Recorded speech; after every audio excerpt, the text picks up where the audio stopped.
And I see this homeless type guy coming up to me. He's holding a newspaper, and he's toothless. And he goes, "You a rich man. You a rich man." And I said, "Oh, this is going to be trouble." What's in the newspaper? I was with my friend Pat, you know. I don't know if he was in the newspaper, but I didn't know whether he was showing he's waving it, but you can see and I said, "This is going to be trouble. I'm going to take this guy out." So, you're ready to... So he gets real close to me and he goes, "You a rich man. Walter Matthau died." Oh! He goes, you won the death pool. This homeless guy? Yeah, he was waving. He was happy for me. I won $2,500. It finally paid off your investment. That Gary's such an idiot. Even the guy goes, the homeless guy's like, "Gary's an idiot." Here's what happened for those of you who don't know. I'm sure most people do. Calls after that. I mean, I didn't know about it. And I think Friday night somebody called me to inform me. I'm reading the Inquirer, I don't know, a year ago. I guess it's a year ago. Not quite a year. Not even quite a year. 6 months. Okay. I'm reading the Inquirer. I'm reading it to Gary. I said, "You're so lucky." I said, "It says here Walter Matthau is dying, and we have this death pool going, and none of us ever win it. Jackie won once. You know. Yeah, but nobody seems to die. Yeah, and Fred has Bob Hope. He should be dead. Yeah, I have the worst. I thought it was going to be a 1-2. They're in and out of the hospital, but they don't die. They've been teetering for years. Just teasing me. So funny, because when this homeless guy told me, and he goes, "Walter Matthau," I go, "Yeah!" And these people are like... People were dancing because Walter Matthau... I said, "You don't understand. I'm not happy he's dead, but as long as he died, I won $2,500. It was a good thing for me. Yeah, it was good for me, not for his family. I said, "The guy's a wonderful actor. I got nothing against him." So I'm reading in the Inquirer that Walter Matthau had got, put in the hospital. He was on death's door. The headline was his last days. Right, his last days. So Gary goes in, and I go, "Gary, you're so lucky you have Walter Matthau." He goes, "Yeah, Wolf, I got Walter Matthau." So I said, "Hey, I'll buy him off you." Now, mind you, if you win, you get $2,500. That'll make a good deal here. Yeah. So I said, "I'll buy him off you for $100." He goes, "Sold." Was it only 100? 100 I paid for it. No kidding. Oh, man. No, it was $100. It was $500. I paid 50 to Tom and 50 to Gary. Oh, that is so bad. $100. Bad deal. Oh. And you know what? You're showing him the information. Yeah, I wasn't like I was deceitful. I didn't lie. Got the money in my tight little fist. Oh, this is worse than I remember. Yeah. So I gave him the $100, and I was like the cat who swallowed the canary. I've got a big smile on my face. I'm like, holy mackerel. It was like 2 days before he realized what a big mistake he made. Yeah, so here, I'll remind you what happened. Here's Gary trading me Walter Matthau. I pulled tape. I got Walter Matthau. Walter Matthau. Didn't he die? Who? No. Walter Matthau. I just read in the Inquirer. Isn't he on his deathbed and Jack Lemmon? He's on his deathbed, they say, and Jack Lemon's sitting there, but he's not dead. Oh. Gary, I'll trade you him. It's not going to happen. Who do you want in mind? I'll trade you Walter Matthau. Take a look at mine. I'll trade you right now. You can have any one of my guys. Sell him to him, Gary. No, not sell. I'll give you any of my guys. David Pryor, Gary. No, I gotta tell you, I'll trade you Pryor for Walter Matthau. I'll tell you who's the guy on your list. I don't want him, but who I think your best bet is? Who? You don't hear much about him. Boris Yeltsin. There's another guy who's always All right. I'll trade you Walter Matthau for I'll give you. How's this? Wait a second. I'm going to make a deal right now. I'll give you Boris Yeltsin and Richard Pryor for Walter Matthau. No, because I got a guy who's on his deathbed, whereas you have 2 guys that should die but are living. So all right. Okay. Just pay him $100 for him. Ooh, look if he's on his deathbed. All right, I'll give you 100. Sold. You will? Yeah, that's it. $100. That was it. Where was the logic? No, he was so smart about it. 2 people. No negotiation. But $100 right away. Right. You don't even he didn't even bargain. Jeez. That's the real tape. That's exactly how it went. I forget, but it was 2 days later that he realized he was partners with Tom, and he hadn't asked his partner. I know. That was a whole other thing. But anyway, I won $2,500. Have you seen him today? Oh, here's Gary. Where were you, man? You hiding? No, I think you call me if you wanted me. Oh. So quickly, $100 was nothing. But look at this. Everyone in this pool could die at any minute. Listen, someone could have died again. Matthau was an ill man. $100. Why didn't you say, 500. 200,000. Tom was really pissed. I know. But he got over it. I know. Well, anyway, so everybody pay me. How much does everybody owe me? $500 each. Oh, that's so great. What do you guys get, Rob? You gonna give me cash? Yeah, I'll give you cash. Ooh, really? Because he usually gives you a check about a week later. Yeah, I don't want to check. The cash tomorrow. Yeah, I don't want to check. What are you going to pay me? I don't know. I'm not in this. Oh, you're not in, right? What are you going to pay me, Fred? Robin, how come you never have the money? What do you mean I never have the... I walk around with... Everyone always gets... But you knew Walter Matthau died. You know... Whenever I win, nobody has the money. You Did you bring the money, Fred? I'll go get it You're bringing it tomorrow. Oh, absolutely. Why? It's just as good tomorrow as it is today. Yeah, what about you? What is that, Jackie? I'm not in this, Jackie, because we decided after the last one that I got out, and I'm, you know... Oh, right. I didn't After want he to play paid again. you, he bailed. So where's my other 500 coming from? Tom decided if he wanted to stay in, the way things went, it was up to him, and he decided he would. All right. So Tom gives you 500. Right. Even though you sold off his Walter. Well, he got $50 for that. But it was Tom's decision. In other words, Tom didn't have to go back in the competition knowing that Walter Matthau was given away. Right. Yeah, but you sold the rug out from under. Jackie, you got my 500 today? I don't understand how Gary skated on this. Yeah, he bombed out. Does he still The last contest ended, and I didn't want to renew, and I didn't have to. I don't remember that. This was not a game for Howard. him. I remember him bailing out. Really? No, and Howard, you defended me. You said, listen. All right, fine. Well, you know what? I don't even want to know the details. I just want my 2,500. This is a game he can't handle. Right. And then tomorrow we'll discuss, when I get paid all my money, we'll discuss if we're going to continue the death pool. Or you want to start over again. You might want to start over again. I hate my guys. You want to shuffle the cards? You're damn right. You get a whole new set of people. Yeah, I want new everything. Yeah, let's get a whole new pool. Yeah, because I hate this one.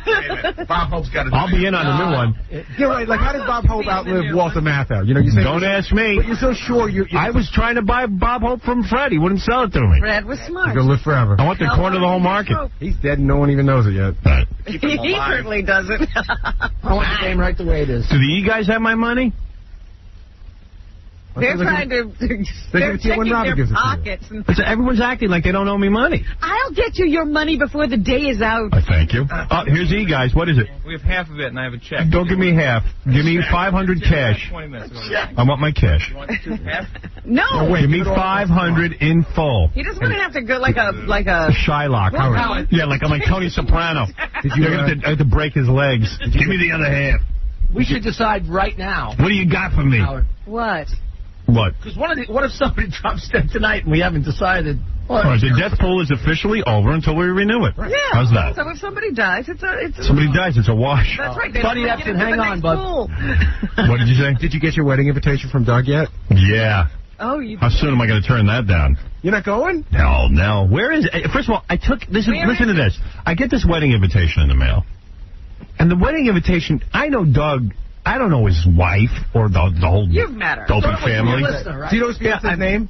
No. So I get this Her thing name in is the. Doug's fiance. Sometimes people send me stuff in the mail, like they invite me to weddings, like listeners and stuff. Right. So you thought it was that? I get this little card, very tacky card. Okay. Where was it sent? Where was it sent? It wasn't sent here. No, it's sent to my home, but even still, people send me stuff because, you know, goddamn New York Post has always put my goddamn address in the paper because they hate my friggin' it's guts. all over. Everybody's address is in the internet anyway. You can get it. I thought it was from a stranger. I'm looking at this thing. I go, who do I know? I said, is this possibly somebody I know? It looked like an invitation to a Sweet 16. And I showed it. Yeah, it did. It didn't look like insulted. I didn't get one. It didn't look like a wedding invitation, Rob. Don't say that. Now you'll have to go. I'm joking. Oh. I'm looking at it. I thought it was a Sweet 16. It's a terrible wedding invitation. It's like one of these modern... Well, here's the funniest thing. It was gross. It's just a little card. It's cheap. It wasn't gross and cheap. It looked like a 16-year-old... different, and Robin, yours is in your P.O. box. No offense, Doug. Seriously, it really looked like a Sweet 16 invite. From a stranger. Yeah. What do you want? Like the lacy, cheesy, crappy, traditional wedding invite? Yeah. Can I say something? The one on the good paper. Make it look like you're taking it seriously. Howard, We are taking Dude, don't get married. It's a New York City wedding. We're doing it differently. Doug, can I say something? City wedding has a different invitation. Yeah, it's a whole different style we're going for. Looking back on my wedding and thinking about it 8 years down the road, being as involved as you are is incredibly gay. Just let her do everything. Yeah, because you were real involved. And I'm thinking to myself now, like, who cares? This guy, no kidding. Wasn't it dumb? You know, I know this guy, Marco Battaglia. He plays for the Cincinnati Bengals. He's a football player. He just got married. Recently got married. This guy's 250 pounds, fast as lightning. You know what I mean? Yeah. He got married. He was overly involved. Like, he was picking out flowers. You know why? Because he doesn't have a 9-to-5 job. Right. Oh, and like I go, dude, what is your problem? And you know what? When I went to the wedding, I looked at the flowers and I went, they're not even nice. The guy spent months looking at flowers, Marco Battaglia, football player. He goes, oh, we're picking out our tuxes, and we're picking... And I'm like... Yeah, colors and all that stuff. You know, when I got married, I wasn't involved for a second, and I got news for you. I was smart. What was the point? I know a couple. Look at me now. Howard, I know a couple and the girl's mother. They spend 2 days cake testing. Yeah. Oh, that's the other Well, when the guy gets involved, it's gay. And Doug's way too involved. deciding of the menu. Doug, did you pick out the invites? The invites? Well, Yeah. I helped. We created You them. saw ourselves. them. We made them And ourselves. the wording? We had them designed. The wording, no. Get him designed. It looked like, I swear, I thought it was a Sweet 16. They were designed. Yeah, it was the worst design I ever saw. You know what? It was like a little card, like a They look postcard. like K-Rock bumpers. No, it wasn't. Yeah, who picked them out, Tom? It looked like an invitation to a bat mitzvah. Who picked the fonts? It looked like it was a mental patient. You got that crazy Yeah. big little... Big, little, everything.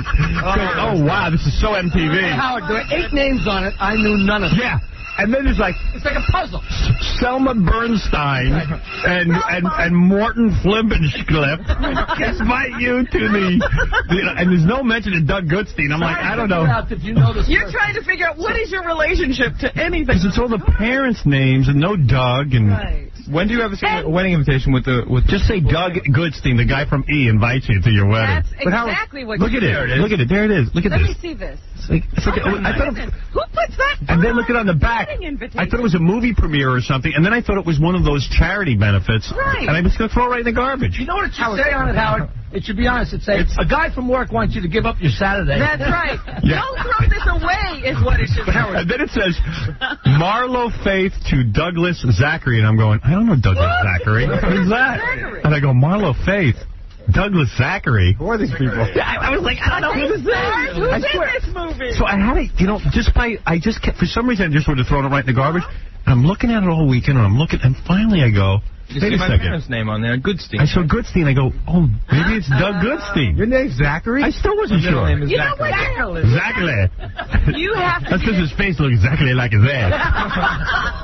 You have to be a detective with these invitations to even figure out why you got I one. know. Howard, you know what I had to do? I had to call the Pace because you see the response card? Yeah. Do you see it? I don't see it. For the first time, I just saw it. I didn't know that was a response card. It just has something on it. It doesn't say. I like the old ones where it says you will. Well, now look, it has. Will not attend. It's 3 separate cards here. One of the cards is please respond by July 20th. That's all it says. That's all it says. But it comes in an envelope with a stamp. What do you think you're supposed to do with that? Fill it out, return it. Fill out what though? You don't have anything to fill out. I called the Pace. I thought you left something out of my invitation. What do you need, mine like got a self-instructions? misprint. I will check. Right. And then I will blank. Wait, and here's what I found And let me out. ask you something. Are you do you plan to never have sex with another woman the rest of your life? I'm being dead serious right now. Well, that's what entering marriage would entail, wouldn't it? Right. And let me ask you something. Like, if other couples, came over and stuff and started Swinging? like not swinging, but kissing your wife, and you're kissing some of the other wives, and maybe some light petting and stuff. Would you be opposed to that? If she was into it, I'm all for it. Would you get jealous if she's into it? With another guy or a girl? With a guy. Oh, yeah. But you could be with some of the other wives. Sure, why not? Then you're fine with it. She's not into that at all. But are you into It's not that? gonna happen. Can you handle that? It's not going to happen. But what if it did? You don't know what's going to happen. If it did, like every other guy on earth, who wouldn't be into that, of course.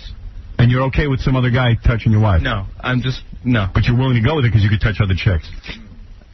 No comment. You better think about this stuff, man. No one in this argument here.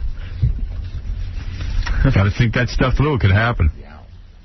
No, it's better not to think, because he's already sent out the invitation. He can't get out of it now. And Howard, I found out that blank cards, blank response card, you're not only supposed to write like Howard Stern will attend, but I think Like a little note. Yeah, wait a minute, a little witty thing. No, you're not. It's a writing contest. I was told to pick and I was like, so I got to do something witty. Because you know what? Because Doug Zachary and Marlo Faith are going to save those as mementos of what everybody And look wrote. back on it often. Right? I'm not going. When is it? Just so you make sure you're busy that day. Yeah, I have to go to California to supervise the shooting at Summit Beach. No problem. Yeah, I don't want to go, Doug. No offense. Where is it? In New York City. It's actually pretty. Who else is going? I don't know. Who'd you invite? Pretty much. Everybody. Jackie, Fred, and Robin, and Gary? Yeah. Sir and John? Actually, I didn't invite Fred. Did you invite Anne-Marie? You No. didn't invite You didn't Fred? invite Anne-Marie? No. He didn't invite Oh, Fred. wait a minute. He I'm not didn't going invite then. Fred. You didn't invite Fred? Well, I tried. What does that mean? Fred, I tried. He was asking my address, and I I asked walked him- up to him and I point blank, and I says, Doug, if this is a wedding invitation, consider this a no-show. And then Why? I just get That's the our chance. friend. Why? And you didn't want the invitation, so you don't have to send them a check or anything. No, I'm gonna get. I says I'll give you a gift. I said, but I don't want to go to your wedding. I said it's not about the gift. I don't want to go to your wedding. I'd like to I invite said, you. I don't want a gift. And I said, that's fine. I said, I'll give you the gift. I just don't want to go to the wedding. You're not going to get a gift. Why did I just get the chills from that? I That's swear. terrible. Just take the invitation, Fred, and throw Yeah, it away. Fred, yeah. I mean, Yeah, so I mean, I don't was insult the guy. It's a lot better than I was like insulted, trying to so I just dance said around it. You just said F him. Yeah. Doug was insulted. So who else did you? would be. So how did you decide who to invite from here? Because that's always hard. It was extraordinarily hard. Where'd you Right. cut off the line? Well, Anne-Marie got out. Did you invite Benji? No. That's Well, unfortunately, I mean, it's nothing personal, and you feel bad about it. I bet you know Scott the engineer. I didn't invite Of Scott the course engineer. not. Of course not. No one does. Didn't invite That cutoff is easy. No KC. No KC. Benji? No Benji. Oh. It gets expensive. I How do you mean, decide? And I also cut some of my best friends from some very, very close friends. My college roommate I had to cut. That was smart. I cut a few cousins. I mean, cousins. Wow, we got I had no him and a choice. cousin. Dude, Those I'll make way for the cousins. well, you guys are people I see every single day. I haven't seen cousins in 8 years, so it's like, No offense, like I haven't seen you in weeks. Hey, you know, the what? cousins will stick with you. Fred did him a favor, because now he opened up a spot for a cousin. no, I filled the spot. I filled the spot. Who got Fred's spot? So who'd you invite from the east? Hank. You have to invite everyone from me, right? Yeah, everyone for me, pretty much. Is Hank the Angry Dwarf coming? Hank has responded. I might yeah. have to He figured go. out how to do it. Hank's going? Yeah. Fred's not. I might have You to invited go. Hank? Hank is so excited I can't even tell you. Yeah. Well, you are his manager. Howard, how could you not go to a wedding where Hank is invited? Really? That's Well, now I might go. intriguing. Free alcohol. You gonna have him ruin your wedding? Is Hank going to come out No, of the cake? he's under a microscope. I'm gonna have Literally. several people watching him, Oh, my and if he gets out of control, I'm putting him in a cabin. Doesn't matter. Can you imagine Doug has to leave his wedding to put Hank in a cab? If Hank gets out of control. But you know what's funny, Howard? He's going to put him in a cab and send him back to the hotel. Why don't you just throw him on the street? Right. Yeah. Why would you take care of him? Why don't you have Hank pop out of the cake? There I you should. go. That's a good. That'd be funny. He should be the ring boy. Is he bringing a date? No date. No date. No dwarf pet. Bridget, he should bring like a stripper. He's gonna hand out the yarmulkes. Funny. Is that true? Yeah, we're gonna have him do that. He's gonna hand out yarmulkes? Yeah, I think sit we're in gonna one. do that. Dude, why are you making a mockery? No, it's not. That's the only thing that's a goof. We just think it's so funny. There's a midget there. Why not utilize him? Right. Hey, I'm all for it. I think the whole marriage is a joke. Marlo Faith all excited? Marlo Faith is very excited. Marlo Faith. So I responded, I'm going. You are going. Yeah. Nah. You gonna go, Robin? Well, now that you put Hank in the mix, I have to think about it. You actually might go. I don't want to go. I don't even want to get him a gift. Go. You don't have to Oh, get me get a a gift. gift. It wasn't That's about. no big I didn't send you an deal. invite to get a gift. Yes, you did. You know I'm not going. Won $2,500. There it goes. Right out the window. Tell him to keep the 500. No. I want my money. It's not even his 500. It's 125. Yeah, he's going to share it with 4 other people. You should have Hank toss the yarmulkes onto people's heads. There you go. Sure. Like Monica talk. yarmulke toss. Marlo Faith is a Jewess?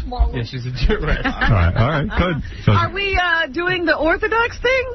No. we're just having the yarmulke toss. so that The means- traditional yarmulke toss. That means we can eat before midnight? Yes, you Thank can. God.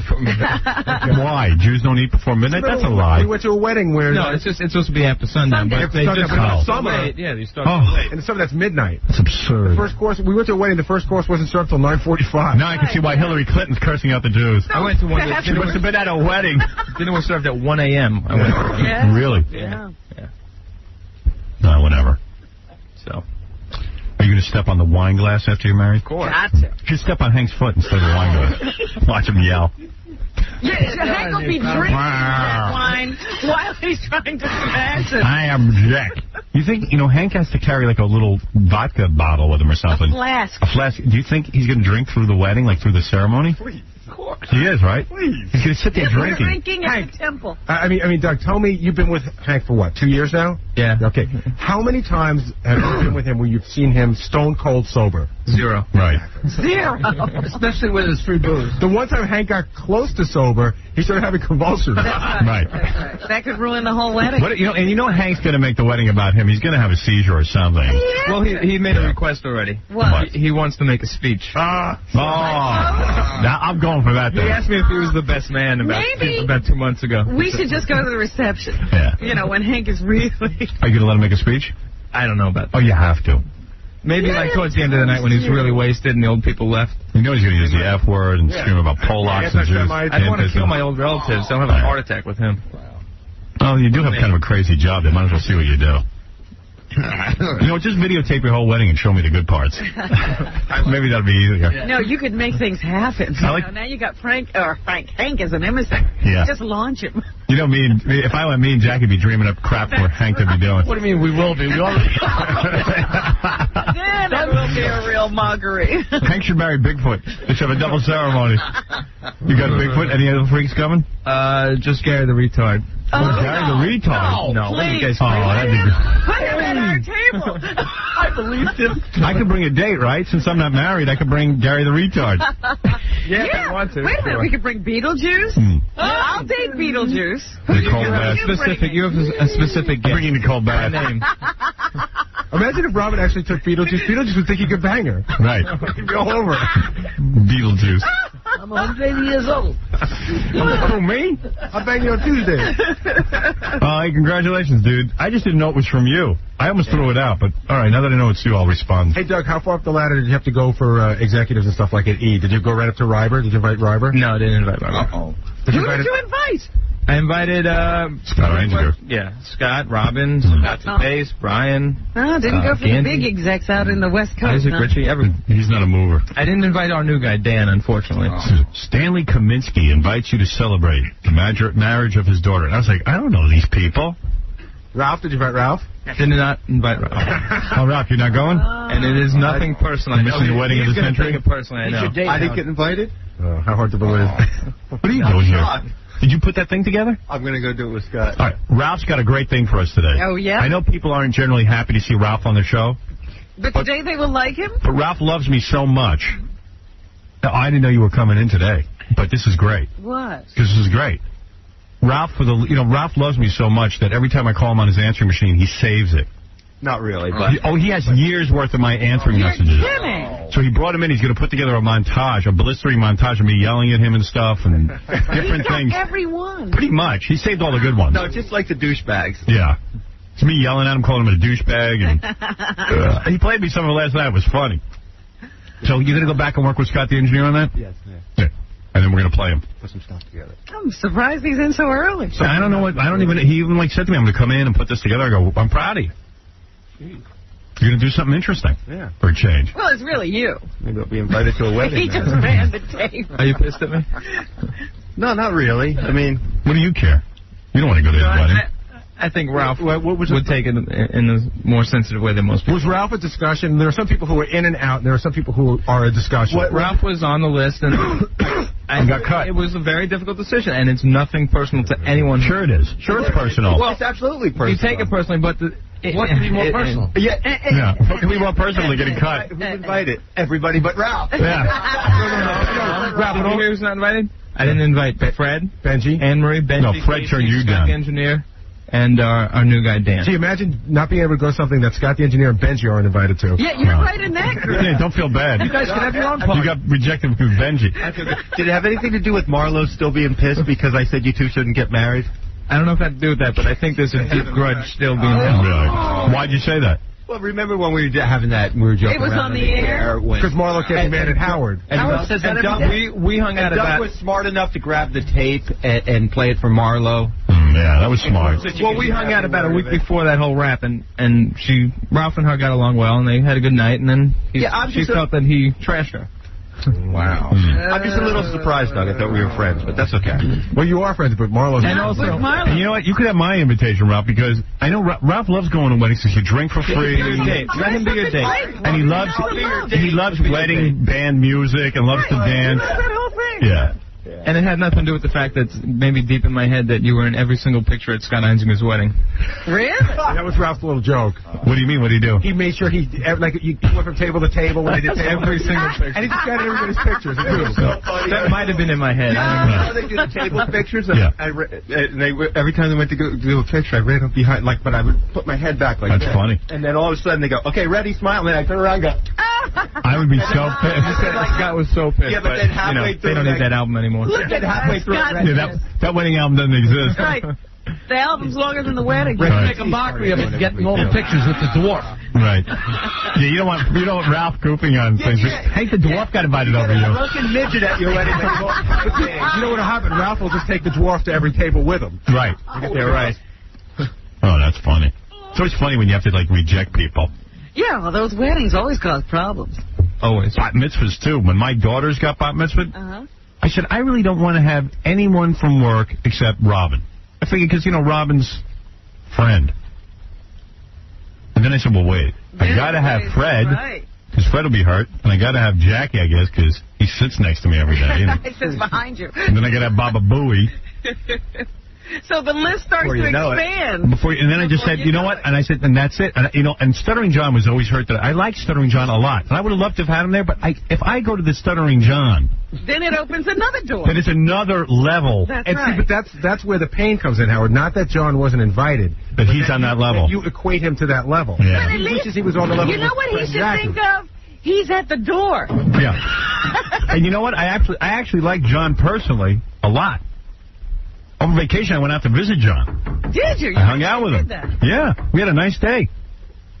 John has a boat. Yeah. You went on that boat? What is that? A rusty boat. Is it a wreck? It's a wreck, but it's fun. Because he's always saying, you ought to come out from a boat. Yeah, and I brought my 7-year-old daughter out, and she was afraid to get in the boat. Everyone was afraid. Everything on the boat is rusty. Shots before you get on the boat. Yeah, so you get tetanus shot. You have balls, man. I like the boat. It was fun. It was fun. Had a good time. You learn how to drive that thing finally? Well, he's drunk, and, I went out with him once. He was, like, riding over buoys and stuff. He was like, what's this? I'm like, that's a shallow water. He's like, well, my daughter was on this, so you behave. I remember once that Gary said he and John were having dinner, and John arrived on the boat. Yeah, I'm not even sure how the boat floats because there's a big hole in the middle. John, listen to this. The floorboard of the storm. John came to Connecticut on his boat to have dinner with me. Yeah. He arrived in the night. His wife looked petrified. Right. Okay. They got there, and it was decided that she was not going to drive home in the night after he drank, so they slept at my house. Right. And they got up in the morning, and then John had to, like, call the guy and woke the guy up because his boat was locked in, but he gave the guy $25 to let him into where his boat was locked up. Oh, well, I don't know. I loaded my daughter into this boat. She was like... You let your daughter get Yeah, she was freaking out. Lucky she didn't cut herself on the ripped vinyl. Oh. You should have your child taken away from you. Hey, no, I thought the authorities were going to come and take her away. Put on the life jackets at least? Yeah. Even I wore one because I wanted my daughter to keep it on. So boat is a very loose term. This is just it's a piece of wood. That has a motor attached to it. It's a wreck. Gilligan's Island wouldn't have gotten on this to get off the stupid island. 10 times John said, "Do you see the Empire State Building?" And she caught on and said, "Yes," so he'd shut up. Yeah, like he was like, there's no Empire State Building. Where do you see an Empire State Building? Dude, I didn't see it. My daughter doesn't even know what the Empire State Building is. She's 7 years old. He's handling her like your father. Do you see it? Yeah, and then my kid was just like, yeah, I see it. What'd you pay for that boat, John? $1,500. Oh, really? Oh, yeah. No, it's a lot of money. I thought it was. How much did you put into it? Nothing. No, it's about gas. About $800 a year. Just daily maintenance. But you took the class, right? There's a big hole in it? Yeah, there's a hole in the middle. I lost the floorboard to the storm. No. I know you're walking in it and like you fall into the floorboard. Like you don't even think you're gonna survive. Are you sure John can even knows how to maintain this thing? That no, he doesn't. When he starts it? He admits he doesn't. I'm impressed with the navigational skills and the. Dude, we went around in a big circle. Yeah. There's wires hanging from the ignition. Yeah, you have to see it. Jackie's on there with me. The windshield's gone. You know, do both have to pass? Jackie and I are holding each other. Obviously not.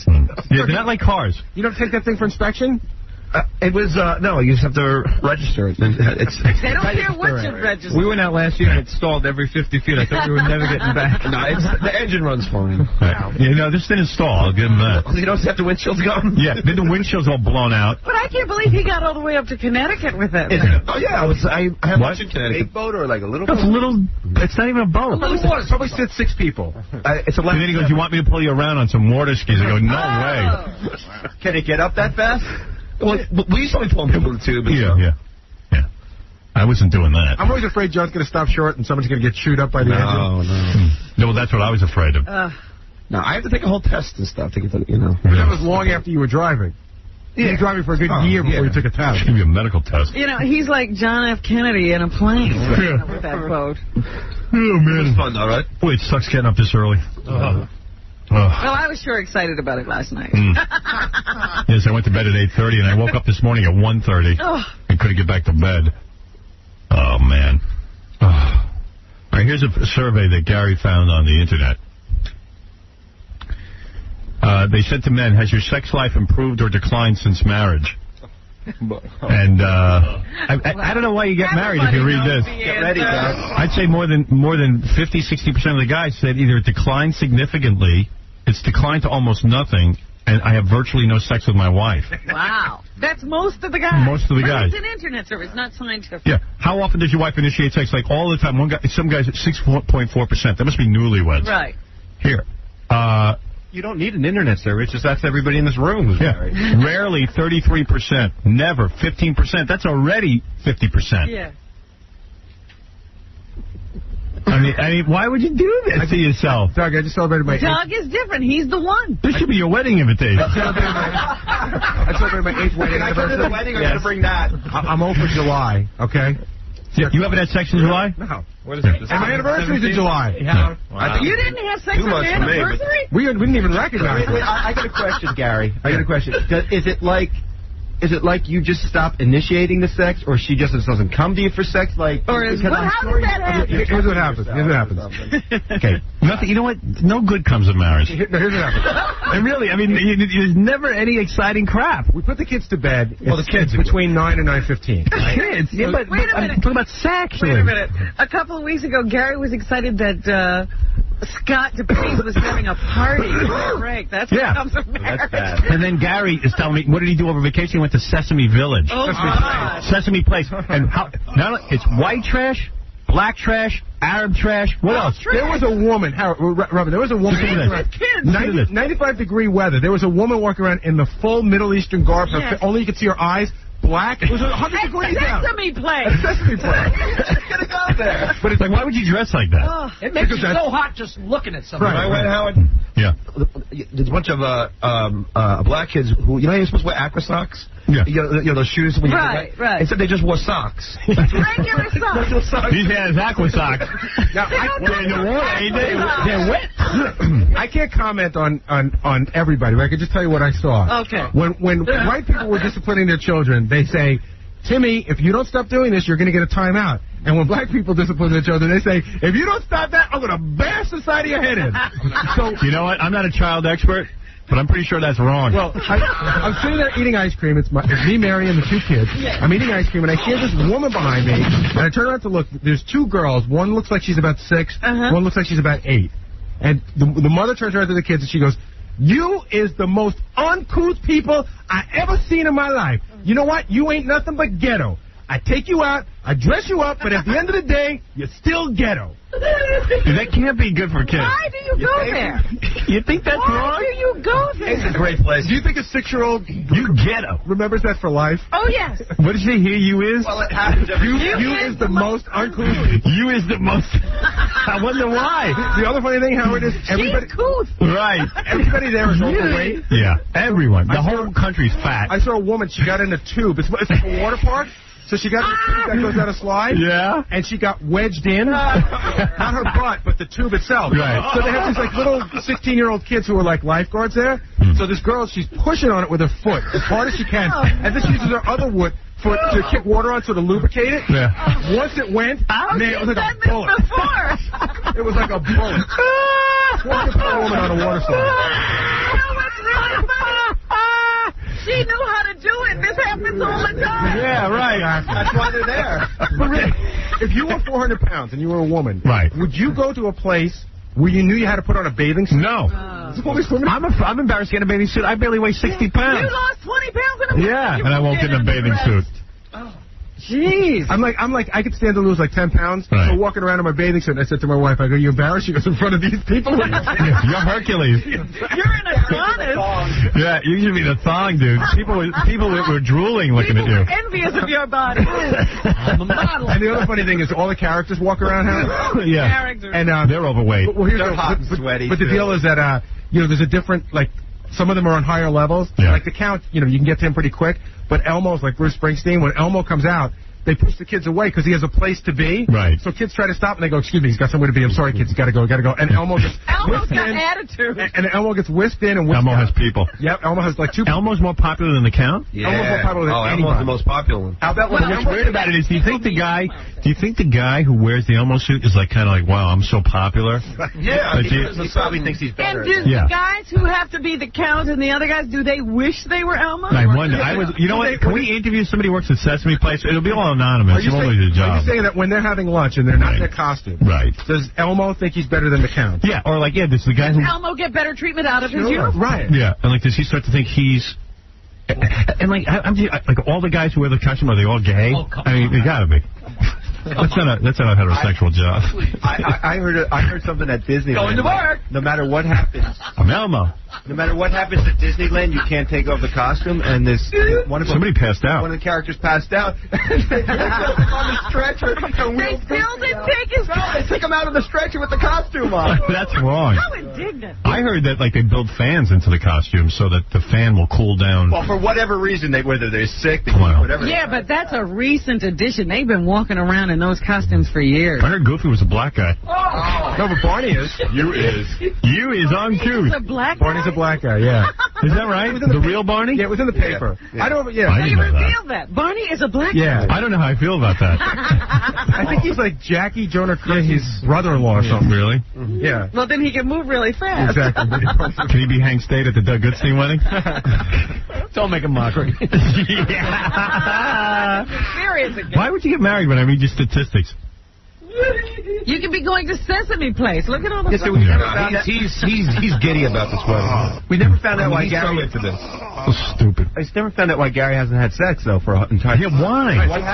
So you put the kids to bed, right? It's like already after 9 o'clock because now it gets dark later and the kids want to stay up later. So now it's like 9:15. And, I got to be up at the crack of dawn, and then I have to do the stuff I have to do. I've got to go unload a snow. But did you have some time off this month? Don't you get? Oh yeah. But actually, yeah. I have some time off. And? Yeah. And well, I came in here all last week. But wait, Here's what happens. Don't you get horny anymore? Oh yeah. But not for your. So you masturbate a lot? Yeah. Yeah. But you're not horny for your wife. No, I am. She's not horny for me. Well, how do you know that? I mean, do you like pile on? How do I? This doesn't happen, man. Do you know that Here's you the haven't deal. had sex You're hanging out, right? And then I go to do something, or I go to work on the computer or something. And all of a sudden, like I come back, and she's gone, or you're doing something. And Dude, she's avoiding you. She gets lost in the house? She's reading a book. She's reading a book. She'd rather read a book than make love to you. And then you go upstairs, and you get into bed. Because I got to say a perfect thing. I feel bad for the dude. I went to play tennis with some buddies, right? Yeah. You warned him. Did I tell you about this? I go to play tennis with some buddies, right? Yeah. We finished playing tennis about 9:30. What's the point of living? We have a couple of beers, right? It's like 10:15. We're drinking some beers, and a couple of the guys are going, hey, you want to go to this place? You want to go down to Augie's and have a couple more beers? Or one of the guys goes, well, you know what? Maybe I'll meet you there in a little while, because if I get home now, I might be able to get some. Right. So I put this idea in my head. Yeah, if I get home, I might be able to get some. Right. I go home, my wife's awake. It's great. Oh, she wasn't interested. What did she say? Did you ask her? Try? May. Did you kiss her and stuff? Well, yeah, I don't know. And then what did she say? I'm not into it? What she do? Did you catch on here? It's a month and she's not interested? Hold it. You're rushing past it. You go home, you give her a little kiss, you tweak her on the butt. No, I don't do any of that. I go home and I'm like, we get into bed and then I could see, she's reading her book, she doesn't look over. I mentioned something to her, she's just like, I get it. What do you mention? Like, what do you say? Like, hey, why don't you just rip the book out of her hands and start doing it to her? Just hop on her. Maybe she's waiting for you to take her. Here I am in the next Put chapter. the book in your lap. In all fairness, imagine those lips coming at you.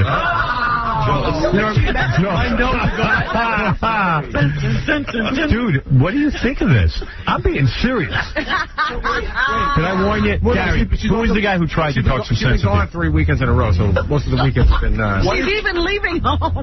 She's traveling. Where's she going? She gets some personal stuff you got to take care of. Oh, yeah. She wants to go have sex with somebody. Just to meet a guy in a hotel. She's got everything to take care of for Gary. I'm going to ask you something. Wait a second. I'm going to ask you something point blank right now. Are you sorry you got married? No, there's always August.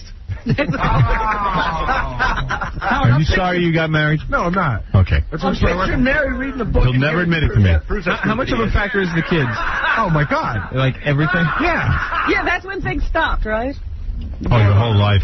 People don't realize. But once you have kids, it's all about them. It's all about what they want. You know. Yeah. Your needs are out the window. Yeah. Look at Ralph shaking his head. Well, there's another good idea. I still don't understand. What did you say? Did Mary say no, or you? I can't remember the exact. I can't remember exactly. There was a definite. There was a. I mean, weeks have gone. There was a sign. There was a sign, and it was just like sort of like, you know what? It's 10:45. And it was a stop sign. Just picture you, Mary, in bed reading, and you hear the footsteps coming up the stairs. Get that book. Oh yeah, because you hopping on top of Nancy, so obvious. Yeah.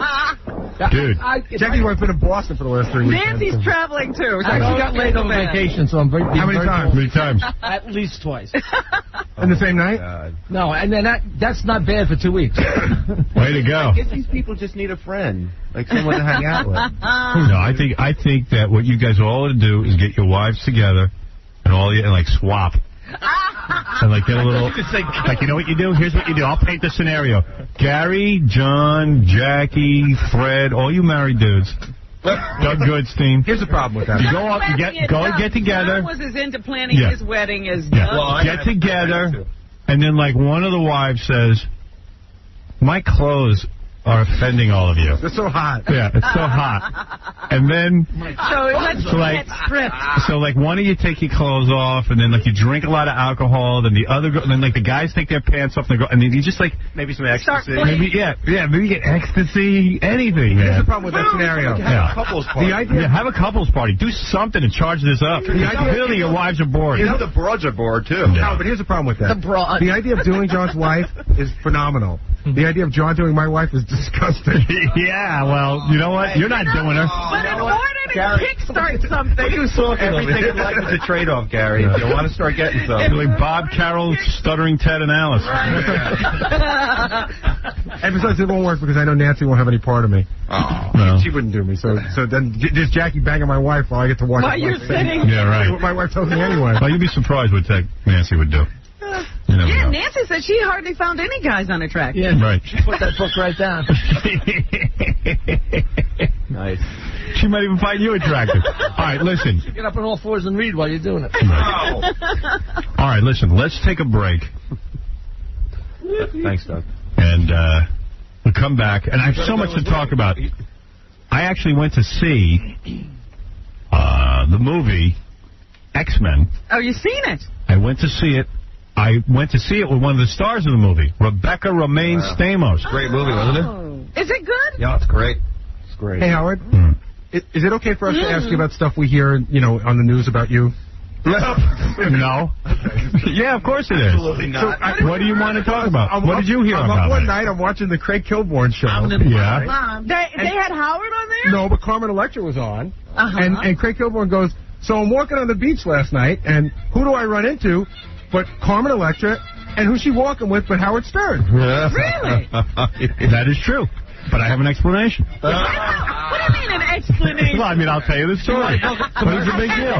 What? Why do you even have to explain it? You're walking on that. That was all that I was doing. But I ran into her. Right away, I have an explanation. On the beach. Oh, you're naked? No, I'll tell you the whole story. You know how you're always walking down the beach? I'll tell you the whole story. The people you don't like? I'll tell you the whole story. I don't know. Well, let's take a break. I mean, come on. So you do the movie premiere with Rebecca Romaine Stamos? No, I didn't go to a premiere. I went with John and Rebecca and. He's a weird guy. She looks so hot in that movie. You think John Stamos is weird? Yes. Why do you say that? Because he has strange friends. You're like Ralph. Ralph and that magician guy. David Copperfield. Yeah. Like, what kind of a group is this? The Beach Boys? I saw him at the premiere. He was with a hot chick. Who? John Stamos? No. Yeah, of course. The magician. David Copperfield. Yeah. Really. All right, let's take a break and I'll tell you everything. Try. I'll have everything. And then Big Black has Imus tape. Yeah. Great. Yeah. Because that's the funniest. We can goof on him. I don't care what you say. That's the funniest story. And I won $2,500 because Walter Matthau died. Yeah, don't yell it like that. I mean, because Walter Matthau I died. still don't understand that. So he was sick when Gary sold him to you? Yeah. I don't think so. Tom doesn't. No. So Tom, he has to pay you, right? Yeah. But then once after I got better, it talked about how he was sick. But, you know, Gary sold them to me when the Inquirer said he was on his deathbed. And they got better. For $100. Well, why would you sell it if he's sick? Hey, Gary.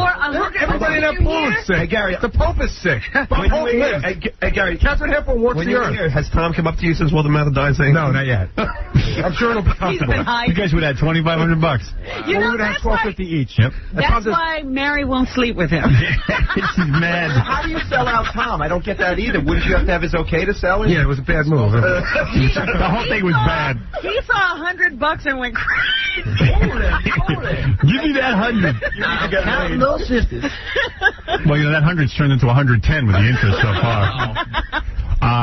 So I could buy Mary. I'd love to call Mary and find out why she hasn't had sex with you in a month. If you could arrange that phone call, I'd love to ask. You'd be a good producer. Well, I'd give you $100. Dude, you think you're going to be married in 5 years? Yeah. First of all, it hasn't been a month. Because today's only the 17th. Yeah, he just said July. And second of all... okay, it's only been 17 days. Second of all, my wife would probably not think it's been that long. Right.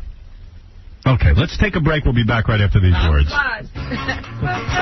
My name is Juan Sanchez. I am from Puerto Rico. I came to this country a short time ago and didn't speak English very well. But now, after listening to the Howard Stern show, I have learned a huge vocabulary of very important English words, such as booty, penis, vagina, dildo, queef, and boner. Thank you, Howard, a true immigrant educator. What can I tell you? This is the Howard Stern Show. You ready? Here we go. The Howard Stern Show. Yeah, baby. Yeah. You know what I'm saying? Tomorrow, William Shatner will be here. And, Yeah, baby. wasn't he in the death pool? I don't think so, is he? I don't know.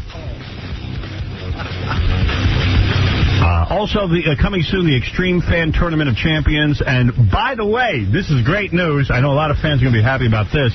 Returning this week, Mr. Methane. He's back? Yeah, he's got a whole new act. They let him in this country. They let him back in. You know why Mr. Methane was a bionic one and the older pumps home. Welcome to the Methane Show. Why not give me a ring? In fact, last time Mr. Methane was on, everybody remembers when Mr. Methane did Beethoven's Fifth. It was unbelievable. I know Jackie was a big fan of that.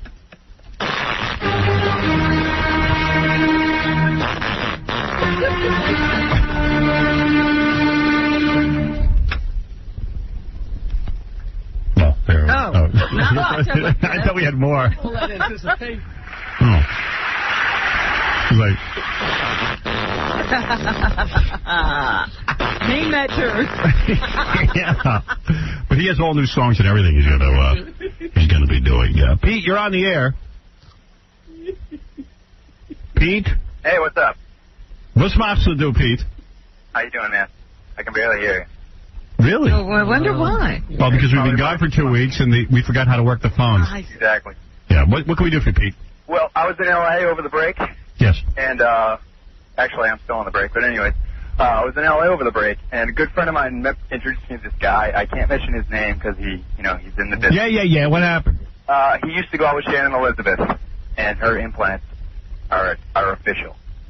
So her breasts are not real. They're officially implanted. Let me tell you something, dude. I saw the movie Scary Movie. Yeah. And I'm sure a lot of America did because Scary Movie is funny. It's funny and it did well in the movies, and there's no way she has real boobs. I mean, there's just no way those are real. And she was in here. She meant they're real good implants. Yeah. They're not even that real good. They didn't even look real. I mean, I'm watching the movie. Such a little thing. Yeah, I mean, I'm watching the thing and I'm going, how could she have been in here claiming those boobs are real? They're like torpedoes, and she must have been so pretty that you went along with it. Someone tells me she lies about her age, that she's actually 2 years older than she says. Really? But I don't know about that. She's lying about everything. I don't know if she is or isn't. I gotta get her on the phone and say, hey, listen, your boobs are fake. A lot of things are being called into question. Yeah. Your age, your boobs. Scary Movie was good. I saw a couple. Listen to this. So over the weekend, John Stamos and that piece of ass wife of his, Rebecca Romaine Stamos, are in town. So I had John over with his wife. Mm-hmm.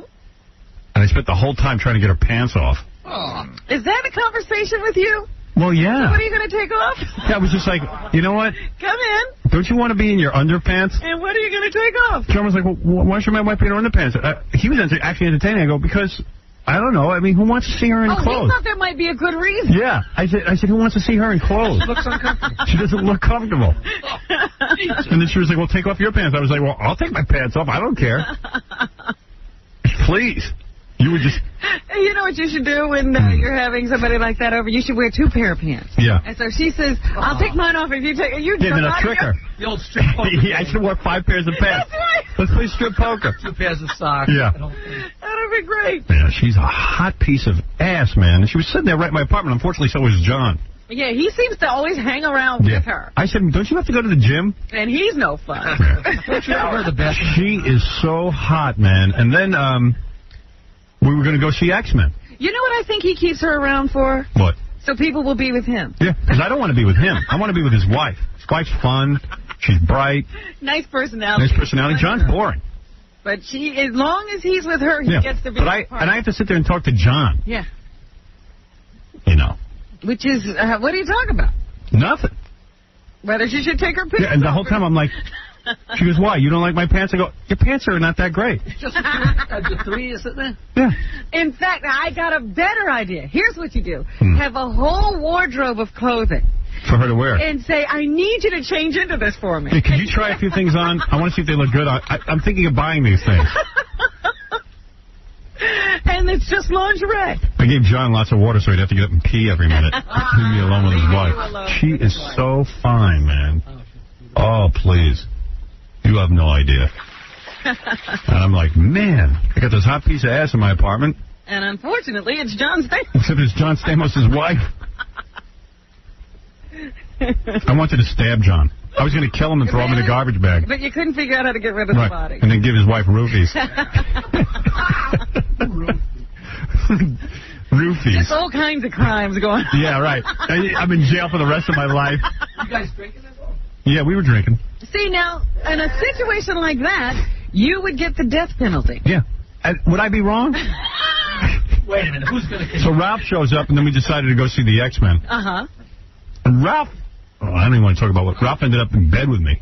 This is not an admission you want to make. No, it wasn't anything like that. Sure. Don't worry. We were just snuggling. For you, maybe. For him, it was a highlight. For me, it was a nightmare. You wore Rebecca. Yeah. You were in my bed. What do you mean he was in your bed? Forget that. I don't even want to talk No, about I it. got to know. No, How did no. he wind up in your bed? He was staying over in the kids' rooms, and I came in there. He was watching a movie, so I figured I'd just sit down on the bed and watch the movie. Then I realized literally I'm on the bed with Ralph, and I went, oh, this is wrong. And the guy shows me his wiener, and I just got out of there. I just left. He wants you. He wants it. He wants you. He wanted it. I could have gotten him. Dude, I could have gotten you. Why didn't you make a move, man? That's all right. I'm not that bad. I'm not that desperate. Put your head on my shoulder. Oh, good. All right. Anyway, so... How hot did Rebecca look in those shorts? Oh. She was wearing shorts? She wasn't wearing shorts. She was wearing... Wasn't? Yeah. She wasn't? Yeah. Or like no, she was wearing a skirt. It was a mini skirt, it was almost shorts. I mean, like shorts. I saw her panties.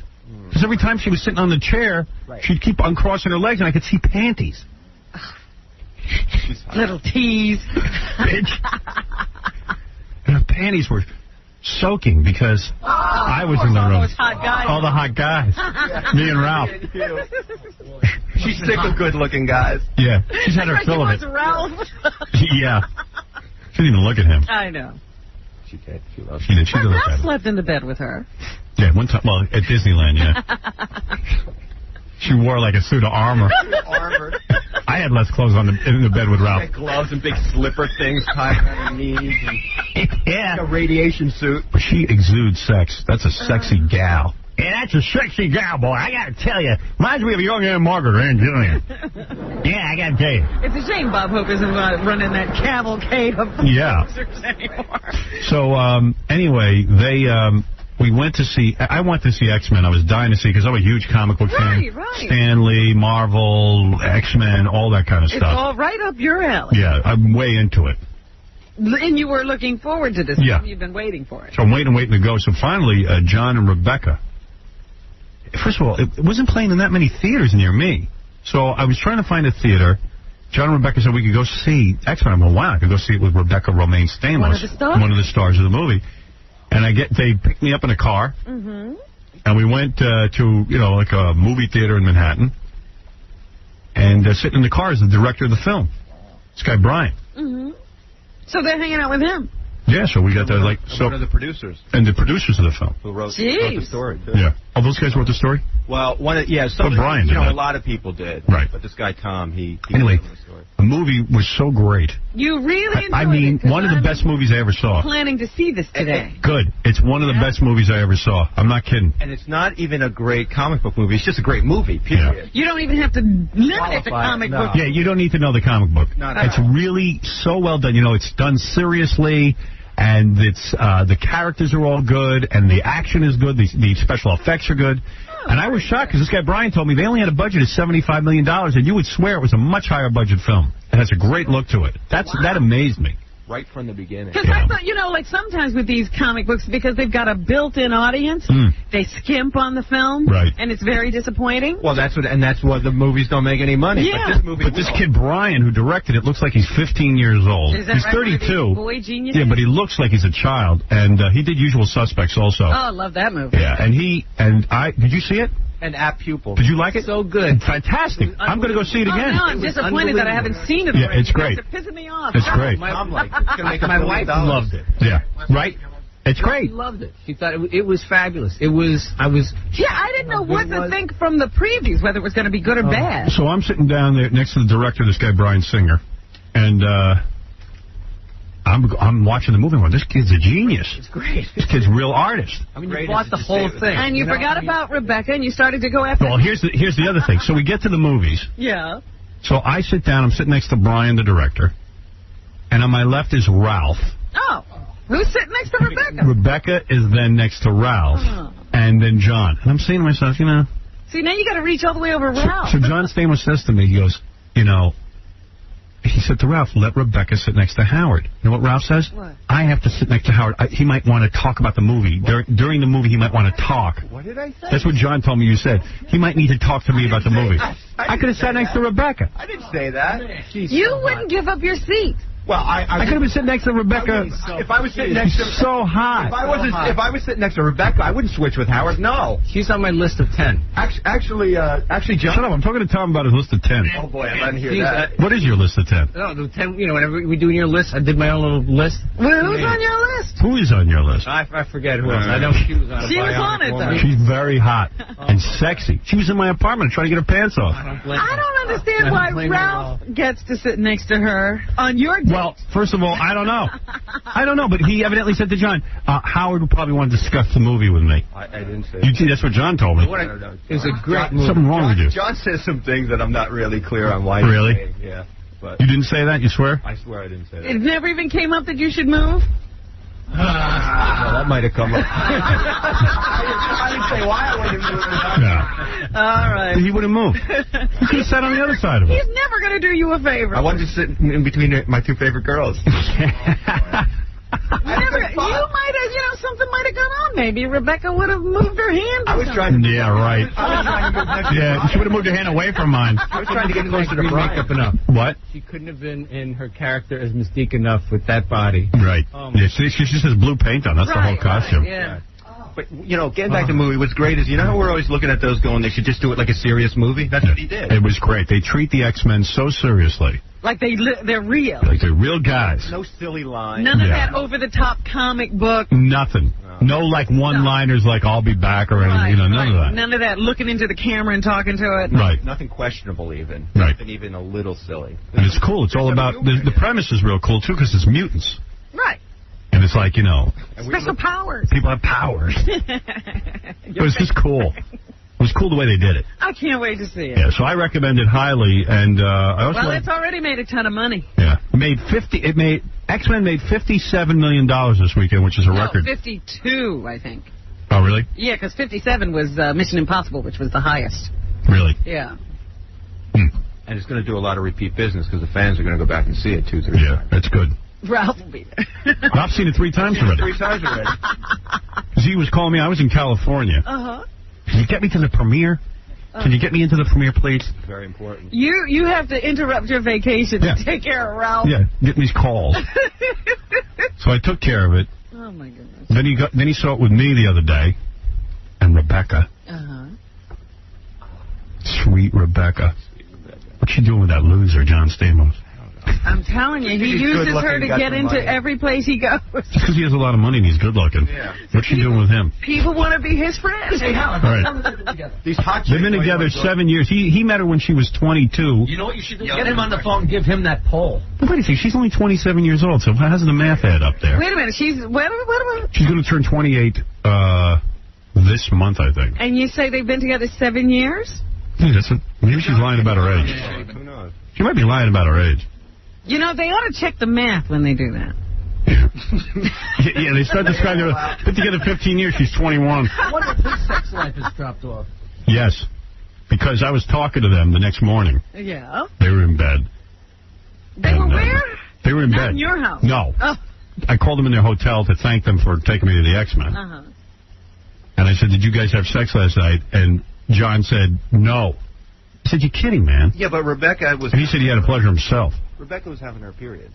Yeah, but so what? A hot chick like that, who period wouldn't get my way? So what? But after you've been with a girl for 7 Ralph years, you can and wait. Rebecca were sharing sanitary products. Yeah, but then why is John taking care of himself? Why is John pleasuring himself when he's got that hot piece of ass in bed with him? Because he's thinking about something else. It's variety. He's keeping it real. He's keeping it real. Same girl over. Dude, give me her. I ain't going to be pleasuring myself. Right, you say that now. You say that. Yeah. Then there's no hope for anyone. No, there isn't. Sure there is. But you don't get married. There's no hope for the man. There's hope for Ralph. Keep dating. Keep dating. Keep dating. Keeping it real. Like when you get a puppy. Well, Here we go. Going into his... Like Shapanky. What, has he got bronchitis because you've got bronchitis? Yeah, he has everything I have. He has to copy me. Well, that French Can't he have anything to himself? Yeah, can I be sick on my own? I had it first. You copied. Hey, Dan. Yeah. You're on the air. Go ahead. Hey, Howard. Good morning, Robin. Good morning. And by the way, Ralph, where's the tapes of me on your answering machine? Scott's pulling. You working on them now? Yeah. Okay. Dan, go ahead. I used to work at Sesame Place. Oh, yeah? High school. It's all high school kids that work there. Yeah. The worst job. But couple things. First of all the people that work in the costumes, they're all chicks. Except for when I worked there, Oscar the Grouch was this gay kid. Are the chicks hot? They're all like the drama queens from high school. Remember, like all the chicks that were all into the dancing. So there's hot chicks in those costumes. What's that? Those are hot chicks in those costumes. Generally, except for the one. Generally, yeah. I might have to go down to Sesame Place and meet some chicks. Pick up Elmo. Grope them. Yeah, I'll pick up Elmo. Hey, Elmo, you want to go out? Hey, Elmo, you want to get laid? Yes, I do. But the worst thing about that job is, like, it's all high school kids, and then all the supervisors are college kids with control problems. Yeah, right. Like they're bossing the kids around in the costumes. It's stupid. I couldn't wait to get out of there. But I used to work in guest services and merchandise, and the worst thing is you have all of when they bring the blacks down from New York. The blacks from New York. You know how bad it is because of the buses. Like, you look outside, and how whenever you go in the lot, when there's cars, it's all right. But when you see how many buses there are, you know how hard your day's going to be. Oh. Why, do the black people bust your balls? They're entitled to everything. You know? What does that mean? Yeah, what does that mean exactly? They feel like they're entitled to, they treat you like crap. Well, they had 200 years of oppression. It's their turn. It's their turn to treat the white people like crap. Get over here, Elmo. Do you guys have Shpoogie buzzers? Remember Gary had that? Gary worked at Hempstead. Shpoogie buzzer. I had a Shpoogie buzzer, they called it. Because when Gary worked in the store, they were afraid when black people came in, they were afraid they were going to shoplift, so Gary had to hit a buzzer. You know what's funny? Actually, they hit the buzzer, and Gary was supposed to come up and watch the black people. And you know what the funniest thing? Yeah, that's a fun job. No. Who are you supposed to be? Yeah. Did the black people know you were tailing them? Oh, yeah. They did. No, I didn't tail them. I wouldn't tail them. Right. But one time they put me up in front of the store on Saturdays. Was a busy day. This is in Hempstead. Right. So they put me in front of the store. In Hempstead, everyone's black. How were they not in this supposed to store. not have black people? First of all, this is 1979, and this was a store where it was clothes that were really geared to like 50-year-old white women. Like all like I don't know. It's just the store was not geared to black people. Right. So sometimes they would just cut through the store into the parking lot. Right. And then in cutting through, somebody would stop and take a look at the rack. Right. And that's when the buzzer would go off. Don't stop. But here's the funny part. Attention. Have they called it a swiggy buzzer? No, that's what you called it. No, I didn't call it You that. called it. Ronnie named it. Oh, Ronnie named it the swiggy buzzer. But let me ask, was it an actual buzzer or was it like a light that would go No, I can tell you exactly how it worked. I'm going to tell you exactly how it worked. The front desk had the cash register. Underneath it was just like a doorbell. Yeah. And it buzzed in the back. And here's the funniest part. There was this Where the bank is from. There was this chick that... That's like Gary's bat signal. It was whoever had the job. That was the same job where Can you imagine? I got to the action. Howard, there was this really hot black chick that worked there. On his cape? To the schmooky pole. There was this really hot black chick that worked there. I am sorry. This is the greatest story ever. We didn't know you were a superhero. Right. I hated it when that buzzer went off. I hated it. And I told you, it was a signal. One buzzer meant one person. Yeah. Two buzzers meant multiple people. Yeah. And 3 buzzers meant call 911. Really? Who said that at the boss? Yeah. Panic! Hey, Howard. What? The worst is like when you work in merchandise. It's like, and you know how you go to a theme park and everything's going to be uppriced, everything's going to be more expensive? Right. Well, you go there and, like, you go with these families like that, I don't mean to be so racial, but the white people know that this is the way it's going to be. Right. But you get there and you're working on the line, and I don't know if I can say this, but, this is what they say, and they'll be like, they'll look at a pencil and it's like $5, and they're in line with all around these kids, and they go, damn, nigga. It's the funniest thing. Well, I don't know how funny that is. Well, no, but... You that funny. Well, $5 pencil. I'd say that, too. You say that. I do. It actually was fun there, though. I mean, you had a good time. It actually was a good time. It's mostly a water park. Yeah. Gary said there's every every ethnic group and the fattest people from each ethnic group. There's white people. These are like white trash. It looks like a trail ride. It's everything. From the old Wild West where they were herding cattle. He saw Arabs like in full Arab gear. That was so weird. You know what? One of the hottest days of the year was a couple of weeks ago, and you see them. Only the women's eyes show them wrapped up so much. And he and said it's all black. That. Yeah. He said the black women were screaming at their kids. The lifeguards work at rashes. What'd the woman say to her kid? You ain't nothing but ghetto.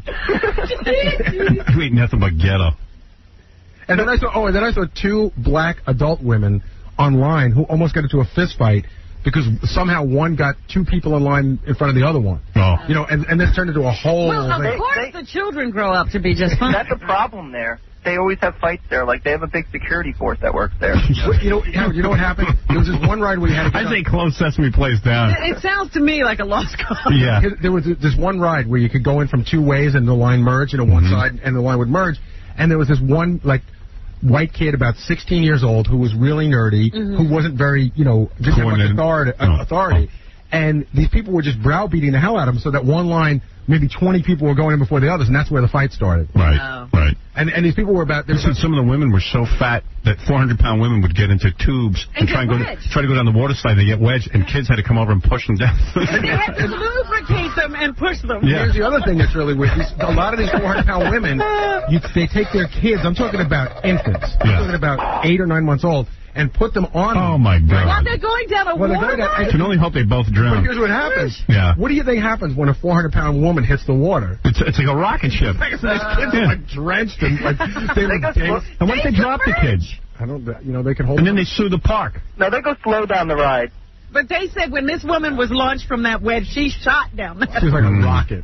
Damn. She was laughing the whole way, too. She knew. I mean, people were laughing at her. Right. And she was laughing with them. She knew she was wedged. But when she went, she was just like, ah!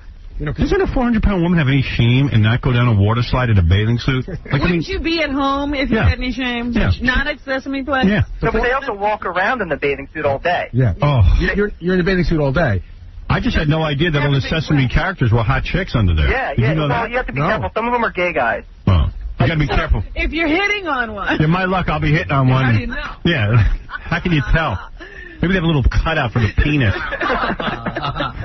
Wow. I went to Great Adventure the day before.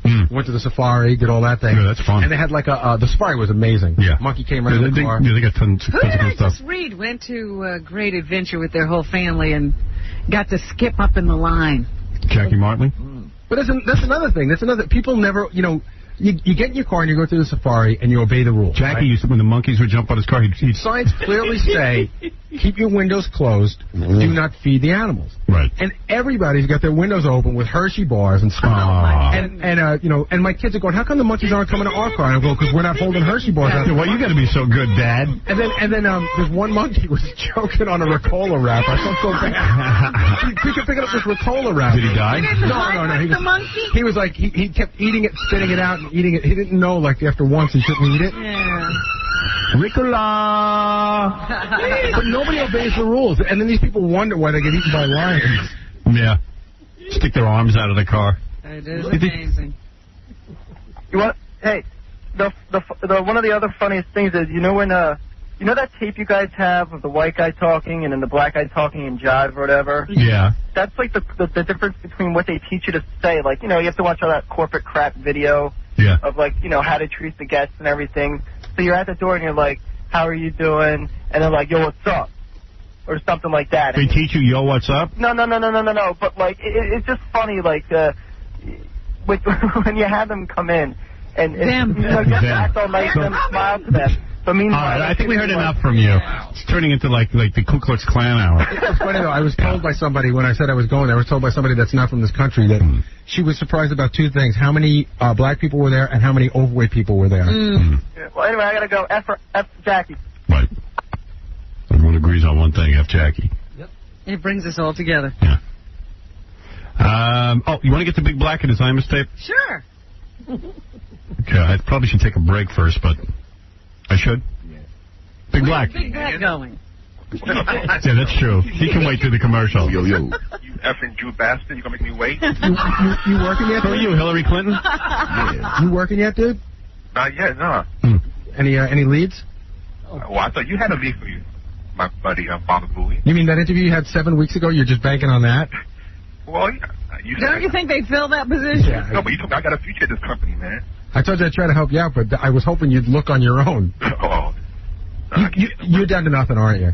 Did you ever get your 10,000? Yeah, finally got it. Good. I ran at last, bro. So his head is back above water. Yeah. Helped out a lot, man. Are you in the Extreme Fan Tournament of Champions? I get them posted. Is he? Yeah, he is. What's the prize going to be?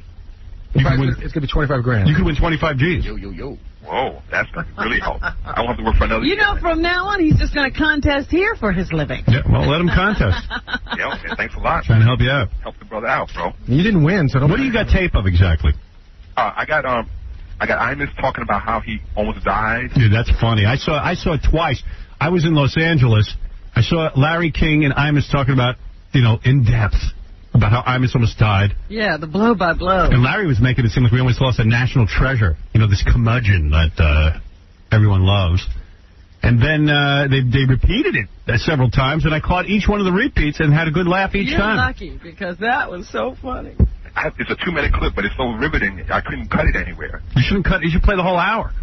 Well, I got like 5 or 6 clips. I got one where he talks about you and, so on. Talks about the kids. And that one was kind of boring. The kids? Yeah, when he talks about the kids on the cancer ranch. The cancer kids. Yeah. Cancer kids. Oh, we're going to he's all serious about his, his ranch, which is just, there's a guy who sees the end near. He's trying to buy his way into heaven. Yeah, this is a guy who... all the crap. This is a guy who mistreated his own children so poorly. Yeah. Now he wants to be nice to cancer kids. Yeah, now he's going to help some cancer kids, hoping God's going to smile on him. It's too late to help his own kids, so he's got to get some new ones. Yeah, he's getting some cancer kids, helping some strangers out.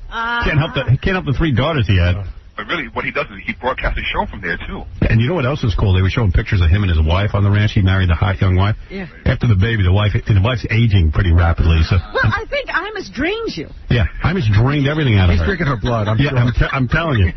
Well, it ain't helping. She's almost gone. Because he looks like her grandmother. That's right. He's got very feminine. He's become so feminine. Drinking that young female blood has been... To hide his big wobbly neck, he's got this big scarf on his neck now. So he looks like Liberace. He's almost an Arab woman. Yeah. He's Yeah, they should send him over to Sesame Place and stick him down a slide in the tube. I thought the scarf was to draw attention away from that piece of red Brillo on his head. Well, not only does he have red Brillo hair now, but and then on the Larry King show, he's wearing that big oxygen thing that goes through your nose. He was wearing a cannula. Is that what it's called? Yeah, a cannula. A cannula. He was wearing one of those. Yeah. I thought he grew a Salvador Dali mustache. A tube mustache. If you watch Ines in the morning, you can see him wearing it. Oh, that is funny. Now he's got to do oxygen on the show. Sometimes he tried not to wear it. Then he needed air. Then he had to put it on real quick. That's like, you know what that is? Watching him do that. He looked like a 7th grade science project. So funny. Watching Imus with his nose thing on is like trying to watch a Kirk Douglas movie. Yeah. You know, it's just disturbing. He's not funny. Watching Lucy fall after she's 90. He's talking now. He's talking about what a good Samaritan he is. You know, it's like Larry, and he's all serious. Yeah. You know, Larry, we help the kids, and let me tell you something. Even though these kids are dying of cancer, let me tell you something. We don't baby them here. People aren't buying it. Yeah, he makes it work. Yeah, he makes them work. He goes, we treat them as real farm hands, and even if they're, he goes, he's all proud of. Some of these kids are weak and have medical conditions. They're doing Imus's gardening. Yeah, I know. And even when they have to do like cleaning horse crap, and it makes them feel like they're worth walkers. They can do anything. No, they can't. They're sick, idiot. They can't do anything. Why don't you do anything? Why don't you breathe on your own without those tubes? Right, get rid of your tubes and go out. Mr. Healthy. Picked up on that too. I thought that was so funny. Let's not baby Imus. Do that show off oxygen. All right, you gotta play. All right, let me go. Let Imus go chop wood. And then Larry goes, go shoot some horses. He goes, I broke 16 of my ribs. He's like, he broke everything. My left side is paralyzed. He is so brittle at this point. You know, you bring up a good point, because I've always heard you discuss this. Like, I'm reading this book about JFK Jr., and it's talking about all the charity work he did that nobody's aware of. Right. Yeah. You know? And well, of course, because he was super rich and had nothing better to do. But you're always saying, like, Imus always has to, like, name hospital wings after himself. It's a big Imus is constantly telling you what he's doing. And he's not donating his own money. That's the scam on all this. He gets his listeners to raise the money. And people are buying into this. There were news articles about the most disappointed person was going to be Imus, that he couldn't meet the kids. Like, Imus doesn't scare kids. Yeah. And then they showed the kids standing next to Imus in his hospital room with the tubes coming out of him.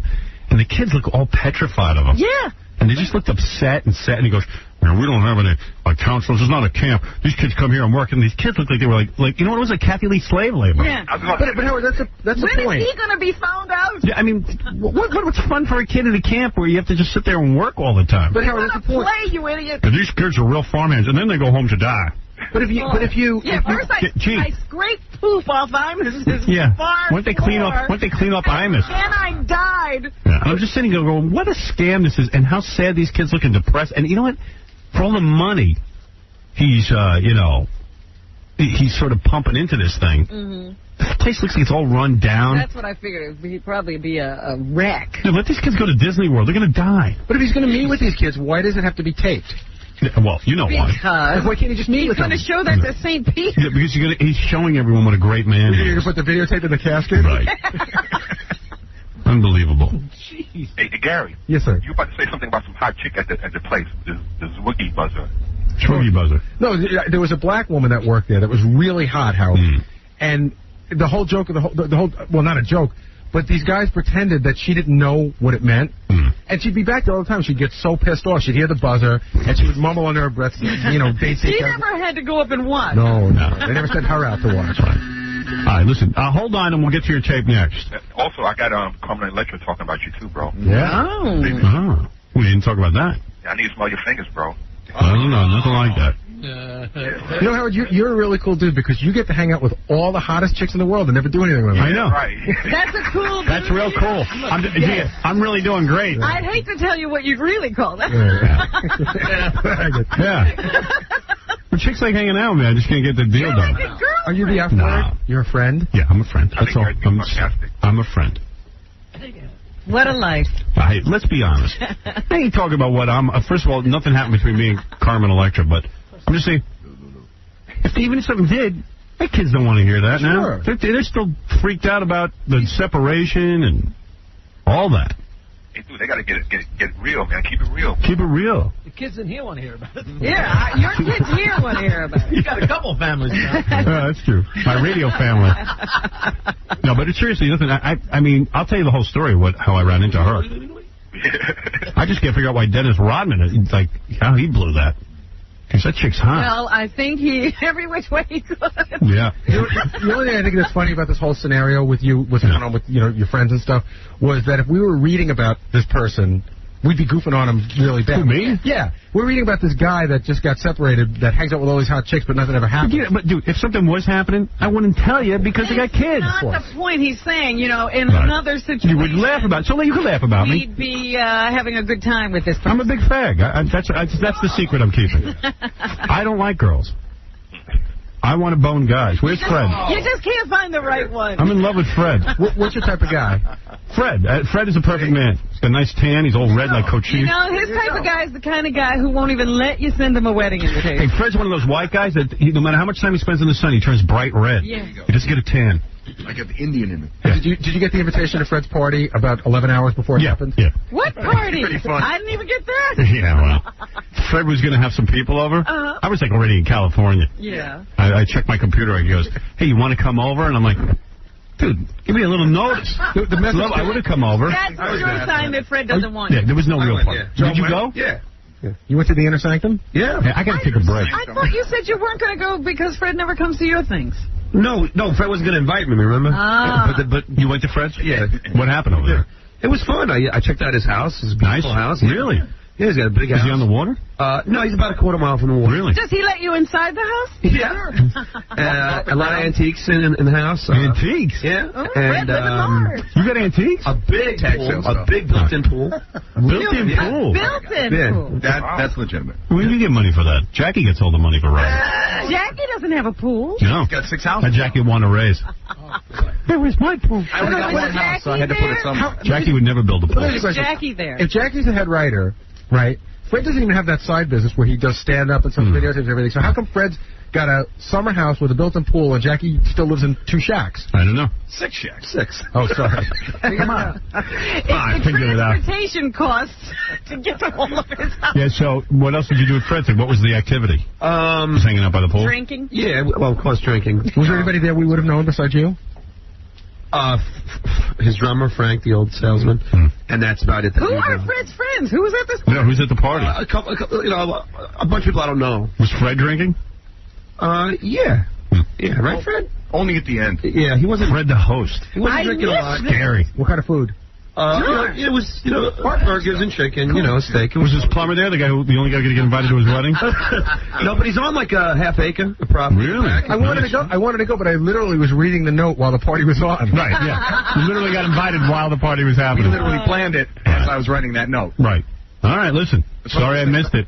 Are you ever going to have a party where you definitely going to have people in party where advance? everybody's going to have more notice. It was one of those things my wife says, come on, let's have one. Wonderful. Looking forward to it. I'll drive out with you, Robbie. His wife has a great car, Howard. She Fred. What kind of car? Look, John taking inventory. Oh, you know John out there itemizing. No, actually... What'd you pay for the house? No, I didn't ask him. What kind of car? No, I didn't, Fred. Yes, well, you asked how much... Yeah, no. I asked him how much the car was, because I'd like to get one. What's the car? It's a vintage, like, 72, what is it? Oldsmobile, but it's, convertible. It's beautiful. I would love to get my hands on something like that. I mean, get a real job. Oh, but I wonder, like, if 72, like, vintage cars is an expensive car. You should have gone out there with a camera and like, got stuff appraised. You know what? We'll never let you know. Hook him up with some of those spy things. Yeah, right. So drunk and talking to it. You should put one of those briefcases with a little hidden camera. Helmet cam. Yeah. So we can see. He's no kidding. Satellite. Yeah, I mean, I really. Any hot chicks at the party? Yeah, actually, there's a girl that works at Allison's store is real hot, and she was there in a little. How many people were there? So I was checking 20. Out. Yeah, it was only like 23. Man, kinky chicks still, huh? Wow. Yeah, and the pool is extra long because he even made it longer than usual so they could do laps. And who did you invite, Fred? Where did your list come from? My list came from whoever I could get a hold of at the last minute. Doug No, Doug Goodstein. No E people? No E people. No. It's just going to be you guys and whoever my wife wanted to invite. All right. Listen, Big Black, hold on. I must take a break. Yo. And then please play us your tape. We're going to have a good laugh with the Imus tapes and Carmen Electra tapes, all kinds of tape. It's going to be great. Hold on, okay? No problem. All right. Can't wait to hear that. And we'll be back right after these words. Why is it at the end of each work week I never seem to have any money left over to do the things I enjoy? I wish there was a way to receive products and or services at little or no cost. Well, now there is. All you have to do is master the art of fellatio. Fellatio? What's that? Fellatio has been around since the Greco-Roman era, and literally hundreds of millions of women have used this ancient art to get virtually anything they wanted for free. Wow! Here's what women are saying about fellatio. I've lived in my apartment rent-free for the past 6 months. I got the cable guy to give me free HBO. I mastered the art of fellatio and rode across the country for free from truck stop to truck stop. I don't know. Not convinced?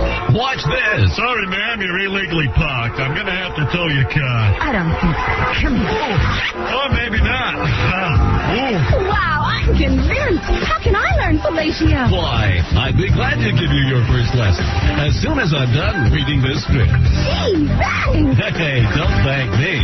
Thank fellatio. Whoa. Get ahead in life. Learn fellatio today. Now, if you'll excuse me, you're back. I have to get back to the one thing that's kept me sane these past years. We're back with the Howard Stern Show. Speaks everything. And Jackie, way too many Heineken Martling. His 4 Oleo joke CDs and cassettes are available at the warehouse, so call 1-800-323-KING. Saturday, August 19th, Jackie for a big show at the Cape Cod Melody Tent in Hyannis, Massachusetts. For MP3 audio, Filthy 3D Joke Man, visit jokeland.com. Look for his new album, F. Jackie, coming soon. All right.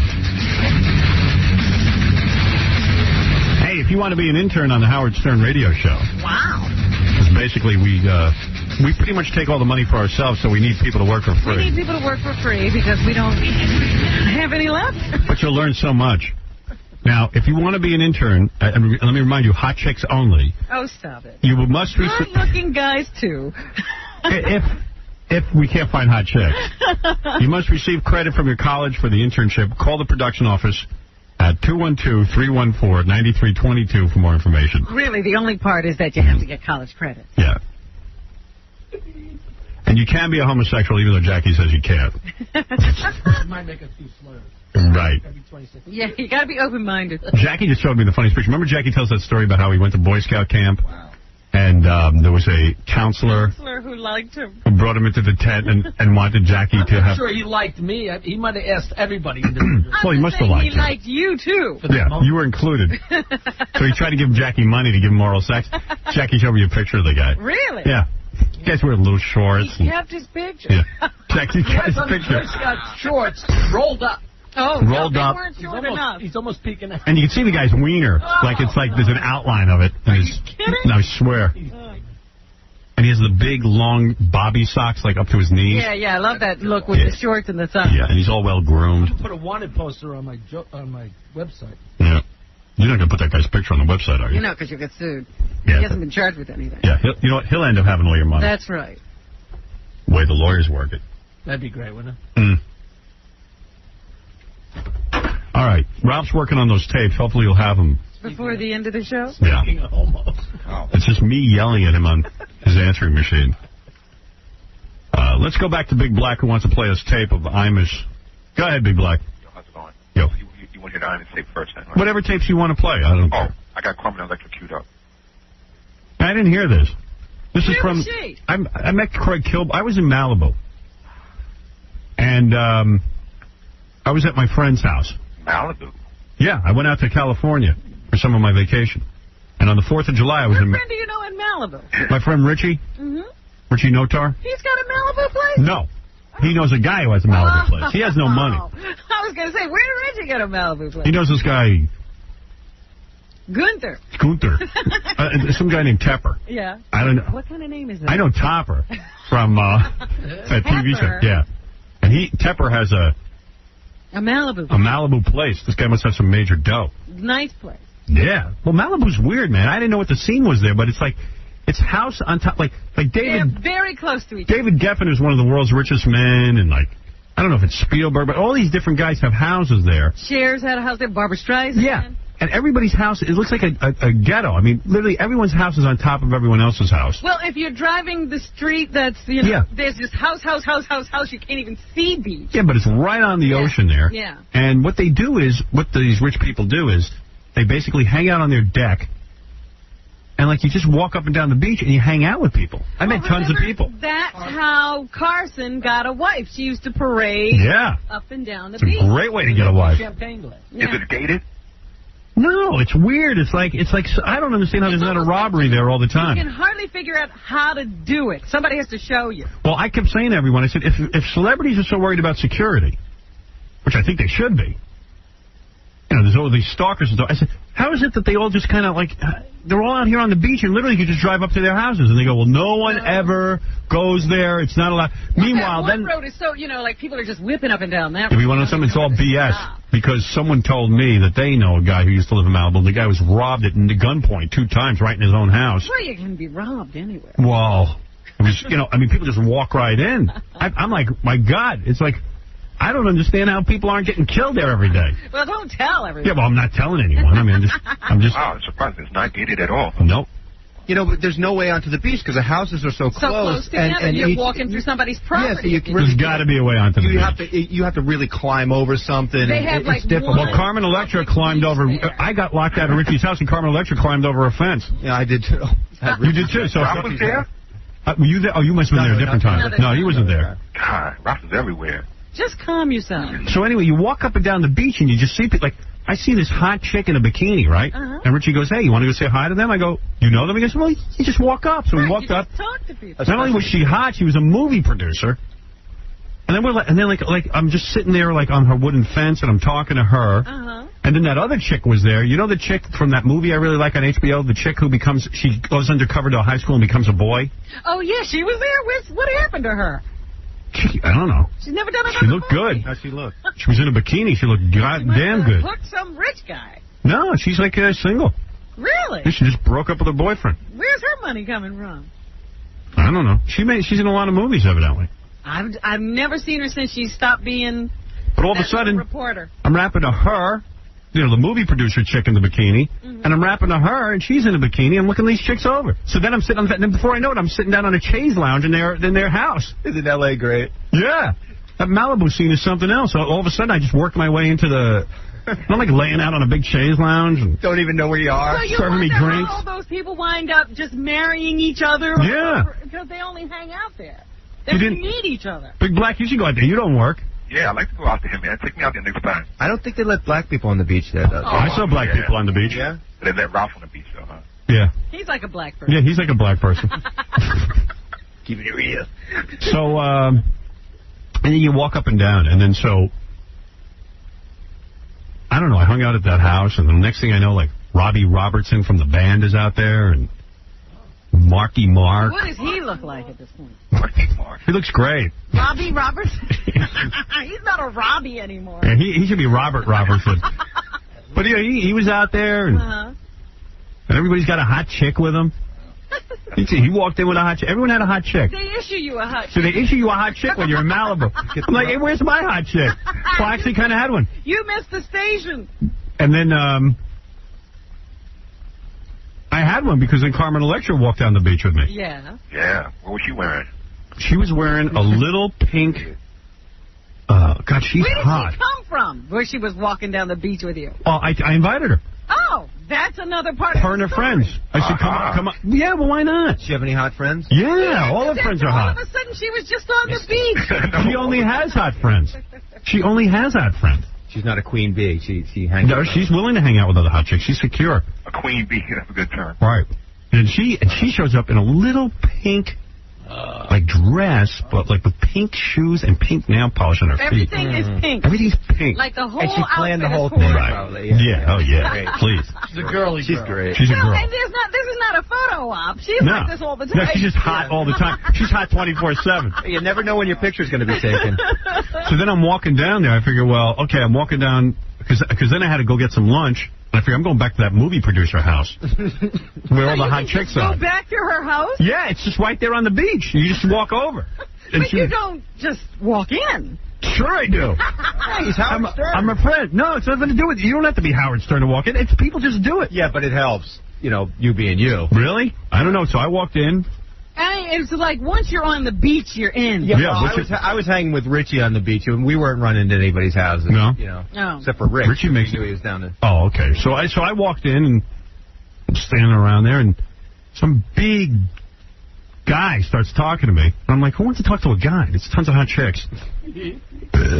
And the guy's talking, smoking a cigar. I go, who do you think you are, Letterman? And you know who the guy was? It was Craig Kilborn, the host of that. He smokes a cigar, too? Yeah, well, he worships Letterman. Oh, God. That's his boss.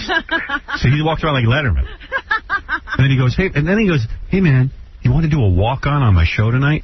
So I said, dude, I'm on vacation. Yeah, that sounds like fun. Gee, that's great. I mean, I get to get dressed up and go on your show, and you're going to, what are you going to, he goes, Who, the Rat Pack? So that was a pretty honest answer, right? So then he goes, come on, man, you got to do a walk-on. You got to do a walk-on. You got to do a walk-on. I said, how about you do a walk-out? Yeah. I was going to say, dude, how about you're going to pay me. How about I walk out of this party? He's bumming me out. To boost your rating. I don't want to walk on your show. You just want to walk on? Like, what for? He goes, oh, no, we'll write you something funny. I go, this sounds like work. I said, I got 2 weeks off for once. I said, I don't really want to work. He could not understand how I didn't want to do a walk-on his show. Were you there on the 4th of July? Yeah. 4th. I was on the 4th. Well, why do you think he's sitting at home? Yeah. That's not a grammar major. 4th. Yeah. So, yeah, I was there on the 4th of July. And then everyone said there was going to be fireworks at night, but there's just a bunch of little kids lighting stuff off on the beach. Just like John's house. Hey, the chicks are the fireworks there. Well, yeah, they were chicks. They were all drunk. Oh. All drunk. And nothing happened, right? No, nothing happened. What was going on at No, really, nothing did happen. In fact, I was sick. I was dying. What happened on 4th of July night where there was still a lot of people just partying on the beach and stuff? I went home early because I was just beat. I was so sick. But what was the deal with Craig Kilborn?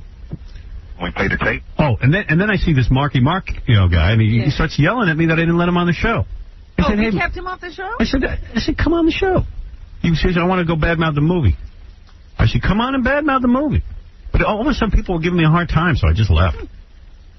Like, you know what? I don't want to be around famous people because then you can't goof on them. Well, you know what I mean? It messes it up. Well, I'm goofing on them anyway. I just hope I don't run into them again. That's the only problem.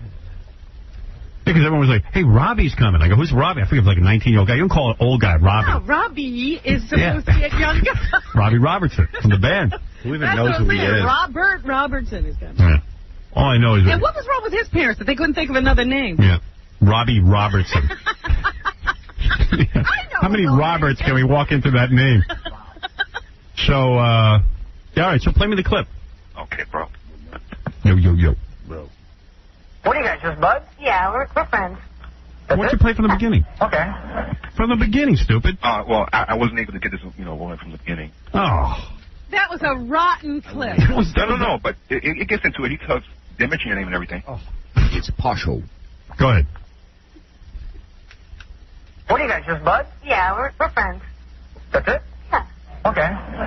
He's a nice guy. Well, that's what's so crazy, because when you're famous and you go somewhere to a club or to a party and people see you talking to another famous person, all of a sudden you guys are getting married and having babies. Yeah. It's just like, it's so ridiculous. No, you're not going to get married. You guys might have babies, but you're not going to get married. No, I'm totally against marriage. That's ridiculous. Howard's a nice guy. You guys, Yeah, he is. He's a nice guy. You guys, it just was funny because there were other people there, and then you guys. Mark Wahlberg was there. Mark Wahlberg, yeah. Leonardo DiCaprio. I want to say Marky Mark so badly, but I won't. He did the show last. He did. Yeah. I don't know. I haven't found out. But Howard, it was a great moment because I got to be honest.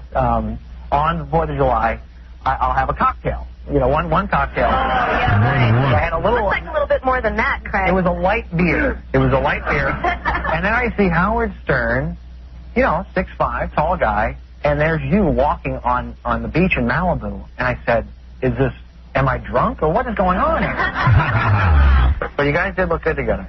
Oh, my God. Okay, I'm done. Somebody's trying to make it into something. I'm done. Okay. They said you'd crack and admit it. But anyway. Hey. That was funny, man. Yeah. But I like that You didn't see Leonardo DiCaprio? No, I did not. But he evidently goes up and down the beach in Malibu with like tons of hot chicks. Oh, well, he's got a band. Yeah, he's got like a posse. All the girls. Yeah, but Malibu's some scene, man. I mean, these people just like kind of see what's going on. They're just on the beach hanging. How did you hook up with Carmen Electra, though, bro? I knew her from the show. Yeah. And then, you told her you were going to be in California? yeah, and then like I said, oh, we have a whole bunch of people coming out to Malibu, so I want to seem like I was like, happening, like have people, It's an MO. He usually grabs a hot chick to walk around in Los Angeles with him. Yeah, because then I look like I'm happening. You have to. I mean, if you got if you got guys like Tony Curtis running around with hot chicks, I look like a real loser. But I just, it's always, like when we wanted Ozzy Osbourne to pay attention to us out in California, we called Jessica Hahn. Yeah, I can't explain. Here's what happens to me, Like, I'm a famous dude, but nobody pays attention to me. So we go out to California years ago, and, like, Ozzy Osbourne wouldn't talk to us. We didn't know Ozzy at that point. So then, like Robin said, if you call Jessica Hahn and she sits by the pool with us, he'll come talk to us. Yeah. I said, you think? So we called Jessica. She comes running over, and sure enough, Ozzy Osbourne, like a magnet, he comes running over. And I remember when we were in New Orleans that time, it was just by accident we ran into Pam Anderson. We could have done such business that night. The because guys, the entire hotel was standing around us. the entire King World syndication company came over. So, I mean, it was just like, for some reason, nobody pays attention to you unless there's some hot chicks around. And I'm telling you, walking in with Carmen Electra was the right move. Yeah. Yeah, that's the best move, man. Damn right. Excuse me. Excuse me. That's the best move. Makes you look like you're happening all of a sudden. Then, Right, people want to know what's going on with you. And then, all of a sudden everyone's like, hey, what's up with that? And then other chicks start talking to me because they think that I have something going on. That's right. Oh, he must be cool. He must be a cool guy. He's got Carmen Electra with him. Do the math. Yeah. Do the math. Think it through. Do the math. If anybody could do the math, this country would be in a better place. Right. It's so unbelievable because it seems to me no matter what people have going, all it is about walking around with hot chicks. It makes everything better. You can take a lot it makes life worth It living. makes it better. But then people come up like they're interested in you. Right. They ignore her. So Right. Like she had nothing to do with it. Right? Like, I'll tell you, like we know this guy Rick Rubin, right? And Rick's like a big famous record producer. He's like wealthy. Him and Russell Simmons started rap music or something. I don't know, Def Jam. So I went out to when I was in California. I went out to dinner with Rick. Who's Rick walk in with? And he's not dating her, but you bring a hot chick. He brought Gina Gershon. Uh-huh. All right, I'm talking about this past time, the actress who I've met with him before. Oh, you were with Rick again. Was with Rick again, and I didn't know he was bringing Gina Gershon, but what was she wearing? She was just wearing jeans and a tight T-shirt. Tight jeans? That said something on the T-shirt. I can remember. I was reading the words. It was like... He read her T-shirt. Reading. I was like reading. On his vacation. Yeah, I did some reading on the vacation. I read Gina Gershon's T-shirt. I think it should have just said F me because that's what it... Stop staring at my boobs. Well, if she isn't the most interesting girl on the planet... Is she real hot in real life? She's very hot, and you know what? She carries on a great conversation because I don't even know one thing Rick said. I just talked to Gina the whole night. You think you like Rick. You don't even know. Then I'm walking out of the restaurant, and they got... In L.A., when you go to eat dinner, paparazzi dudes just show up. Yeah. Like 20 of them. They're always at those restaurants. I don't know if the restaurant calls them. But they usually have somebody on staff. Yeah, it's weird. So then I'm walking out, and I realize Rick's with Gina, but they're going to photograph me with Gina, and everyone's going to say I'm now banging Gina. Right. They can say worse things about it. Yeah, but you don't want your kids reading you banging Gina. Yeah, they don't say that. Right? You don't. Seriously, if you could avoid that. Who are you talking to? Big Black? Yeah, Big He's Black. You don't have kids. Yeah. Dude, man. You don't get how his kids act. Well, dude, you know what? It's complicated. I get it. Don't they know about the real world? Don't they have boyfriends, any of them? No. They don't want their dad doing anything. Don't you have like a 17-year-old? Dude, it's not even been a year I'm separated. Believe me, dude, you don't know. You know what? You're so insensitive. You should be sensitive like me. I mean, I've been waiting for years for you to mess around with hot chicks, man. And then not. You're waiting for me to mess around with hot chicks? What's your problem? On my computer. He's living through you, and if you won't tell him... Dude, let's be frank. I ain't a good-looking guy. I ain't going to be messing around with that hot a chick. What do you mean? Come on. You with Carmen Electra, Angie Everhart, Robin Givens. I mean, you with a lot of bunch of... canoodling. Yeah. I've been keeping track of you. Yeah. He's got a list, and he doesn't know what the But list I'm telling you, is. man, all I got to do is be just walking down a beach with somebody, and then they say that I'm banging them. It ain't that easy, man. The chick's just going to bang you. Yeah, a lot of your partners. Better stop the protest. What do you mean what chick is just going to bang you? Ask Mick Jagger. Well, Mick Jagger's different. He's Mick Jagger. Yeah. At this point, I'm not sure why chicks are banging Mick Jagger. You know what's funny? He's still Mick Jagger. Had, you get that DirecTV satellite, and they had these free concerts on one of the channels, and they had that Feel Like I Do guy. Oh, yeah. Pete Frampton. Yeah. That ain't him. I don't know who that guy is, because in the latest issue of People magazine, they put out a 70s issue, and they have the real Peter Frampton in there from, the days when he was actually doing those concerts. Right. And this old guy who's running around saying he's Peter Frampton is ridiculous. I'm Peter Frampton. He's going to knock on the You realize that music wasn't that good. He was a good-looking guy. You got that Imus tape? Yeah. Right now, want to hear it? Yeah. Yes, I do. Why is Ralph in the studio, man? Yeah, where are you going to get the... Ralph's got some good tapes today. I'm waiting on Scott. Go in the engineering room, bro. Oh, shut up. Go in your bathroom. What, are you stalling because you don't have the tapes? I seem to have misplaced. Where are the Imus tapes? All right, let me play this one right now. To check my archive. What the posh? Well, the first time they revived me in a helicopter, and I don't remember any of that flight, and from Las Vegas to Mexico to Albuquerque must be about 150 miles, something like that.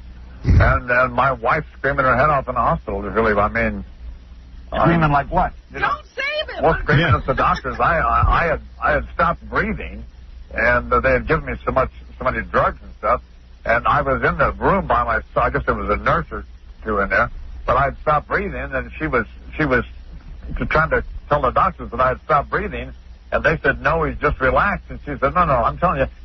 She stopped breathing. She's smarter than the doctors. That's right, the doctors can't tell. Get out of here if you don't, So when I credit her with saving my life, I know it sounds lame, but man, that's what happened. So if she had not raised hell, why? She saved his life. Why would be here? His wife has to say. What was he is so pussy with. No, wait a minute. Wait. Stop the tape. Stop the tape. Because she told him this story. He doesn't have any memory of it. She has told him, I saved your life. I'm saying, so please, when you die, leave me all your money.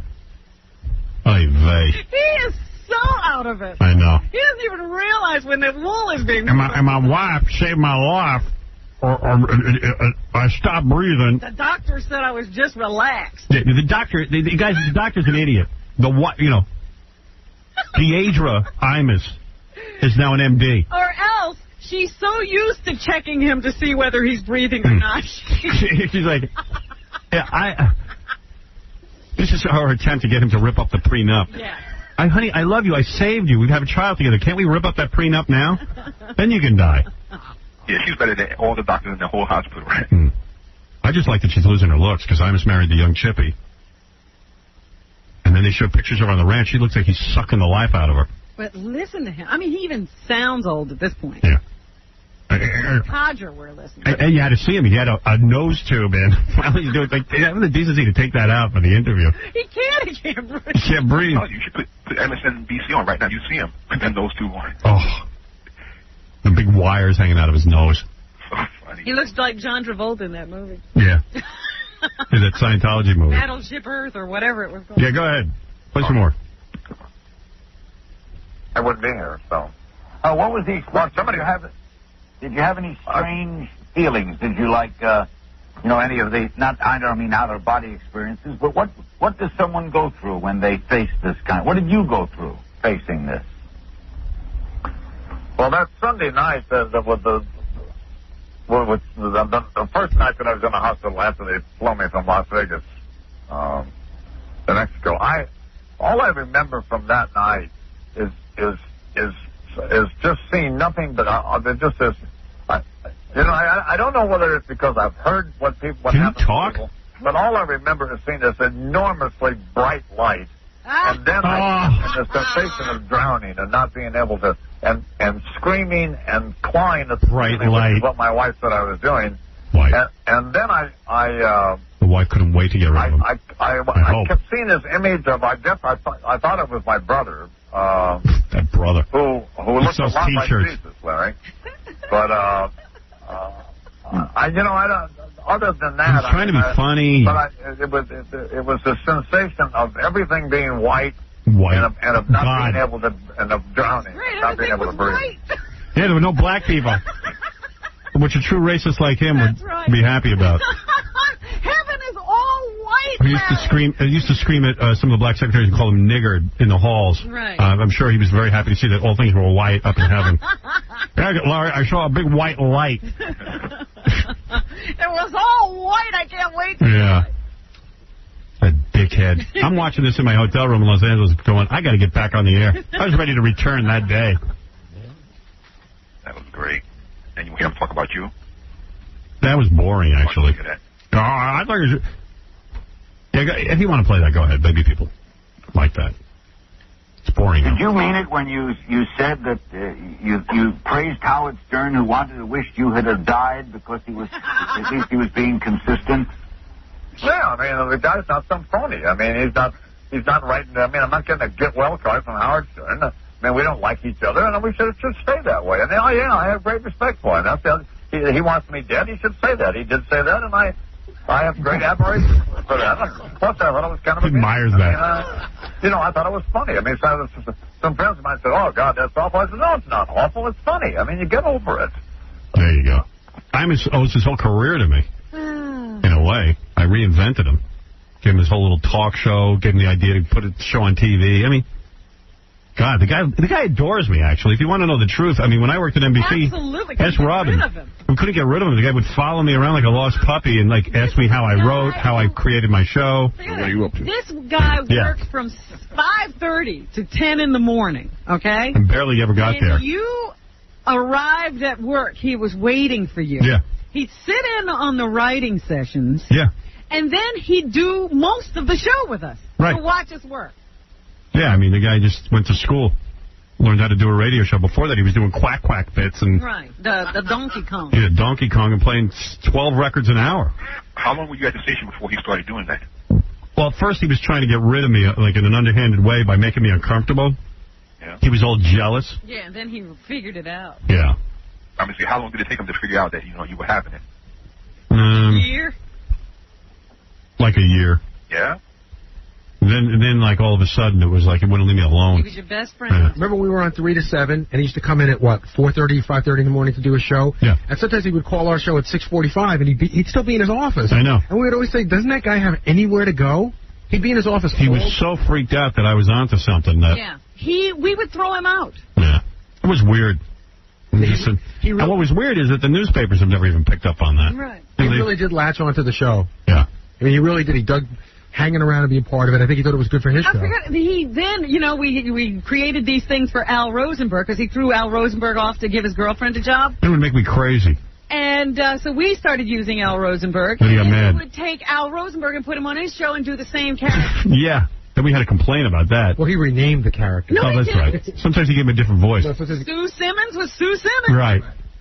Then he would try to take me out to lunch, and he'd start waving around all kinds of he had an accountant that would send over cash, and he had thousands of dollars in cash. He used to carry a roll of dollars. And it drove me crazy. I was like, that should be my money. Why is he getting paid? I know the thing that he did that really pissed you off. Yeah. He was up for contract negotiation, and this had nothing to do really with the contract. The station gave him a Rolex. And he was like, I want this Rolex. I saw this Rolex. It's $12,000. The station really cares about me, and they want me. And they got it for him. And then they got it for him. And I was so honorable. I was like, well, wait, why do they have to buy him a Rolex? I mean, that had nothing to do. I know. Nothing. But that had nothing to do with the contract itself. He got a full contract Guy's of money. a dick. I wish he had died. Plus, he had that what really used to irk me was that guy who was always hanging around because he had to drive Imus everywhere. Yeah. That was crazy. While we were on the subway. Dick. Guy had no talent. Yeah, I know. I used to see you, Fred, and Robin would get out of the car like clowns. I know. Well, clown that car. was a good day. When we were on the subway, we were shaking in our boots. Yeah. Fred had a big briefcase that he would hit people with. No, but if they bothered us. I tell people about this now, and they think this is funny. Howard lived on Long Island. Robin lived in Queens. Fred lived in Queens. Robin and Fred would drive all the way to Long Island to get in the car to come to New York with you. We needed to be together. We were scared. Every day, Fred's car, the car that you guys were in, would drive past Fred's house another half hour to get to your house. I know. Believe me, we didn't care. It was better that we were together. Safety in numbers. We had to take on the New York subway. Then we decided the subway was too dangerous. I would drive my car. And I had a 70 Valiant that would break down in the middle of Harlem. Yeah. Because we'd get lost. Why would you be in Harlem to get to... Because it was so bad, the traffic. Traffic was so horrible, you couldn't stay on That's the the trade-off. So the only thing you do is you ride through Harlem because nobody rides through Harlem. And then we get lost. We wind up in the Bronx. I mean, it was horrible. Now, what else you got? Got any more Imus tape, or is that it? Yeah, I got a few more clips. All right, go ahead. Clips. So there's great confusion on the part of a lot of people. They think it's a camp. It is not a camp. It's a genuine working cattle ranch. Well, hold it. Texas Longhorns here. We have Navajo churro sheep and buffalo and a number of other animals. And when each child comes here, we assign each child their own horse. Wow. And they are responsible for that horse for the entire time. What a great time. Wait a minute. Is that horse as well trained as the one Imus was riding? Let me tell you something. It goes like this. It's like, let's set up a ranch. I won't pay for anything. You know how we were just joking about how we take all the money and the interns are paid for, they don't get paid and they do all the work? He gets the listeners to buy up all the property around his ranch and all the corporate sponsors. Yeah. It's basically a shakedown. Does he live on the ranch? Yeah. Then of course, because now he has no neighbors because he's getting everyone to buy up all the surrounding property. Right. Paul Newman doesn't live at the camp he opened for sick kids. Right. It's just I see the whole scam perfectly. This I applaud. Because I wish I'd thought of this. I'll admit, this is his one. I'm just not that crooked. He am a genius. Yeah, he am a genius. I would be guilty doing this because I know I'd go to hell if I did it. So then, got sick kids working. In order to justify it, he puts 10 kids. He says, we can only have 10 kids because we don't have any counselors. These kids are really working.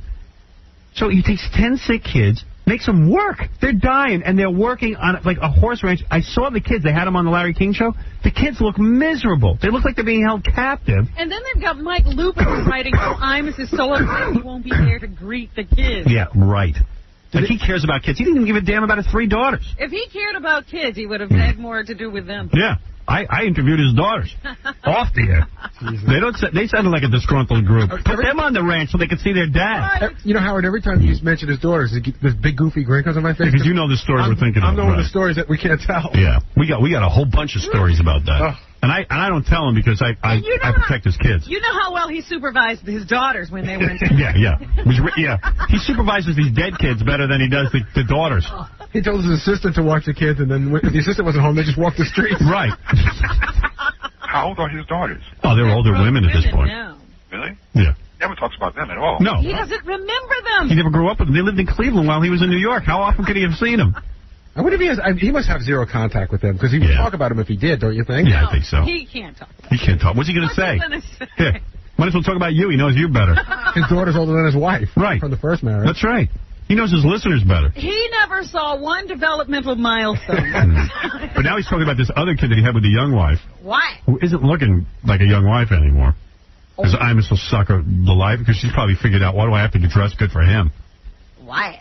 He's like, wow, it's so great.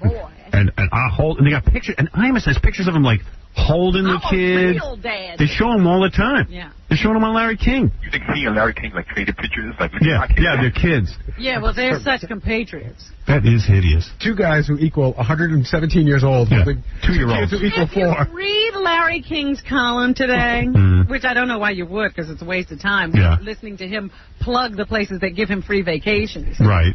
But that's what it's all about. I took my family to Las Vegas. Boy, it's great. It was great hanging out with Don Rickles. He is... An hour and 20 minutes elapsed. Saw the Blue Man Group. Boy, that was great.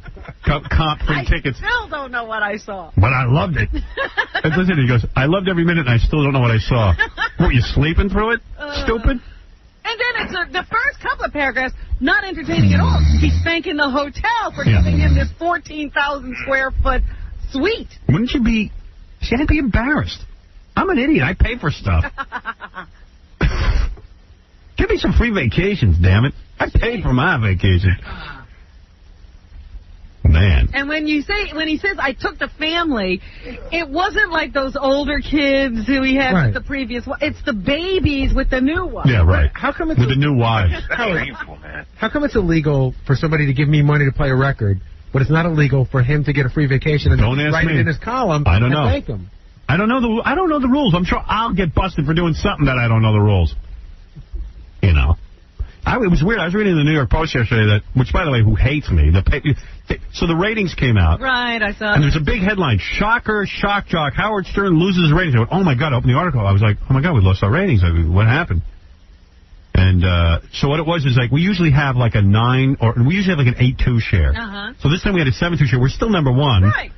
And even like the Daily News printed accurately. They go, "Oh, so radio, all of the morning shows were down." Yeah, we were the only ones. Yeah, it was like, all the morning shows were down and the levels were up, but this regularly happens and then they go back up, and it was like, it was no big story, but the Post tries to, they hate me there. They just hate me. It's getting me really riled up. I'm going to be doing something soon that's major to get back at them. Uh-oh. Listen. I'm just going to be doing something major. Uh-oh. Big Black. Yeah, and it involves Big Black. I'm going to need your services. You're going to tape everything. I see that WFAN was 2.6. Yeah, wow. Gee. Yeah, but we had the most rich listeners. Imus was on Larry King going, "We have 10 million listeners, and not like Howard Stern's audience. They're a bunch of idiots." But, like... Yeah, they're 40 million paupers. Yeah. His listeners want to listen to a guy who's dying. Right. But isn't it true that your two stations are the two top-billing stations in the country? You know what I'm going to do? I'm going to buy my own newspaper and have Big Black as the editor. That's how I'm going to get the newspaper. But they just write negative crap after negative crap. And I thought, well, maybe I'm not number one anymore. I've been number one in this town for like 15 years. Nobody ever writes about that. Big headline if we weren't number one. Right. But it wasn't even that. They make up headlines. Yeah, they just want to kill me. But they also had Why don't they just kill me? But you know what? It gets you to read the article. But can I tell you something? We have this discussion every quarter because I think we've been number one in New York for something like 28 or 29 rating books in a row. Yeah. And you would think that's never been a story. But I know I could never. But then you can see Larry King fawning over Imus, who's number 23 or something. They never mentioned that. We first got here, Imus wasn't number one. I know. He didn't. They brought me in because his ratings were gone. That is funny. They never talk about the fact that you have this string. It's great. A string. God, I can't even help you, man. You're going to make fun? Yeah, it's funny. I heard also... I play more Imus. It's fun. That's the funniest. The best. More Imus? Yes. Okay, bro. Not your bro. It works because we treat them like regular kids. We don't treat them... We don't baby them. They can get babied at home. If they tell me they don't feel like doing chores, I don't care whether they feel like doing it or not, they're going to do it. And the first couple of days, some of them say it. They say they don't feel like doing it, and they shouldn't get over that. So I think we give them a sense of accomplishment. The kids with cancer. They restore their self-esteem. They've been told ever since they've been sick. They've been told by their friends. They've been told by other people that they can't do anything. That they're sick. You can clean the crap out of the barn. Well, you know what we found? We found there's nothing wrong with them. He did a medical. I guess his wife did a medical test on him. They're cured. And there's nothing wrong with them, dude. They're dying. And you know what? What fun! They finally. And it seemed like there was a bunch of black kids there, like the inner city type. Right. And these kids look like they were just miserable, standing next to this old white man who's making them do chores, and they only got a few more months to live. They come in and they say they don't feel like doing it. He says, "I don't care. Do it anyway." Why don't they make that old coot do it? What if the kid goes up and says, "Imus, my white blood cell count is down." He goes, "I don't care." I don't care. My wife, Deidre saved my life. Let her go give you an exam. She's better than an MD. Well, I hope those kids start dropping off like flies at that camp, and they hold Imus responsible and lock him in jail. The thing he was always good at was browbeating people. So now he's browbeating sick kids. Yeah, sick kids. What a treat. You get to clean the barn and do chores for the summer. All the kids with brain cancer. We're cutting down cactus today. Imus, I'm hemorrhaging. But it's such a scam, and nobody's saying anything. Bring me my horse. It's a goof. I'm listening to this, and I'm going, what fun is this? And he's getting free labor out of these kids. I'm sorry. And free, and what it is he bought a little ranch, and he's getting all the land around it under the guise that it's a camp. Yeah. Then how come it only services 10 kids? And how come that land? Yeah, all that land and all that money that was raised. I'll tell you why. Yeah, only 10 kids. He has like thousands of acres. Yeah. Now you put some of them cowboy hats on your shaved little heads and let's go plow the fields, baby. Hey, you with leukemia, go brand that cow. Yeah, get busy. Who cares if it kicks you in the head? It's like a depressing looking place. It's all imagine you're dying tacky. And they take you to Imus's ranch. And Imus is on tubes and it's just the whole thing is a big joke. You think you died and went to hell? Goddamn freak. They're preparing you for what death is like. For the ranch. Stop picking your scabs and get to work, you little bastard. That would be a blessing. Maybe That's what they're saying. Death will be a blessing. Yeah, you'll be happy to be dead once he gets done with you. If I did that, they would be up in arms. Number one, raising money off the sponsors. He's a full human being on Earth. Yeah. And they send you to him. Yeah. Fun guy. And everything has a sponsor name on it. Every part of the ranch. Oh, yeah, because he's got logos and... Yeah, because he's got this big spread of land, but now no neighbors, because the sponsors are being shook down and by... the whole thing's... Go ahead, play some more tape. It's a racket. Check this out. This is real funny. We had kids, two boys, one 15 years old and one 16, and they sat out on the front porch of this, the night before they had the lady, they sat out on the front porch of this dance hall and sobbed. Now, I don't mean they were sad or that they had little tears, sobbed that they had to leave this ranch. And one of them tried to get us to call his parents to see if Deirdre and I would adopt him. So that's the kind of, it has that's sort of effect, I think. He doesn't have tape of that. See, now you're pushing the Y too far. Yeah. You know, the kids want us to adopt them. In fact, I recently heard from my 3 older daughters from my first marriage, and they want to be adopted, too. You got to get sick first. Yeah, but I want them to get cancer. Then I'll pay attention to him. He's such a great father. He's so great that all the kids want to be living with him. Uncle I. They're crying. Call their Grandpappy. A 16-year-old kid's going to say, please, I don't want my own parents. No, you have to see these kids. These kids look like, you know, you don't know where they're going back to. They their parents were just at Sesame Place. Probably. Put the 6 kids to work. Didn't they do that in Auschwitz? Camp Auschwitz. Circle R Auschwitz. Yeah, hey kids, go do your work. Go do your chores. There's nothing wrong with you.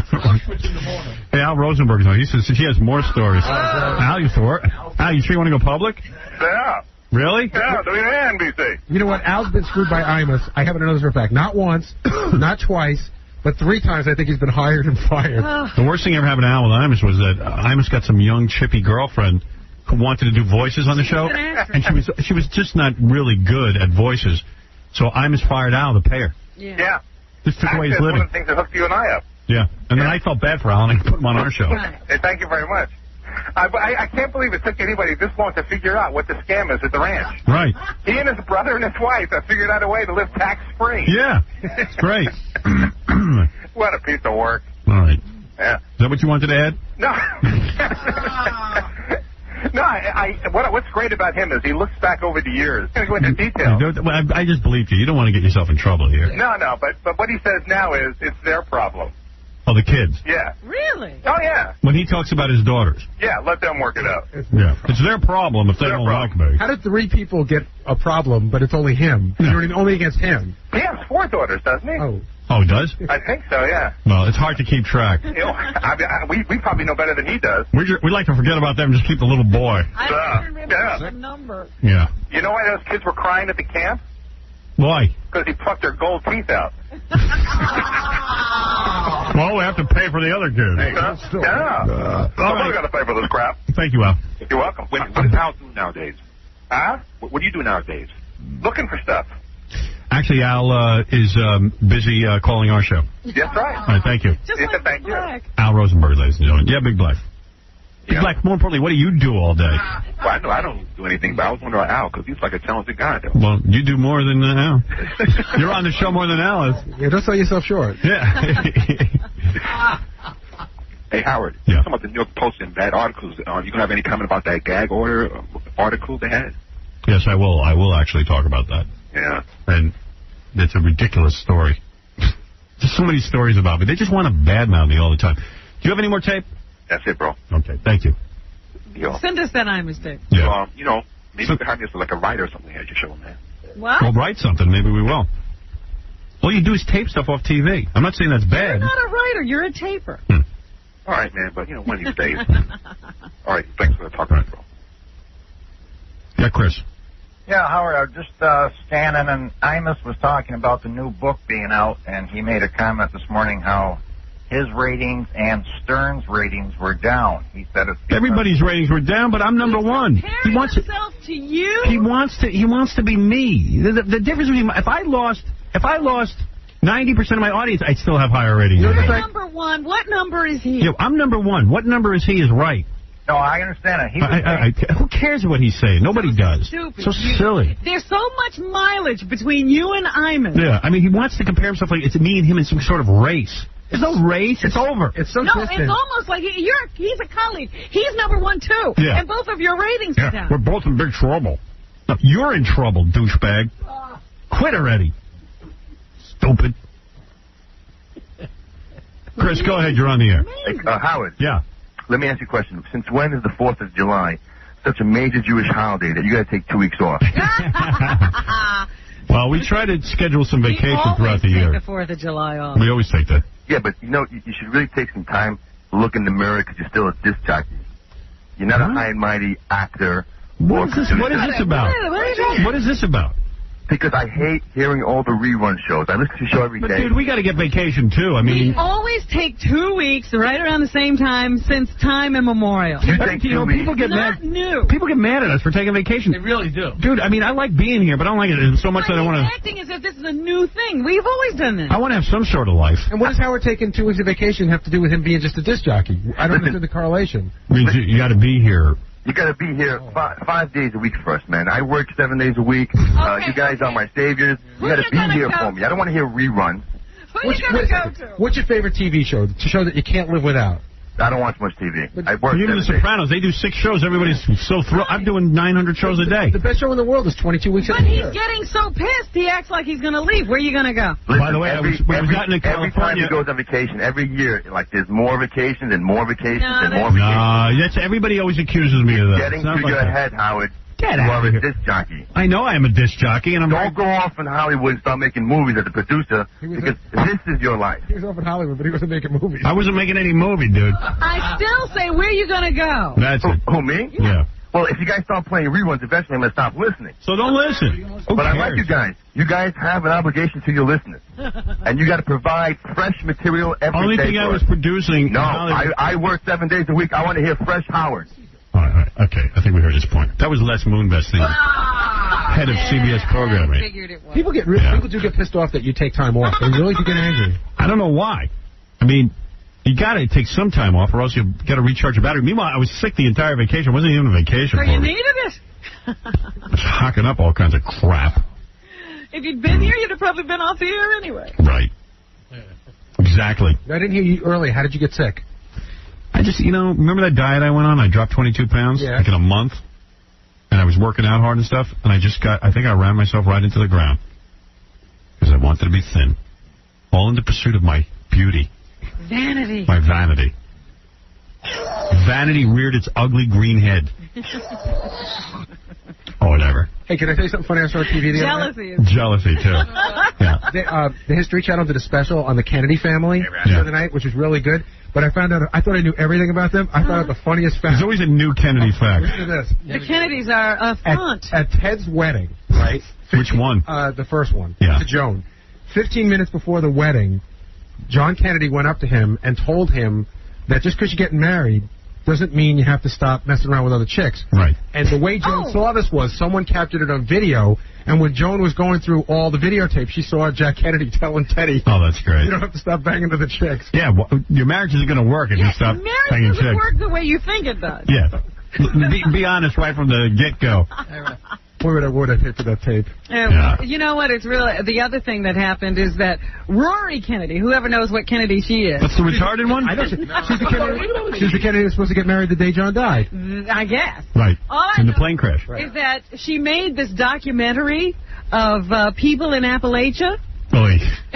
Only rich people could do that. And I watched, I tried to watch it last night. It was on one of the HBO channels. Right. And all she did was set a camera up and let these poor Appalachian people yell at each other. What are they yelling about? This one guy was cursing out his mother, arguing with his girlfriend. How could you leave me? You gonna tell me I didn't love you more than you love me? So it's the Ricky Lake show. Me? And I thought to myself, she thinks she's a filmmaker. Right, she's just videotaping people. This was somebody's home movie. And if her name wasn't Rory Kennedy, it wouldn't have been on HBO. The guy who made X-Men is a real filmmaker. Yeah. Yeah, go ahead, Dara.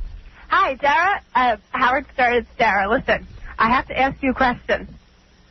I'm going to Naboo for my 21st birthday. Very good. And I wanted you to join me at the restaurant, and it would totally make my 21st birthday if you could come to dinner with my girlfriends and I. You could totally identify with her, right? Totally? Totally. Totally. You No, really, totally seriously. hot? Well, maybe she should come in and audition for you. Are you hot enough? Yeah, come in and let me look at you and your friends. Be at your birthday party. You got to bring some of your friends. And bring your license and ID because I have to check your... Yeah, bring your hottest friends. Yeah, and wear outfits like Carmen Electra. Okay. Yeah, make your toenails pink and wear pink outfits. Are you serious? No, Yes, I'm serious. Are you, Okay. Are you paying for Nobu yourself, or is your father picking up the tab on this one? No, honestly, I got a fax from Nobu the other day, and I was looking at the menu, and it's definitely a little bit high for me, but there's only one 21st birthday, so, you gotta do it right. Yeah. Are you a real hot chick? Yes, definitely. That's going to be good. I'm telling you, you would not be disappointed. My And I'll probably girlfriend have and sex I... with you guys after I'm done, right? Eating. What's that? I'll probably have sex with you guys after I'm done eating. I don't know about that, Yeah, but... forget it then. Would you and your girlfriend be willing to do some sort of a lingerie show in here before you go to dinner? I don't know about that. I'm just telling you, it would be an awesome time. Would you put your foot in my crotch during dinner and like rub your foot against my private area? Probably not. Probably Well, not. forget it. I got to go. Oh, all right. Dull evening. Yeah. Will you at least open my zipper with your foot? True. Oh, she's gone. What kind of dinner is that? I think they're so funny. She calls up and says it would be a totally great evening for me if you would show up. Yeah, great. Well, what's in it for me? birthday. Great evening for me. Yeah, Lee, what's up? What's up? What's that? What's that? What's that?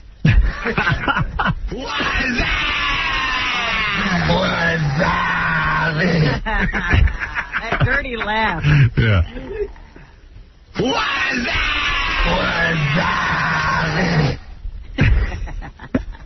Okay, what's up? Yeah, what's up? I'm doing the webcast for O.J. Simpson. Are you? Have you heard about that? Yes. Yeah, O.J. Got himself a webcast. now? What's he going to do on it? He'll answer any question the public has. Hey, dude. Yeah. Forget that. That's bogus, man. That's a ripoff. O.J. ain't going to answer any questions. Do you have to pay to get on? If O.J. goes on the website and admits he killed somebody... Oh, he's not going to. Who gets the money? But he's also saying now he will do a lie detector. Oh. Let me tell you something. Here's the bottom line, Lee. Yeah. O.J. wants to make... First of all, they figured out O.J. needs money, right? Mm-hmm. Yeah. So what they figured out is that anytime he gets money, he has to give it to Fred Goldman, theoretically. Right. That's right. But somehow O.J. has figured out ways to get paid. To get around that. Yeah. If I did that, I'd be in jail. But if O.J.'s making the money, how does he get to keep it? I'll tell you how he keeps it. He set up a foundation. Okay. And how does he throw money out of the foundation? No. That's not. You can't do that. What's he doing? That's not so. What's he doing? He's given the money to two charity projects. They're not his foundation. The O.J. So why is he doing it? Oh, he wants for one thing, he's pissed off at everybody who does the news shows that he goes on because they keep cutting away from it when he tries to... Dude, has it occurred to him that he's a murderer? That's why people are pissed? No, he is the funniest guy in America after Imus. Because he says, the other day he finally admitted, I am not looking for my wife's killer. Right, he finally gave that up. He stopped. Yeah, why put a bad story? We all know he killed her. He got off. Black people were angry, and they wanted him roaming the streets. He stopped looking. I'll never understand looking for his wife's killer, and his schedule didn't change one little bit. Right. You think he's innocent, sir? Do I think he's innocent? Yeah. Well, I have nothing to say about it. All You're running the webcast. I'm sorry? You're running the webcast, right? Yeah. Do you have a thought either way? I was hired by another company. Who cares? What's your answer to the question? Which question is that? Do you think he's guilty? Oh, who even cares what this guy thinks? He's like dodging it. Yeah. So here's the deal. You want to make some money, man? Here's the deal. Give me O.J. I'll hook up a pay-per-view special. Forget about the internet. Nobody watching the internet. You can't. You go on the internet to watch this. You can't even. You can't see it. You can't even see anything. You tell the O.J. Maybe that's what he's hoping. He wants to make money. Yeah, exactly. You want to make money. So I'm going to take a lie detector test on TV with me as the host. I'll promote the whole thing. He wants to make some real money. Yeah, but... And I'll give him the money. Your job is nothing. You're irrelevant. I don't need you. Yeah, you're out. You just get the message to You just get the message to OJ. And the money will go to his children, you understand? To the kids. Because they can make money, I think. Yeah, and then they can pay him. For being dad. Because I just want to humiliate that idiot on pay-per-view television. Of course, I'm going to keep 50% of the money for myself. Because F OJ. Good laugh. Yeah, because I need some dough. So do I. That's why I'm doing it. What? You need so do I. That's why I need money, yeah. Because I take care of my kids. But that was the funniest. I want to take care of mine. I'm not looking for my wife's killer. Yeah, I finally gave up. I checked out every golf. She wasn't in California or Florida. The only two places he ever seemed to be looking. You know how many people would tune in to see him take a lie detector test administered by me? It would be the highest rated pay-per-view ever. And I'll ask him everything. It would rival network ratings. Well, why don't you go through me and we'll negotiate it? Because we don't need you. I know how to get to OJ without you. I'm going to get the money and just buy outfits for Carmen Electra. Dress her up in different pink outfits. I'll tell you what. I'll get the money and I'll buy a Carmen Electra outfit. No, you won't. All right. Thank you. All right. O.J. Simpson webcast. And you know, you see that webcast. You log on, it's going to lock up. No. And then you watch the video. This is publiccrossing.com. We have it solved. Oh, you're the guy. We're not the other guy. Yeah, how are you going to have streaming video with 3,000 people on it? You can't. There's no video. Frederick's to Hollywood. Victoria's Secret. Oh, we're expecting a lot more than 3,000 people. Dude, you're not going to get anybody. Everyone knows it's bogus. He's not going to say anything. Who wants to hear from OJ? Yeah, really. A lot of people. Yeah, good luck. What are you charging? $9.95. Yeah, for what? 2 hour. To talk to see OJ. If my streaming video doesn't happen, can I get my money back? But it's all going to make the news, so why do you just wait a day, and then when it makes the news, if anything's interesting? Oh, because you get to ask OJ yourself. There certainly won't be any breaks in the case. So what are you going to say to OJ? Hey, OJ, did you kill your wife? You knew I didn't. Of course not. Yeah, so big deal. Put him up to the lie goddamn detector test. That skunk. That half a skunk. Goodbye. Go make your money with OJ. Evil. Goodbye, Lee. All right. I'm done with you.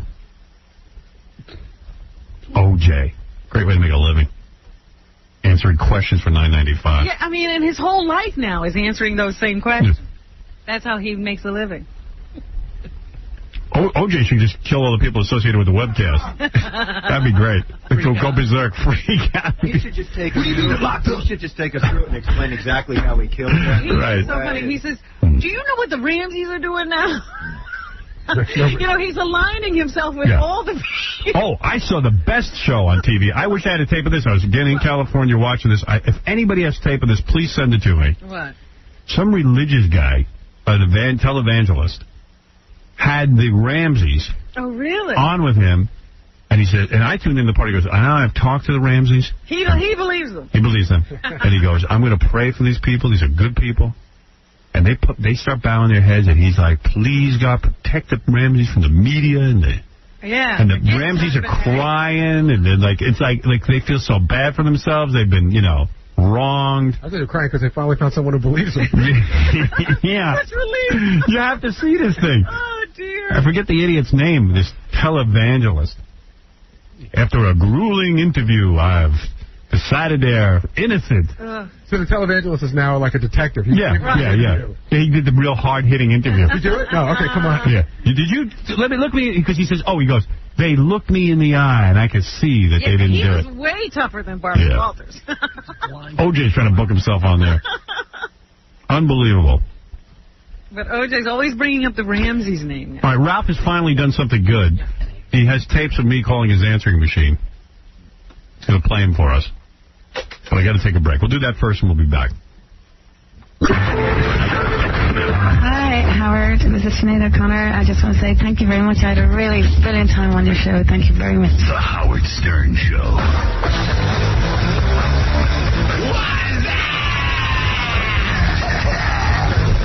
What's up? All right, real quick, you want to hear Ralph? Sinead O'Connor had a brilliant time on the show.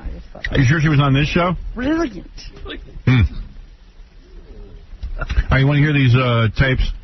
Of? This is me calling Ralph's answering machine. Ralph saves all my messages. This is the disturbing part of this. He's in love with you. Yeah. No, really not. I just thought it'd be funny to play. What do you save? I know as a girl When you're in love with somebody, you start saving the answering machine messages. The cute little, sweet little answering that's what girls do. And that's what Ralph is on. Not really. I thought it'd be funny to play back and listen to. I'd understand if he was a chick and I sent him like a little sweet message. You save that. Yeah. But not your friend. Do you have anybody's video or answering machine message? Erase every one of them. There you go. I rest my case. I think Ralph wants to open a Howard Stern museum one day. I think he's already got Yeah, I think he's got one. So anyway, I'm breaking ground next from the Ralph Sorella collection. All right, I'm going to give these numbers here, Ralph, because you seem to know what they are. What's number 7? That's just like kind of a generic one. Oh, this is all right. Gary thought I should play this because he thinks it's interesting to hear me calling Ralph's machine. They're just funny because most of them are the douchebag. I call him douchebag all the time, and he picks up. So it's become his name. That's me. Because he's a douchebag. That's your name too, douchebag. Saturday, 12:03 p.m. Douchebag who? Douchebag? Douchebag? Douchebag? Douchebag? What, are you sleeping? Probably up like 4 in the morning doing artwork. That's a lot of work. Yeah. What are you doing, douchebag? I have to talk to you. I have an idea. We have to get working on it real quick. We have to make plans. What the f*** are you? I know you're sleeping. You're probably laying there naked. It's like 12 o'clock in the afternoon. With your almost hairless body. How long are you going to talk? I don't know. Beautiful pack. Smelly body. You're inordinately hairy leg. Douchebag. Douchebag. Douchebag. There's 2 people with nothing to do. I had a good idea. I'm sure it's an idea for a new mixed drink. But, I mean, he's not there, obviously. Now, he picks up sometimes if I keep saying douchebag. You've been on that long? Yeah. Yeah, it takes me a little while. Yeah, it takes him a whole long time. How big is his place? He's got an estate. I have a mansion. Right. Like one from the other day. I think he's sitting there in heaven. All right, number 28. All right, this is me. I was on the phone with John Stamos, who was in town this weekend because of the X-Men movie with his wife. Yeah. And Stamos just starts telling me some story about Ralph badmouthing me. Oh, troublemaker. Yeah, so as soon as I heard that, Stamos is on the line. You get on the line with douchebag? Yeah, I was so angry. I was like... Friday, 3:44 p.m. Hey, douchebag, pick up the phone. I hear you bad-mouthing me. Ralphie girl. Ralphie girl. Ralphie girl. You f***ing asshole. Pick up the phone. That was that. He's never there. Never there. No, he picked up, actually. See, he picked up right after that. That was the pickup. I tell you, the guy picks up. You call him douchebag long enough, he picks up. Sinks in. He forgets his name. Yeah, that's what I think happens. What's number 4? Any explanation needed here? That's the burping and the... Oh, yeah, I open up. You see, I don't hear the fart on this. You guys say I fart. What I do, I go listen to this and I fart, but I don't hear anything. All right. Sunday, 5:04 p.m. Did you hear that? That was it? Who's there? Hello? Douchebag? Douchebag? Yee. Sir?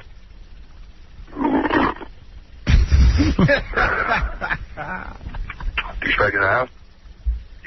Yeah. No. Okay. Douchebag in the house? No. Oh, please. The robot who answers the phone has more personality than Ralph. Out loud. Say 17. 17? What's that? I think that's one where it's like you're got 2 hours sleep or something. And you're he's in love with me, man. He's saving all my messages. He knows the history. He knows the history of everything. My house I wrote them down, stupid. On this message. Here you go. Sunday, 8:34 a.m. Douchebag. Where are you? Oh, man. Man, I'm beat. I wasn't up as late as you, but just about. I got a good story for you. Man. Oh, man. I don't know how you do it. Stand up all night. And you know what?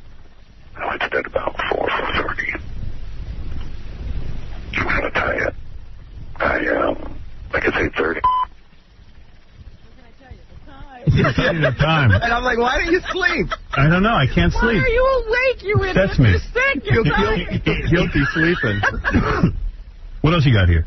That one from Nobu one, number 3. What is that? I just thought that was weird because you were like... I got rid of that one. I didn't know. Oh, okay. That was just not funny. No one wants to hear that. What else you got? Number 10, what's that? That's How many you got? That's the Jamie. He saves everything. That's Jamie Kevlar.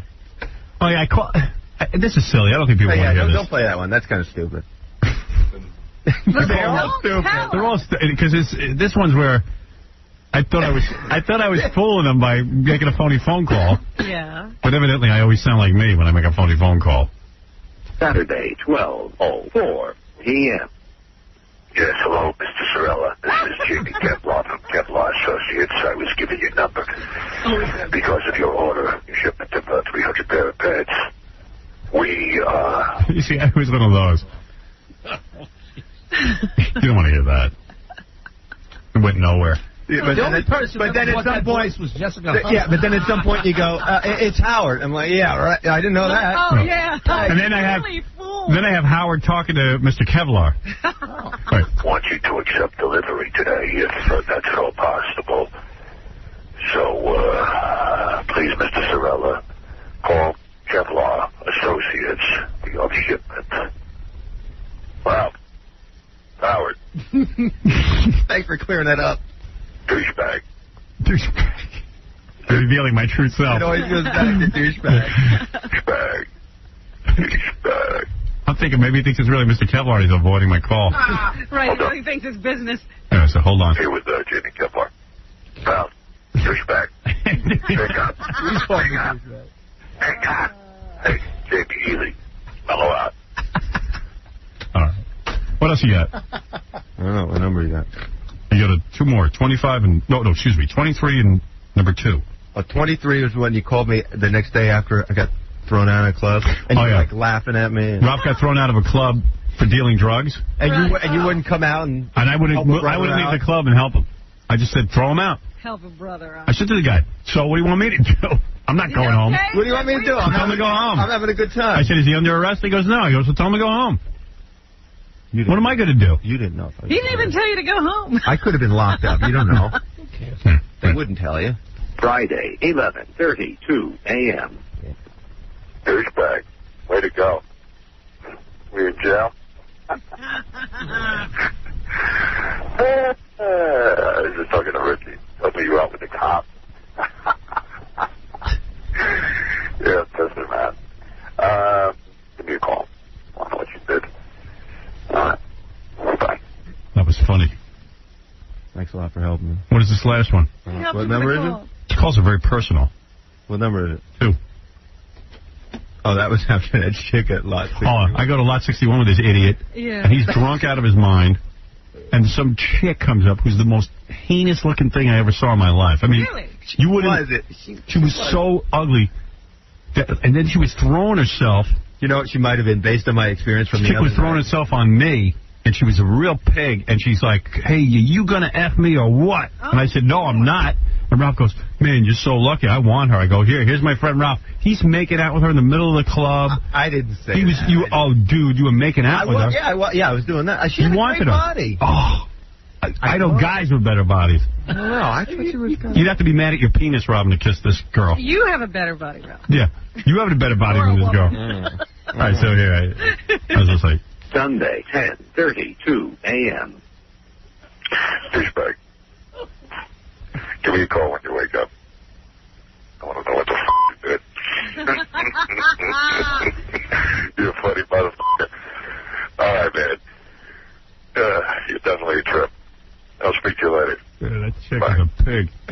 And then she goes over and starts making out with some other guy, and then Ralph goes and gets her and starts making out with her. Yeah, I remember you telling me that. It didn't even occur. Didn't even care. There's another guy sitting Whatever. Who knows where she was before she hopped onto you guys? She was such a little whore. Ugh. I like girls like that. Yeah. Yeah, you know you can get them. Yeah. Everybody can. And you know he would have banged her without a rubber. Wow. Sure. Where did he have a rubber? Yeah, he didn't carry any rubbers. Dude. And he never takes him home. He does them right there in that car, that nasty car. Yeah, he bags him in that nasty Jeep of his. They've got more body fluids in it from me throwing up. He throws up in a Jeep and he throws girls in the back and does it. What a party. I got to hand it to you, man. We should take, most girls would be turned off by that Jeep. We should take a sample of the carpet in there and see what's on there. One night, he vomited in the back and then he brought this chicken. He didn't tell her. He just kept the windows rolled.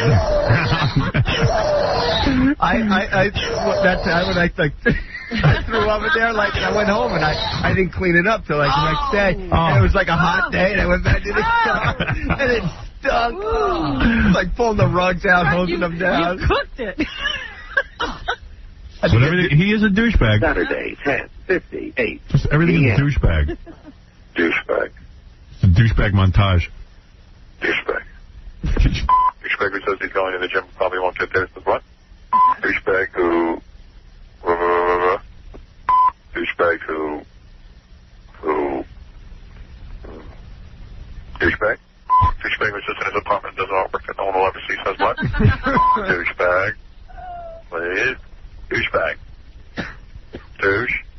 Douchebag. Douchebag who says what? Douchebaggy bag. The douchebag montage. Dan, you're on the air. Howard, you reminded me of that dude that calls in and says, I am Dr. Renulak with the douchebag references. Well, that's his name. It's douchebag. What else would you call him? It sounds very similar. Call a douchebag. How do you get him? How do you get a douchebag to the phone? If I called him Ralph, you wouldn't know his name. You know what's really funny though? Like if somebody's visiting me, like my mom's been with me or my sister, you go, Ralph, are you there? And it sounds weird. Yeah, right. You don't even know whether to answer. Well, I feel bad when I know his mom's there. I don't call him douchebag. I feel bad for the douche. Douchebag Renulak. Right. Douchebag. Jeff, you're on the air. How you doing, Howard? Hey, bro. This is Tony from Miami. Oh, hey, Tony. Hey, listen. I think you're gay, man. You left your wife. How many times a day do you call your boyfriend? Ralphie? Yeah. Many. See, now you know. Now I'm gay. There you go. I'm gay. You don't have a room for him at your house? Yeah, I keep a special room. In fact, this is funny. My daughter's bedroom. Ralph slept over there, and I said he was in my daughter's bedroom. And I told my daughter, I said, Ralph slept over. She goes, did he sleep in my bed? I go, yeah. She goes, you better burn the sheets. She's right. Yeah, I said, I'm gonna. You're damn right. She's absolutely right. Yeah, at least the kid knows. Yeah, Billy, go ahead. You're on. Hey, Howard. Hi, Billy. Man, you guys I think you need a girlfriend, Howard. Yeah. You gotta get somewhere to call besides. Right? In all fairness to me, though, that's a series. The dude saves every one of my messages for like years. Yeah, but you need to. You're listening to him all condensed. No, there's a lot more. He's such a douchebag. You got it made because of Howard. I hate you. Right. Thank you. You know he saves those messages just so he can play them all at once when he has them tick over. Yeah, that's how he gets laid. And he's probably like, look how many times Howard calls me. Look at this. Look at this. This guy calls me. When he's not answering the phone, he probably has girls there going, listen, that's Howard calling me. You've done that, I bet. Have you done that? She sounds cute. Do you want to come and listen to some of the other ones? No. He can play you some personal messages. Yeah. I also have some handwritten notes if you'd like to come over and see them. He's got a whole museum for me. Yeah. No, thank you. In the East Wing. I've actually seen what you look like, Ralph. No, thanks. Right. I get that a lot. Stamos was saying you have weird gums and stuff. He's studying Ralph way too hard. Yeah, Stamos is, and every minute Stamos is like, you think Ralph's gay? You think Ralph isn't gay? You think Ralph's gay? I'm like, dude, why do you care? Why are you hanging with him? What's it to you? Yeah, wonder. And then his wife, Rebecca, thinks Ralph is bi. John thinks Ralph's gay. I said, I don't think he's gay. And it's a whole same discussion over and over again. Every minute. Well, they could Sick of find it. out for us. Who cares, right? If we're so interested. What? Right? Aren't they consumed? Everybody seems to be.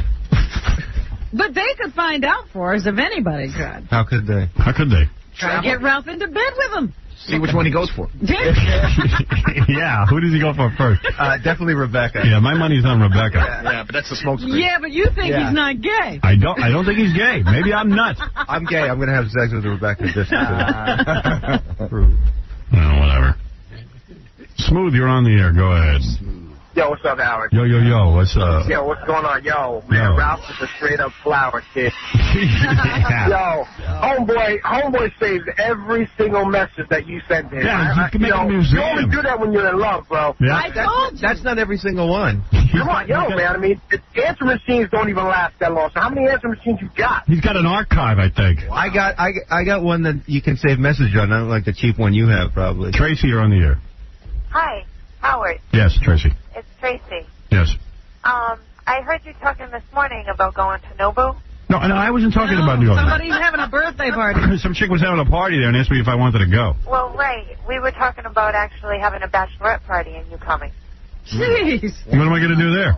Well, I don't know. It seems a little more exciting than a 21st birthday. Really? Why? Yeah, well, how old are the bachelor chicks? 27. Oh, no, the 21's better. Not fresh. Why does she think it's more exciting to go to her bachelorette party? Hey, let me ask you a question. What? When I was I don't want to go. When I was out in L.A., Rick? Yeah? The record producer dude? Rick Rubin. I said to him, Rick calls me. He said, what are you doing tonight? I said, hey, you want to go to dinner? So he brings Gina. Yeah. And, we have dinner. And my friend Richie was there. We're all having dinner together. And then the check comes. And I pay it. Always. Always? And Rick never picks up the bill. I'm wondering, does he always think that, why can't we all just chip? Why do I always end up having to pick up the tab? Because he brought the girl. Why do you? I mean, I don't know. It just happens. All of a sudden I go, hey, I'll grab it. I'll say, nobody fights your nobody, you think someone would say, hey, I'll pay too. My turn or something. How long did it You know what? Don't grab it then. Well, why are you even? I don't know. I just feel like. Wait a minute. Let's start from the beginning. Who invited? It doesn't work that way. It's kind of like I'm going. Maybe that's what we're trying to figure out. I've gone out to dinner with Rick like 10 times while I'm in L.A. and it's always like. But does he initiate and still not pay? Yeah, I don't know that I guess maybe I say to him, hey, I'm going to dinner. Do you want to join us? Maybe that. But there's if you're inviting, I guess it's my. I guess that's the way it goes. No. I figure he owes me $2,000 to $3,000. I would like a check. Is Rick cheap? Apparently so. Yeah. Because you could pick up the tab sometimes, Rick. I've been to dinner with him and he picks up. Really? What are you going to pick? I guess when I'm there, I with like 4 or 5 people. Rick's got way more money than I ever have. Ralph could never pick up the tab. That would be an embarrassment. Oh, Robin, you shut up. How many times have I bought you? No, I'm saying if you're out in L.A. going to one of those restaurants. Ralph will never do it. 5 guys along, you can't pay. No, he never does. I'm not going to pay for He doesn't have any money. That's what I'm saying. I pay for dinner with Robin. Really? Yeah. I pay for occasionally. Every 30th dinner. Robin never goes into her pocket. Are you kidding? How did you get to the rainforest? She still owes me $500. How does he get to the Rainforest Foundation dinners? How does he get to those premieres? I take you everywhere, you douche. You are a douche. No. You're an ass. You used to. No. You hung out with me when you needed somebody to hang out. Now you're with this guy, and I don't hear from you anymore. Oh, you're a please. user. Here we go. You jealous? You want her or not? No, but did you put out for her? I'm not jealous, but, it's like a fair weather friend. I don't hear from her now. I took you to plays. I've taken you to dinner many times, you ass. Yeah, all right. Let's take a break, Robin. Wow. And then we should do the news. He took me to dinner once to the 50 times I've And you still owe me $500 from the track that one time. You never paid me. What $500? When I made those bets for you. Oh, you never told me. All right, we're going to... How can it be $500? Diana, you're on the air. Made a lot of bets. Can't get to the commercial. Diana, you're on the air. No, Diana. Steven, go ahead. You're on the air. Hey, Howard. Hey, dude. I'm only calling about you because I care about you. I don't want to see any bad stuff happen to you because I knew that once you got single and started dragging your penis out, you'd get yourself in trouble. I was in L.A. this weekend at Barfly. Yes. Out drinking with my friends, and Dennis Rodman came in. And he's on the cell phone to Carmen. Yeah. And I think he's really pissed off at you because he started, they were yelling at each other. He's, yelling at her, and he's saying, I was on Howard's show. And I thought he was my friend, and now he's trying to, F you? No, that's not true. And you're the white rapper, and I know that. Yeah, and you made up that story. Yeah, you're making that up. Because there's nothing... I swear to God. You're a liar. No, I was at Barfly, and that... I knew it. Douchebag. Please. I knew it. Full what a friend. dickhead. Douchebag. What a dickhead. Douchebag. Break. When we come back, you know what we're going to do. Douchebag? The news. This is an outrage. It's the Howard Stern Show. The Howard Stern Show. I'm Howard Stern. I'm at the lowest rung of show business. I'm a New York disc jockey. I'm a regular Dan Rather for the retarded. Well, in that case, why don't we do the news since I'm Dan Rather for the retarded? All right, a lot of stuff happened while we were away, not the least of which was the death, of course, of Walter Matthau. The money is pouring in. I won $2,500 on Walter Matthau's death. Money, yeah. I've collected from Jackie $500. I got the E-Cruise 500, Tom Chisano. I've got $1,500 right now. So far, $1,500 Oh, has come in. do I love this? So we say goodbye to that funny man. Yep. But hello, $2,500. I'd rather burn it than give it to you. Lucky you. Jackie handed it to me. It was a lot of money. That was And the you best. got that because you didn't have him originally in the pool. You got that because Baba Booey sold him to you for $100. Yeah. Which he received 50 of. Yeah. Which is even funnier. Didn't even get a whole $100. And what do you So do? excited. You put more money back in, and then everybody... We don't know if we're doing another death pool. We have to decide, because I don't like my guys. Well, we could reshuffle the deck. We could put new names in. No? I might bow out. I won $2,500. How much better am I going to do? Somebody else. But then if you bow out, it's less money for the next person who wins. Tough.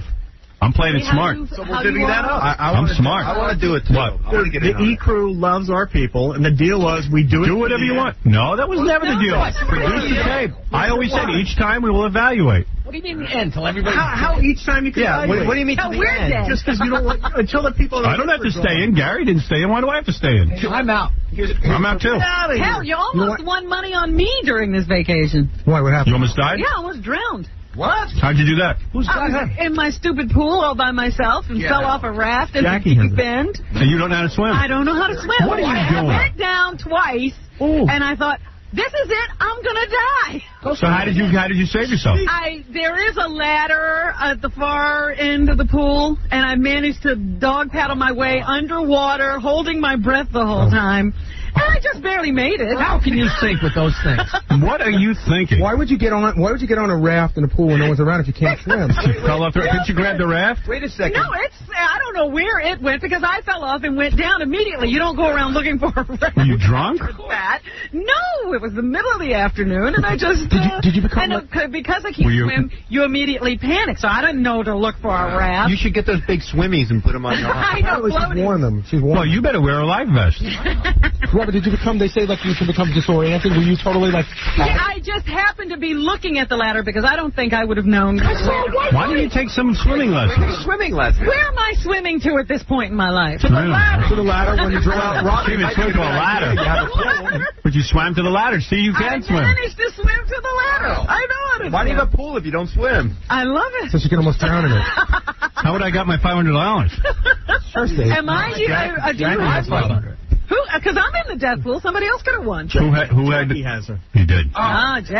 Wait a minute. How happy would he be? She screwed me again. What if a person in the death pool actually dies? Leave it in your will. Please, let's not even think about it. Howard, the reason why I want to get back in the death pool, and maybe you want to let other people into so we can increase the money. Like you can I want to get in. If anyone wants my people, you can have them. No, if you're going to reshuffle. You're not going to go back in. If you guys reshuffle, I'll go back in. No, I'm not saying reshuffle. What are you talking about? How can you do that? Hey, Tough. I don't know. We don't have a deal. Reshuffling is a good thing. We said each time we're going to evaluate. We've got the best people, and they're going to die any day. You lost. I'm not saying reshuffle. I'm saying start a new pool with new people. Reshuffle. And get, let more people in. Like Ralph wants to get in. I'll do that.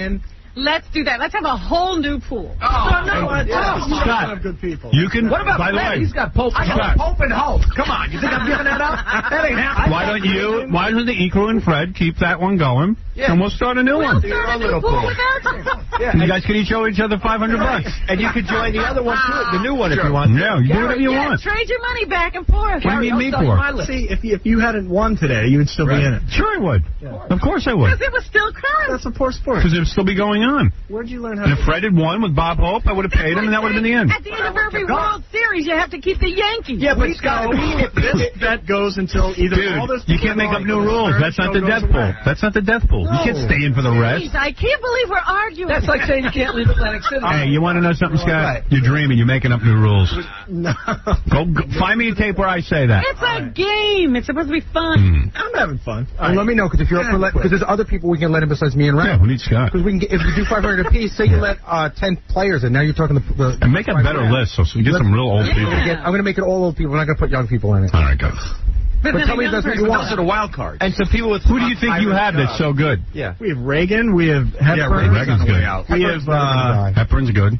Who else you got? Who else? We have Sid Caesar, Charles Bronson, Marlon Brando, Larry Hagman. I got Evil Knievel. You have Evil Knievel. Well, you do have a good list. Your best But Fred has Bob Hope anyway. Everybody has good people, right? And those two guys keep going. Who's Tom and Gary have? I'm out. Tom. We're all out right now. Let's reshuffle. I got my and play again. Who do you got, Jackie? That you Muhammad like? Ali, Fay Ray, Buddy Epson. They could Fay get us. Ray. She's still alive? I'm not dead, really? She's not dead. I'm scared if she dies, it's not going to be news. And Right. no. You know what's always funny? Remember before we went on vacation, we tried to figure out if Art Carney's dead or alive, and we answered it? I can't remember. He's alive. He's alive. He's alive. Yeah. I only know that because I saw him on Comedy Central. Where do I have good ones? You've got Boris Yeltsin. That is a good one. That's my best one. Buddy Hackett. He's fine. God, he's still alive? Hey, I got Dominic Barber.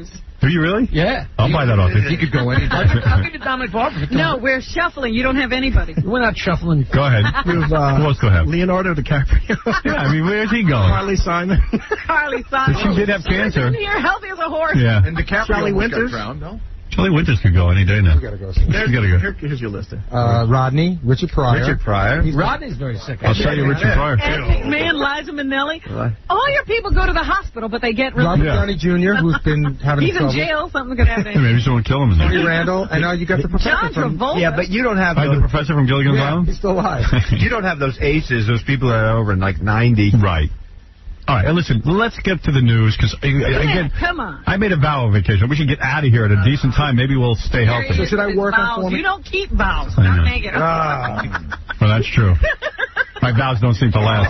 That hurt. That was low. I vow for 22 years. Low blow. Go learn how to swim. You just made $2,500. I got 500 of that mine. Yeah, where is it? With that, no extended credit. But now wait, do you owe you made that before? Do you owe Allison? Oh, that's subject to the conditions. Oh, it's my money. She didn't pay out $50 to Gary. I know people who have been in situations where they would go to court and somebody would get that money. So we'd be fighting over that. You know, people like winnings. Anyway, let's go on. Go ahead. Hillary Clinton is in the news because they say 26 years ago she made an anti-Semitic slur against a person who works for the Bill Clinton campaign when he was running for some personal office. And I said, if in 26 years they only found one anti-Semitic remark, she's probably the least anti-Semitic person on the planet.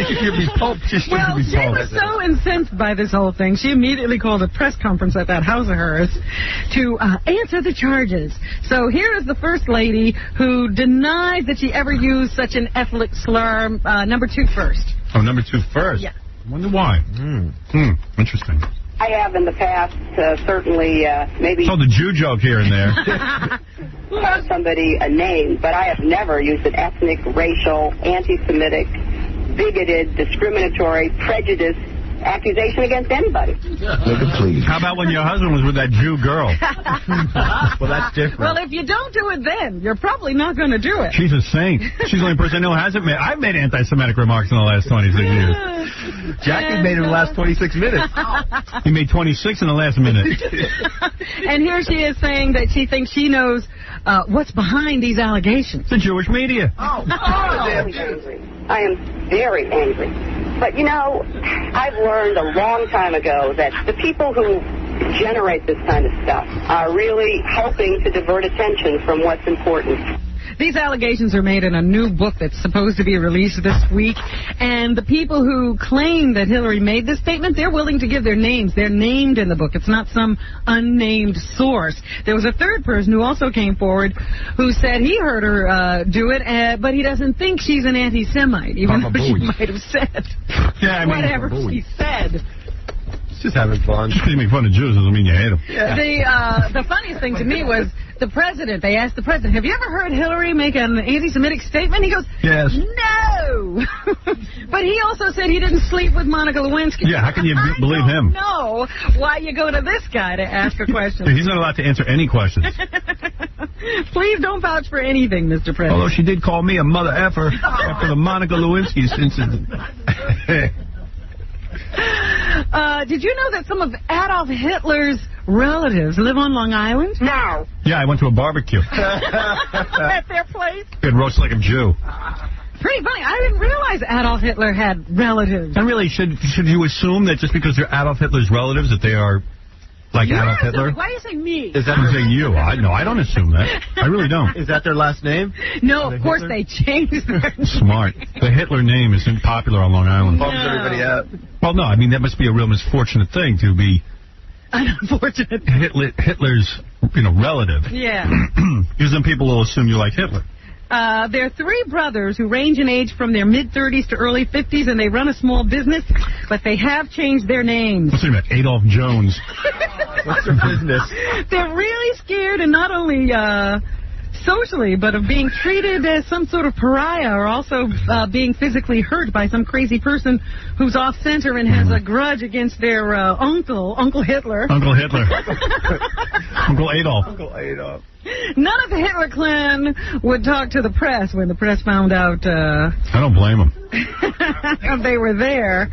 The son of Adolf Hitler's older stepbrother and his Irish bride made hundreds of dollars while under contract at the William Morris Agency after Hitler was gone, giving lectures about their wicked uncle. Hundreds of dollars? Yeah, well, this was years and years ago when hundreds of dollars was a good thing. After the war, this guy, his name was Willie Hitler. He changed his name to Hiller. Because smart. Hiller. So I'm not Hitler, I'm Hiller. And I like that he even kept it kind of like Hitler. And he moved from Harlem to Queens, of all places. Yeah, I'm really Hitler. I live in Harlem. Hitler. Yeah. And living up here. in an apparent attempt at distancing himself even further from his genocidal uncle, Willie changed his name again to Adolf Washington. A camp for kids. A German girl, and then faded into obscurity when he died in 87 at the age of 76. He was buried in a grave beneath a tombstone that bears no last name. So you can't even find him. He was like a one-name guy. And speaking of one-name people, Cher believes it's time to adopt. The Grammy Award winner, Oscar winner, who's in her 50s now. Oh, she's going to adopt a baby? Says that she was inspired by Sharon Stone. See, I told you these things are bad when people do them. Cher says, she's sitting around watching Sharon Stone, and she seems so happy that she now realizes what's missing in her life. Another baby. Yes. So now she's thinking of adopting. I don't get that. She must be real bored. She feels bad that she was busy when her other two kids were growing up. Get a puppy. Get a puppy and name it Sonny. Give me Sonny and Cher. Here, Sonny. Come here, Sonny. Come here, Sonny. Come here, not you, babe. So now she wants to get somebody's kid and raise it. Well, my one daughter's never going to give me any grandchildren. Crying out loud. Elijah Blue, I think he has his problems with his mother, too. He does? Yeah. How do you know that? I keep reading these things. I don't believe that. She, rented I think she rented a camper or something, so he'd spend the summer with her. But he likes to go on tour, so he's not there. She should give all the money to the adopted kid. I'll make the other two crazy. Oh, man. That would get him in line. I wonder if she can swim. She can what? Swim. Can't believe you fell off your life raft? Life raft. I mean, you fell off your... What do you have, a raft in that pool? It's just a little raft. And you lay on that? Yes. What are you wearing there? Bikini? No, I don't wear a bikini. One piece? One piece. Nude? Big beauty. But I had this vision of being naked. You're flopping around in that pool. Beef head. There's no way she could go under. She's just panicking. So she's well, of course, because that's what you do when you can't swim. Like she has breast implants. Those are real meat. Yeah, but they gotta float. They don't float. They might be anchored. Let's throw her in the water. Do your arms float? What? Were you like Imus? Did you see all white? When No, I didn't see anything. Anything. I just thought, this is it. I'm going to have one of those stupid deaths. Oh. Imagine. Imagine that phone call. Hey, you guys want X-Men T-shirts? The writer-producer of the X-Men came by with some T-shirts. Yes, thank you. Sure, why not? Is this one of the guys I went to the movies with the other day? Are these going to be collector's Howard, if you want him, he's out front. It's that guy Tom. He said he went to the movie with you and Ralph. Yeah, I know Tom. Oh, yeah, I trapped him at Scores and was like, talking about the movie. X-Men is so good. I can't wait to see it. I'm going to go see it again with Robin today. Yeah, Robin. I'd want to go see it again. What time are you going? I don't know, a little while. Yeah. Let's go. I should go again. Little bit. I got stuff to do, though. Man, this is important, though. Yeah, God, what a movie. It's a good movie. Such a good movie. Rarely happens. So funny, I was so desperate for a movie, I went to see Rocky and Bullwinkle. How bad was that? How could you see that? What are you, crazy? There was nothing. Why don't you see X-Men? That wasn't out yet. Yeah, but there must have been something. Patrick Stewart's real good in it. Well, let me tell you, Robert De Niro is not the greatest actor. No, Robert De Niro is only good if he plays an Italian gangster. Oh, my goodness. I heard the studio didn't want Patrick Stewart for that. Really? Why not? Boy, he's good. So great. Because they were probably afraid he'd be Captain Picard. They'd associate him with... Well, they don't get it. They're stupid. Yeah, I know this guy. I went to the movies with this guy. Hey, gang. Hey, man. How much... Let me ask you something. You're the producer of X-Men. The producer? Yeah, the exec producer and co-writer. And he's a real comic book fan, and right? I am the comic geek on the movie. Yeah, and he's the guy who made X-Men happen. How old is he? I'm 31. Jeez. And how much money does he stand to make? Yeah, what's your deal on it? Unfortunately, I made this deal like 4 years ago. Don't tell me. We got a sob story here, boy. I know, and if Rupert Murdoch is listening, I do accept charity. What happened? And no, it was this is really basically my first movie. This is the first. But what happened? What do you mean? What's the deal? What's your deal? You have a back end piece, I hope. If you need a double negative cost. What's that? Oh, you didn't get a percentage of the gross? No. What's your problem? Well, I'm not. It's. What'd you get paid? So what did you get paid for? You wrote some of the movie, right? Yeah. What'd you get paid for that? Because it's brilliant. Well, thank you very, very much. They paid him in comic books. Yeah, they paid me in comic books. I got 50,000 comic books. What did you get paid? Did you get $1 million? No, I got for the treatment. We sold the treatment. I got 45,000. Lord. Oh no. This is depressing. Oh, you're telling me. And then what? Now you're executive producer. What does that Thing's going to make like $200 million. See, this is what people don't understand. They think they hear somebody's an executive producer that he's rich. But you know what they do to you out in Hollywood? By the way, this is Tom DeSanto. Tom DeSanto is the producer of We're talking X-Men. to a rape victim, Tom. Executive producer. Did they let you touch Rebecca at least? Oh, well. How hot is she? Oh, she's amazing. She's, and the best... I had her up in my apartment. First time she was up in my apartment, she had on a little skirt. She was with John, though. Yeah. She had on a little skirt, and you could see her legs and almost see her panties. So wait a minute. You're telling me Rebecca made more for this movie than he did? Yeah.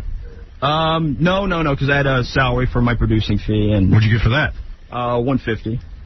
Did you clear $500,000 on this? No. No, not even. Oh, no. And will you get any money now that it's a huge hit? The next one, I will definitely get a pay raise. Really? Why? That's significant? Did you already sign for the next one? Well, plus I have merchandising rights on Rebecca's body cast. No, come on. Seriously, you telling me you're not going to make money? No, not in this one. This one is more... And what's the deal on the director? Because he's brilliant, too. Did he get it? Brian gets a piece? Yeah, absolutely. Oh, okay. Brian gets... Thank God. Brian's my guy. No wonder he's walking around selling T-shirts. Were you just thrilled to be working on the X-Men, so you just did whatever they wanted you to? Yeah, I mean, this was a project I wanted to do since I was about 12 years old, so it was, And how did you get involved with it in the first place? Actually, Fox offered Brian another science fiction movie. Uh-huh. Brian's the director. I read the script, and it was not good, as they say. So I asked them about X-Men. And where were you to stand around and talking to Brian? Oh, I'm Brian's producing partner. Oh, I see. You guys knew each other from college or something? Nope. We worked on At Pupil together. Oh, okay. Great movie, too. Right after. Which was At Pupil? What was That's that? the one where the kid hooks up with the Nazi? Oh, that's a great movie. You produced that? Yeah. That's a good one. Love that movie. Didn't make any money either. No, that didn't make any money. Dude, how do you live? I live very frugally. I bet. But that will change. Doesn't appear to be. Malibu yet. How's it going to change? I will selling T-shirts. As soon you finally hit something big and you don't have any money in it. No, I know, but that's what the sequel's for. So if there's a sequel, what's your deal on the sequel? That's yet to be negotiated. So what do they need you for? What if they ace you out of it entirely? Well, because, I was the one on the set every day making sure the little touches were there and we stayed true to the mythology. But they don't You care think they're going to write him out completely, huh? Yep. I think Tom DeSanto got screwed. Oh. And Tom DeSanto deserves a piece. You're right. I absolutely agree with that. The studios are going to make, this movie's going to make a huge amount of money. Maybe I'll move over to Paramount. If you're lucky you're the executive producer. Don't move anywhere. You try to get X-Men money. Maybe you can get on Spider-Man. Make sure that goes right. That would be great too. How much of the percentage on the merchandising do you get? I just get a percentage of I get box office bonuses at certain. Oh, you do? Yeah. So in other words, if they hit 200 million, you get a bonus? Yes. What's the bonus? What's the bonus schedule? When's your first bonus kick in? At double negative cost. What's that? Which will probably be 150 million. Because it's double what the movie cost. So at 150 million. Yeah. You get what? You get what? I get 67,000. Oh. We're not talking about astronomical numbers. But hey, you know what? This movie's going to make 150 million for you to get 67,000, and you're the executive producer. Hey, you know what? I'm just a kid from Jersey who went out there and. You're still a kid from Jersey. You're not going anywhere. Jackie Martling laughs at you. Well, I didn't control the rights. He wants a career advice. Get in the death pool. I made more on the death pool than you made in that movie. I just cleared 2,500 cash. I made zero money on this movie. But is it because there's a lot like Marvel's involved and there's the studios or is it? No, just your first deal. It's it's your first deal. Are you? What happened when it was announced that the first night the movie made $21 million? Because I know because Rebecca was over and they called her. Yeah. And Rebecca's on the phone like this. You mean to tell me a movie I'm in just made $21 million? She was so proud. She's working it. She was yelling into the cell phone. Tom's banging his head against it. Yeah, Tom's like, what good does it do me? Why? So. And the window does not open in my hotel room because I tried to jump out. But no, seriously. What? That's gonna be. Do people start kissing your ass? Like, does the studio start calling? Does your life change in any way? Yeah. Do you have new deals and stuff? Yeah. I mean, I've been getting lots of offers and things like that. So. Really? So what are you going to make maybe next? It'll work into something. I don't know. We're talking about maybe making a sequel. Are you a major player? Maybe. You guys said you are making a sequel. Yeah, there are two already. Well, we got to negotiate that. You want a free Sloman's alarm? I'll give you one. Look, they're making it with or without you. Does Gary have any prizes for him? Yeah. Because Tom DeSanto needs some. Let's give him a one. That was a great movie. I got a trip for some WWF trip. You go to Dallas, Howard. There we go. By the way, so congratulations on the movie, even though you don't get paid. Well, thank you very, very much. It was a You real. know what? It's almost like he wasn't involved. Yeah, I'm more involved. You know what? It was a big treat to go with you and Brian to the movie. Did he at least get in free, Howard? Yeah, we got in free. You snuck him in the back door. They roped off an area of the theater. Is that right? Yeah. I could send you to Imus's ranch. You could work with real horses. Yeah, because you ought to be sick from this deal. Yeah, you're a sick kid. I am terminally ill from this deal. You married man? Not yet. Engaged? Nope. Oh, girls. Hey. There you go. Wow. Set him up with a chick. He deserves something. Chicks don't want him. He has no money. He only has fame, no money. Yeah, he's famous without money. Ouch. No, but actually, that was very exciting. No, it's a thrill to be here, by the way. I'm a big fan of yours since your NBC days. Tom, after the movie, Tom had to take pictures with me. Oh, of course. Pretty soon. Yeah, I brought him up there. They said, hey, so come up to my apartment. We'll take pictures. Then I realized I don't want him taking pictures of my apartment. So I made him stand out in the hall and take pictures of me. Are you kidding? Yeah. Amazing. Out in the hall? Upstairs? Yeah, we had a good time though. It was a real treat for me to get to go to the movie with you guys because you guys were really excited and I love the movie. It was a real treat for me to meet Tom the night before, and I was talking about the movie for like 2 hours, asked him all kinds of questions. You guys trying to get a lap dance? trying to get a Was laugh that Scores and you're commandeering him? Yeah. All right. Anyway, but anything else you want to say? Nope. Just want to say I'm glad you guys like the movie. Well, Love congratulations. it. Love it. And I love Rebecca Romaine. Everyone should go out the second weekend, and the third weekend, and the fourth weekend. Yeah, so you can get your 66. You will. So you can get your $60. And by the way, I love Rebecca Romaine Stern. She's great. No, she's awesome. And do me a favor, stand on that blue thing there so we can get a good shot of you with the TV camera. Yeah, let me see. Cool. What do you weigh? What do I weigh? Yeah, about. Let me guess. Go ahead. I'm going to say one. There we go.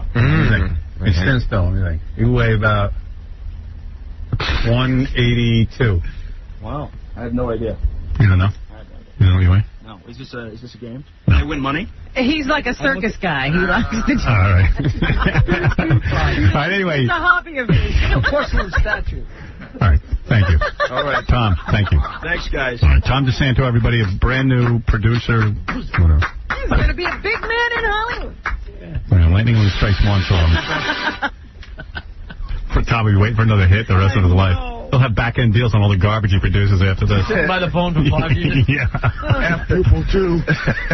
Plugged in. They see you coming out there in Hollywood. They find another Nazi. What happened? That sucks. What is it, Dominic? I just got back last night. I want to know if I'm dreaming or is it a nightmare. Is Ralph actually co-hosting the show and giving advice? He just won't leave. Wait a minute. He's also giving advice on how to make movies? Yeah. All right, get out of here. Give advice on eating, Dominic. All right, where are we at, Robin? We're in the news, Yeah. and it is the anniversary of the death of JFK Jr. passed while we were away. And there are some people who showed up at his former residence here in Manhattan to leave flowers and sing songs. You know, some of them showed up crying. That's weird. And they say the neighbors are not, the people who live in that building, not pleased to see these people at all. They shoo them away, they take their flowers and they throw them away. How about you almost dying on JFK Jr.'s anniversary? In the water. I was very upset, and that's how I marked it. I tried to drown too. That's a real dumb way to die, by the way. So I could just see it. I said, I'm going to be the laughing stock if I don't get out of this pool. Yep. Gave me an incentive to live. But anyway, JFK Jr. has been dead a year. People still remember. They say people are crying. People who don't even know him. Fred was there crying. Yeah. And there's a new book coming out, of course, in honor of his anniversary. Yes. That says, he was into pot and porn. From JFK Jr.? Yeah. Who is the guy? A real tribute. That's great. What did he need porn for? Apparently, he was really into it. And he even liked, they even showed in some of the tabloids, they had pictures of him, peeling off his clothes for some girl so that she could take pictures of him. And they're really erotic, these pictures. Ooh. He was a good-looking guy. I bet. I need to get my hands on them. What is it, He Baba should have been Boolie? in Playgirl before he died. I'm reading this pretty cool book. I think it's called John's Last Day, or the day John died. Yeah. So it's checking out his will. And he left money to 14 of his friends, children of some guy, his college roommate that he was godfather to, and his assistant and all that stuff. But he left a bunch of money to his wife. But if his wife died, he didn't leave any money to her family. Right. So they're saying how Carolyn had to come in and they, quietly negotiate. I think that it said that she ended up giving Carolyn Bissett's family about $10 million. Yeah, they wanted to keep him out of court because they could have filed a wrongful death suit And they as a result of that report they just released. Right. Should have left $10,000 to Janet Jameson. She liked porn so much. So anyway, that's our tribute to John F. Kennedy. What'd they do with his porn collection? They left it to Ted Kennedy? He probably had to get rid of it all before. Let's get a hold of the pawn collection. It's a pawn. Where the master bill tapes. You're talking about all these guys. You're talking about all these guys that rehabilitate themselves when they get really old. So that special I saw on the Kennedys, they showed how after that whole thing went down in Florida with the William Kennedy Smith and the rape. Yeah. That Ted sort of said, "Hey, I got to get my act together," and he stopped drinking. So they showed Ted walking on the beach with his new wife. Yeah.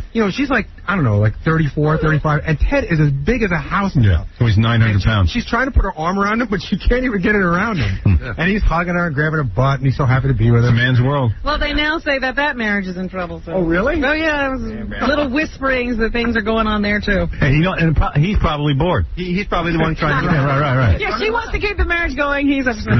That's a man's world. I just saw the funniest picture. Charles Bronson, who, of course, used to be sort of of a good-looking guy.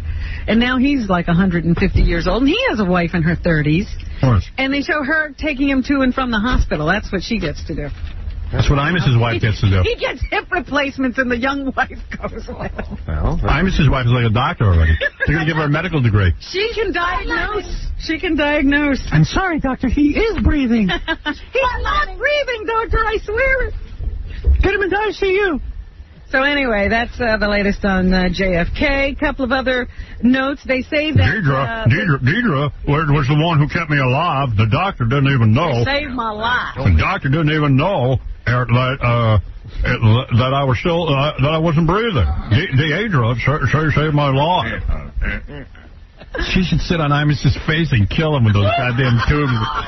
Deidre sat on my face and gave me life-giving air. Pinch that oxygen tube. She queefed me back to life. She queefed right in my... Queefed my blowhole. Everything went white, Larry. Deidre told the doctor I was still alive. If it wasn't for her, I don't know where I'd be. She literally saved my life. Literally, Deidre gave me life-giving gas. She queefed right into my oxygen tent. There's always been a controversy, Howard, as to whether homosexuality is genetic or if it's it is learned. Something people decide to do. They did some study up in Toronto, and they say homosexual men and women are more likely to be left-handed. Yes. That's true. Than their heterosexual counterparts. A finding that indicates sexual orientation, like handedness, may be determined before birth. So there. Benji, you're a lefty, aren't you? Oh. So don't jump to conclusions. It's not necessarily learned behavior. You know who's a lefty? Mr. Methane. He's coming in a bit. I did not know. He's right-handed? Okay, I stand corrected. Also in the news, there's a big controversy as to whether people who are alcoholics can drink. Oh, shut up. Yes. Jackie does. There is an article. The guy who runs the Smithers Clinic was thrown out of his job after he decided that maybe some alcoholics can drink in moderation. You have 2 drinks on the weekend. Called moderation management. It's the biggest controversy. The people from Alcoholics Anonymous say it's ridiculous and it's a dangerous thing to promote.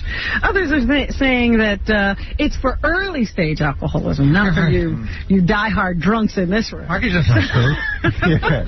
But like Dan Michael Vincent. There was a woman who wrote a book about this, claiming that it was possible, and she just got arrested for DWI in which somebody was killed. Yeah.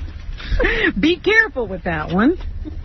One of the women who was married to Steven Tyler is now writing a book with the help of somebody called Dream On, Living on the Edge with Aerosmith and Steven Tyler. And she says that her whole life was a real problem when she was married to him. She says it wasn't love at first sight. He was throwing up blood when she first met him. And then she married him and wondered why it didn't work out. So that's what the book is all about. She says she fought drugs, had her own drug problems, and that Steven used to beat her up all the time. Yeah. There's a rabbi who is accused of charges that he abused scores of teenagers over the last 30 years. Rabbi Baruch Lanner, who is 50 and a longtime youth leader. Hillary Clinton says he's a filthy Jew. Of the Union's National Conference of Synagogue Youth. He allegedly sexually and physically abused and harassed female and male teens in his charge. They say he tried to kiss the girls and he kicked the boys in the groin. At least he's straight. So they're investigating, and they say they're upset because it looked like the organization was dragging their feet about investigating his problems, even though there were lots of complaints. Oy vey. Big Brother has premiered on CBS TV while we were away. That's one of these cinema verite. Cinema verite. kind of things. And they're now finding out things. You know, they're supposed to investigate these people before they put them in the house. But you can always find out something after the show starts. So the first thing they revealed was that one of the guys in the house has murdered someone. Oh, nice. It's a big fat guy in there. And he's trying to keep it a secret. So who blabs his family when Entertainment Tonight gets a hold of him? Nice. You know, they come out and say, yeah, he was on a hunting trip. It was one of those real stupid things. He was hunting with some friends, and it's an accidental. He tripped, and the gun went off, and he killed his friend. So he was hoping that wouldn't come out while he was on the show. But his family fixed that for him. And then the second thing that came out was that the black guy who's in the house is a member of the new Black Panther Party. Oh. He's got an alias. It's Hiram Ashante. And it turns out that when they fill out this questionnaire that CBS gives them, they're asked if they are known by any other names. And the guy said no. He only signed up as William Collins. Willie Hiller. However, he is an associate of Khalid Muhammad, the guy who's always yelling about Jews and whites and so forth. And so he's been known for a long time as a member of the new Black Panther Party. And CBS says they did not know when they allowed him in the house, but it is a house full of people with divergent backgrounds and ideas, and so they do not feel it's a reason to throw him out. He's not very popular with the people on the website, however, and he could be one of the first people voted out of the house. And I'm sure he'll claim racism if that happens. No. You know who the two most unpopular? There's all kinds of people in the house, but one girl is an exotic dancer, and then there's this Black Panther dude, and they're the two least popular people. Wonder why. Might have to start watching that. Me too. Supposed to be some good folks. Meanwhile, Survivor is still kicking butt in the ratings, but they say that CBS might have goofed on their website and accidentally revealed the identity of the guy. Oh, don't tell me. $1 million. I haven't seen the last 3 weeks. Vinny, get me some tapes. Don't. I keep missing it. I never know what night it's on. It's on Wednesday night at 8 o'clock. I always miss it. Great show. Yep. Enjoy every moment. Me too. So, Me too. I just don't think Big Brother has the same chemistry. It's not the same kind of fun. Plus, you got to watch it every night. Yeah, I don't know. And then the people vote, you know, like too much work. People vote. I don't like it. So anyway, don't know that they've necessarily come up with the same chemistry. Meanwhile, Louis Farrakhan, who had a bout with cancer over the last couple of years and has been quiet, is back on the stump, made his first personal appearance, or public appearance. I want to go to the range with since fighting cancer. Deidre. And everybody wanted to see, I guess, whether he's mellowed in the last couple of years. Well, he has not. Deidre was the one that shaved me. It's out of my head. He's still saying he doesn't like Jews and is probably going to never deny statements that he has made about Jews and the slave trade. Still doesn't like the Jews. No. Cancer doesn't make you like Jews. I think maybe change. There's a new book about Rudy Giuliani that came out while we were away. They said that Rudy's dad was a mobster. What's that? He used to be a bagman for like a bookie. And went to jail, did some time. So they were saying Rudy never told us that. And then they also say that in his first marriage, he cheated on his wife, who turned out to be his cousin. Whoops. So I kissed my uncle. He's a great mayor. So they're trying to get Rudy in every way they can. There was a tennis championship while we were away as well. It was the Wimbledon championship. Venus and Serena Williams, I don't know if you were aware, I watched it. Play each other to get into the finals. I saw that. Yeah, so that was history-making, and Venus went on to win the championship. But the real controversy was that Anna Kournikova, who is who's a tennis babe, was sitting in the stands behind Elizabeth Hurley at the tournament one night or day, and Anna was quoted as saying she thought that Elizabeth Hurley was ugly, and now Elizabeth Hurley's fans are after Anna Kournikova. Big dog or cat fight going on there.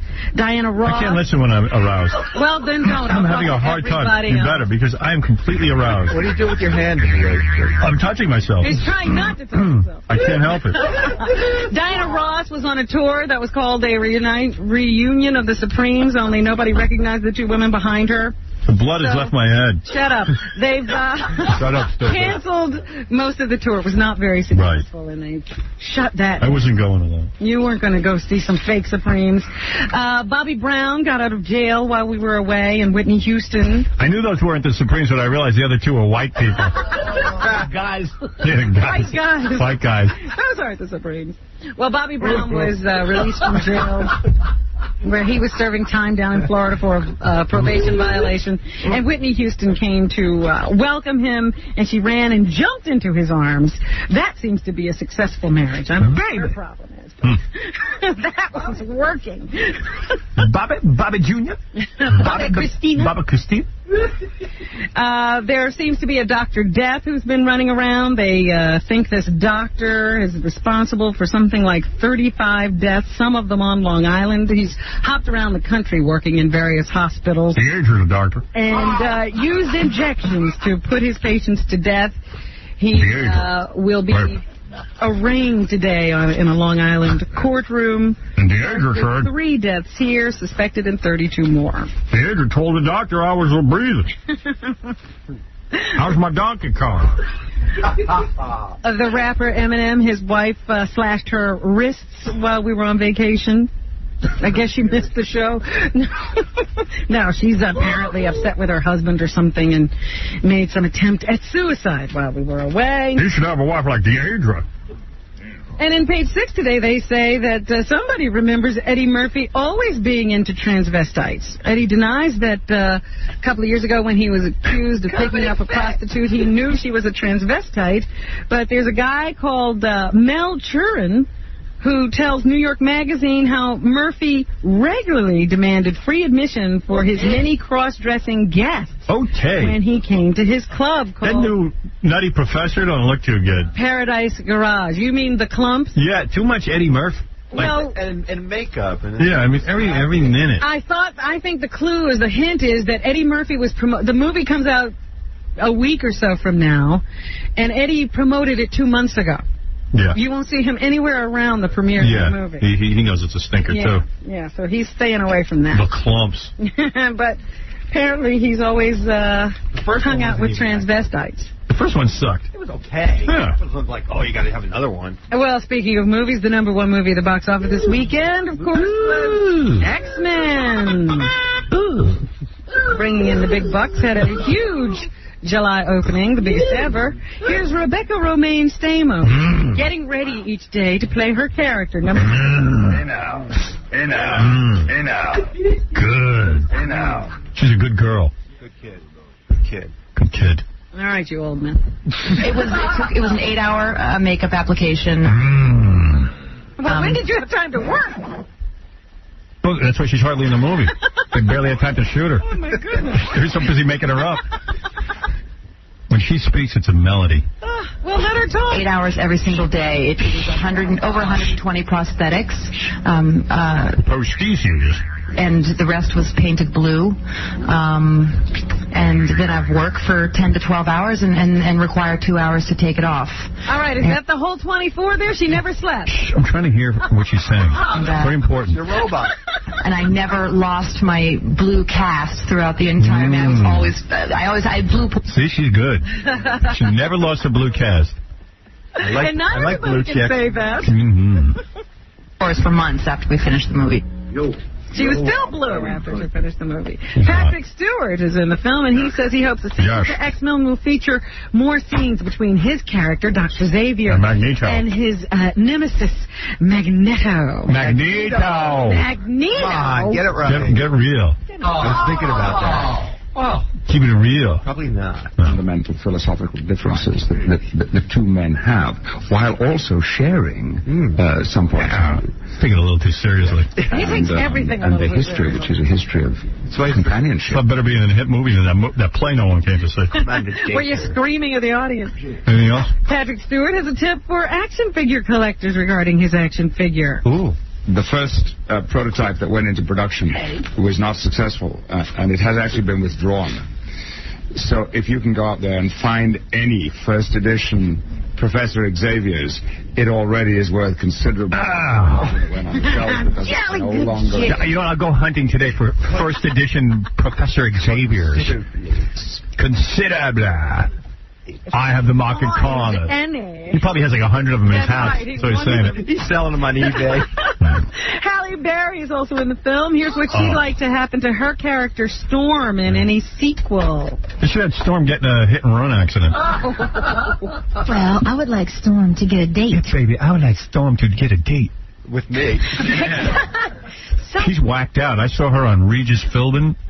It was Howie Mandel was filling in for Regis Philbin, and she wigged out on Howie Mandel. Really? I'll play it on the show tomorrow. I have a tape of it. What?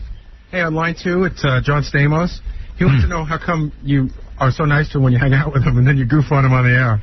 Who goofed on you? Douchebag. Why am I a douchebag? Why did I goof on you? John Stamos is such a loser. He called us about 50 times in our hotel room. We were there for 2 days. Who did? You. I did. I admit it. So who said you're a loser? Huh? I said I liked you. What's the problem? What'd I say about you?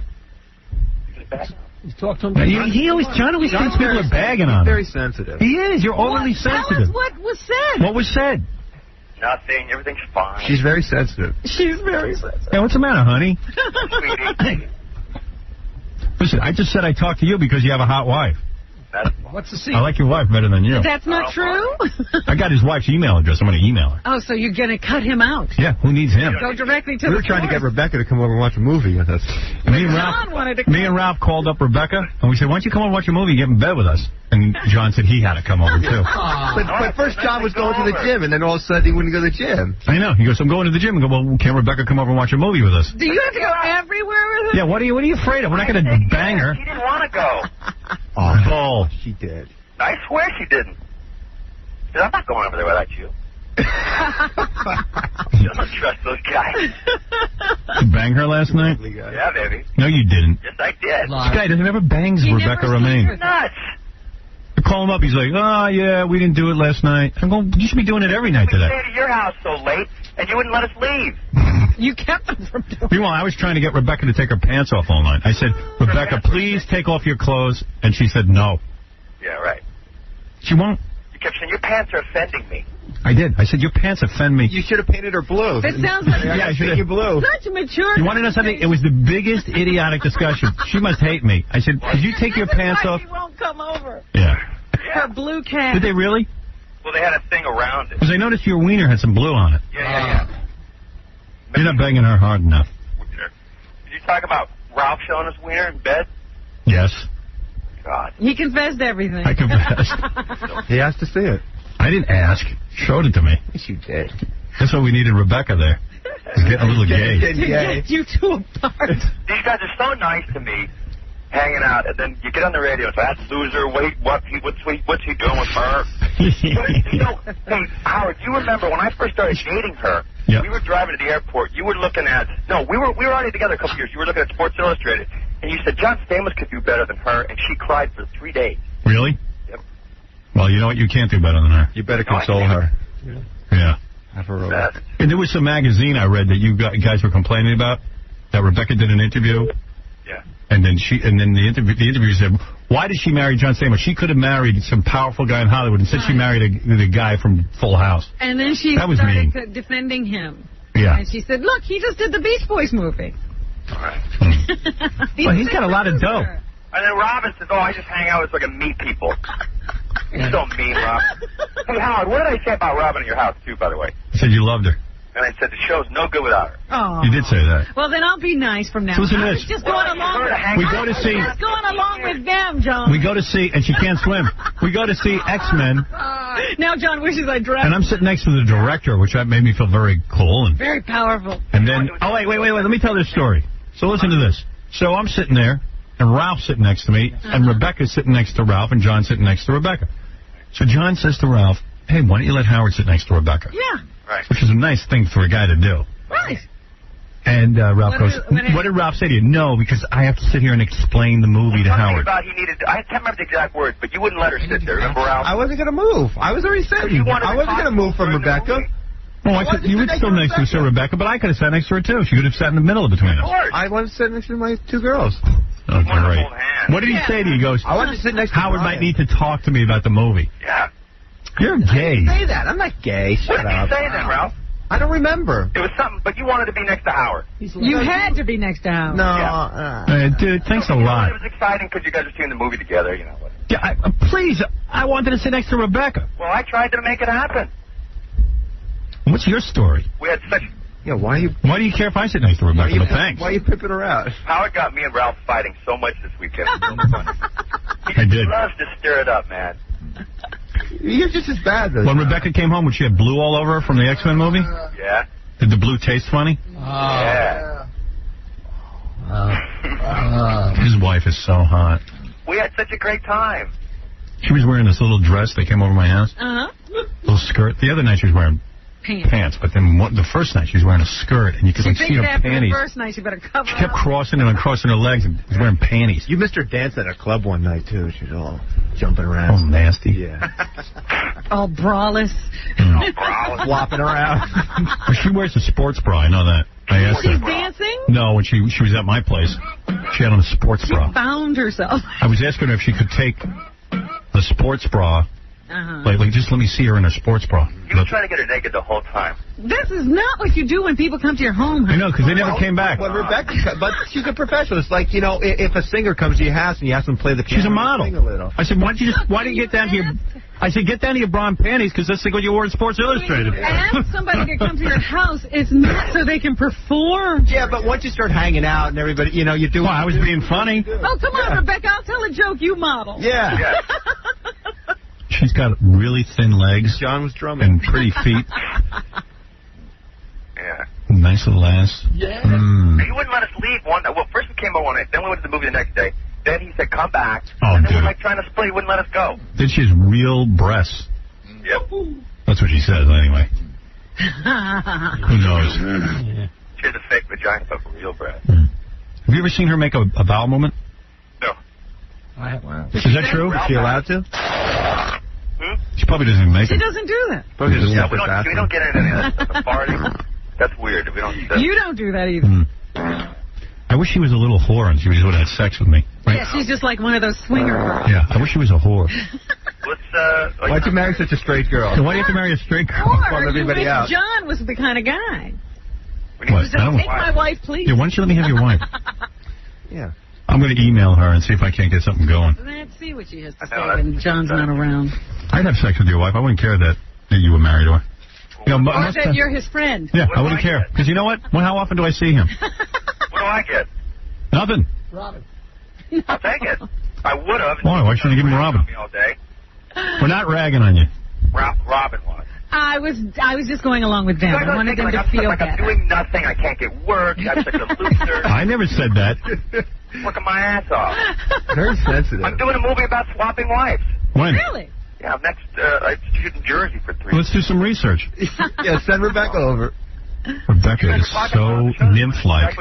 She's like a nymph. And she had hippie parents, Rebecca. Oh, she did? So she's like a hippie. I think John's making her. I read this magazine article. This was in in a magazine or like Us Magazine. He reads about your wife. Did you see this in Us Magazine that you guys went on a camping trip and you were all naked? Yeah, it's true. So why'd you get naked in my apartment? I was supposed to go on. I would have. Were you? They were all naked. And wasn't her father like a nudist or something? Yeah, but... And then I read you got mad at Rebecca because she said in the article you had a small wiener. What? She said that? Yeah. She, I read that. He did not. Where was that? Do you? Do you have a small wiener? She said that in here. Well, he must have a big one if he's running around naked all the time in front of people. Rebecca was trying to get me and Howard to show our ass, and Howard wouldn't do it. I wouldn't. I don't have a nice ass. You just lost 22 pounds. Yeah, it's not bad actually right now. You look good. It looks pretty good. It looks pretty good, right? Yeah. Hey, Ralph saw it the other day. Ralph and you are naked together. Well, That's gay. Jeez. Not gay. That is so gay. just because I need him to look at it. I need to evaluate his ass. That was weird. I don't know. But this guy's got some wife. He's got some life. Well, we have a great time. It's a great... And every time you pull me over and said, I get it, man. You guys have a great life. You have great fun. I didn't say that. You said that. You too. You said a lot of nice things. Well, all the poontang you could be getting, I don't get why you got married. Here's the deal. Having somebody there for you, Overrated. You know, someone that cares about you, someone that loves you. I care about you. Chasing around. Yeah, you've got Ralph. Keep telling yourself that. It's just not that much better. Plugs. Yeah. I get on the air. I say, hey, I think Jackie's a funny guy. I mean, Absolutely. You've always said, look, Jackie, of course I think you're funny. That's why you're working here. Yeah. I mean, I don't know what he wants me to do. What more do you want? No, he wants me to devote a good hour to how great Jackie is. I think he wants you to get some knee pads. You want to know the truth, Jackie? And you still don't believe this. I've heard maybe a minute of... Out of all your albums, I've heard 1 minute of them. I know. So and how can I tell them? From that. This is what happened. Fred and I sat down in 1981. And that's why I'll write this in the next article. Wait a second. That's why we I'll sat write down. it in the next article. Will you listen? No. I sat down. We had the big album with you smiling on it.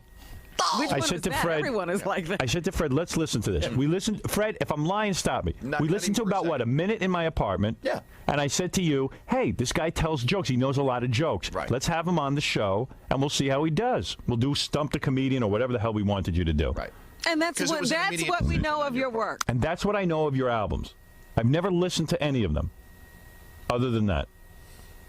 So right? There's the harsh reality. The next time I'm interviewed, I'll say the same thing. That hurts me that you say that. Well, say that. You could leave out you could leave out the FU part. Well, wait, here. Listen to this. Why does that hurt you? It's the truth. It hurts. What do I have to listen to an album? I see you every day. He sees you. He doesn't need to listen to your album. He thinks you're funny right here. Oh, shut up. At least he thinks you're funny. In 12 years, listen to the rest of this. But in 12 years, he has never said, you really should hear this. It's very funny. Or even, I hate jokes. He has said that. But you should hear this. The crowd is going nuts.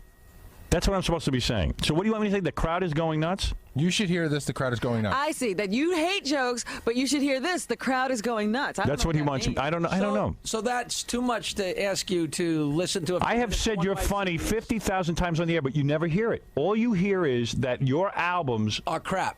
No, I never said your albums were crap. No, you hear that. No. That's what you hear. Jackie's crap? Jackie's junk. Jackie's junk? Jackie's crap? You sell junk. T-shirts and cups. I think those T-shirts and cups and everything you sell are crap. Of course I do. You know that. You do too. Joke boxes. Yeah, I mean, come on. You'll sell the audience anything. But you think that's high-level stuff? I think the CDs are It's junk.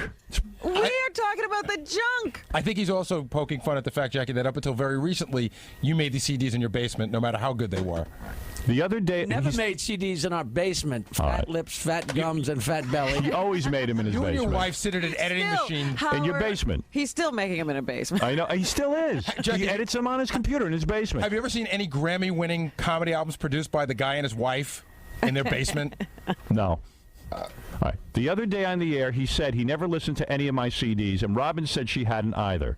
That hurt my feelings. I tell you that all day. So you got to tell Chauncey? Tell us. Yeah, why don't you talk to him? Told you that. Where do I sit and badmouth you? Why is it in print, Jackie? The last time you read the same article with the same question, I told you that it hurt me then. It's in print. Why do you have to Jackie, tons of stuff you say about me hurts me. I don't sit and write about it every time I'm interviewed. Go read the chapters of your book. Oh, please. I got a 3.5-star review in the New York Post from Dan Aquelente, and Howard mentioned and Howard mentioned it. Now listen, Howard mentioned. I said, "Hey, Jackie got a 3.5-star review in the Post, and how exciting!" Keep reading. All right. Howard mentioned it, but neither he nor Robin ever read it on the air. If the review had said Jackie's new CD sucks, they would have read it 10 times. Hey, he'd still be reading it. Now, is that true or false? But dude, how many times did we mention that day that at least 3 times that you got a 3.5-star review? How many times? There's not enough that can be done for you to stop the fire that burns in your belly. He has to read 2 plugs every day. It's not like you don't get plugged. Yeah, I mean, geez, who else is doing this for him? Seriously. We should now do the all Jackie show, including plugs. But Dan Aquelente is a good guy. I'm not. Right. The other he day, doesn't know Dan Aquelente, and Dan Aquelente doesn't know him. The other day, he and Fred said when they listened to the cassette of my 3 LPs, that I sent them back in 1983 that they had only listened to 30 seconds. No, I said I listened to a minute. Right. No. That was as close as I've ever come to yelling F you on the air. That was the first time I'd ever heard that. So he never, ever... Yeah, well, how many minutes do I have to listen to that to get an idea of what you do?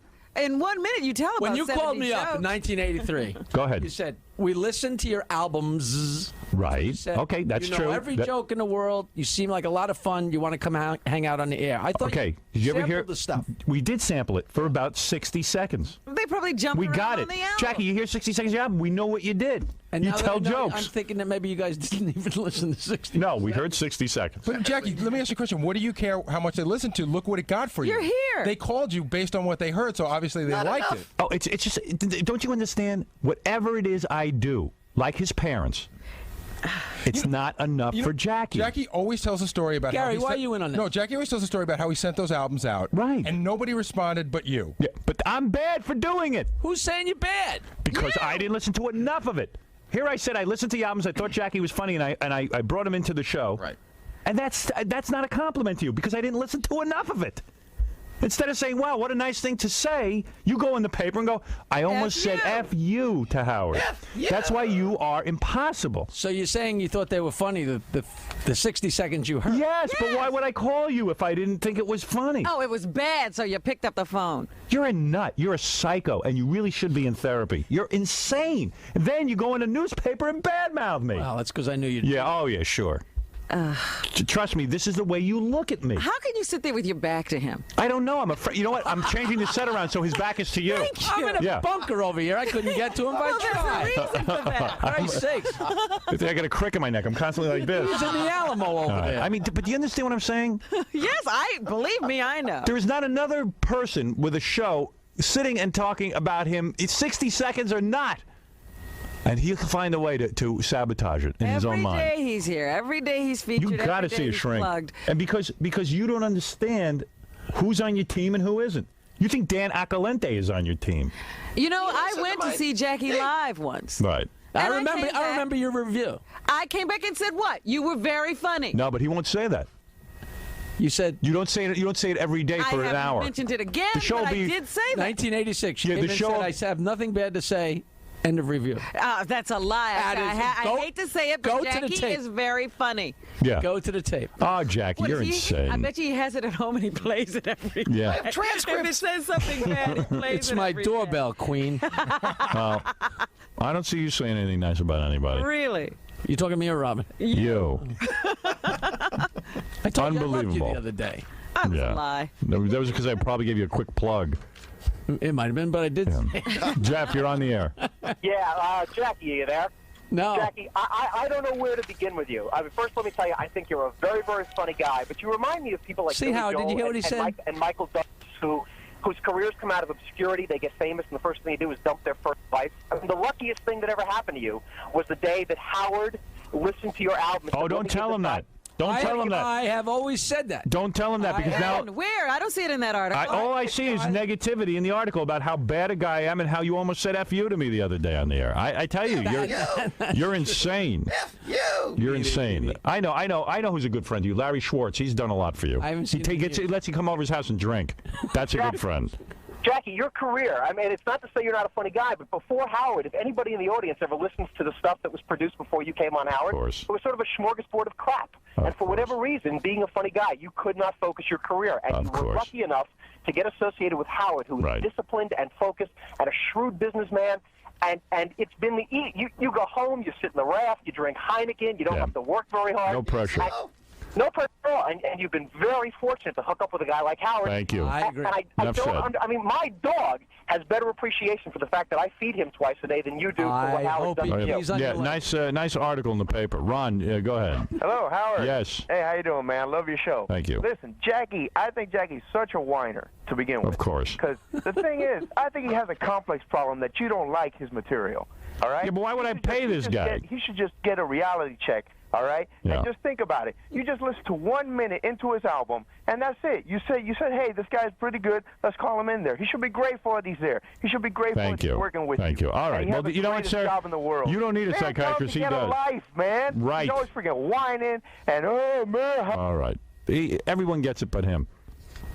I read these things and I go, what am I doing to deserve this kind of bad-mouthing? Yeah, when he gets to have it set down for the record, it's always bad. Yeah. Well, I put it in Stepping Out. I never thought it'd get to you. Yeah. Right. Yeah, Jackie, you're so brilliant. You made a.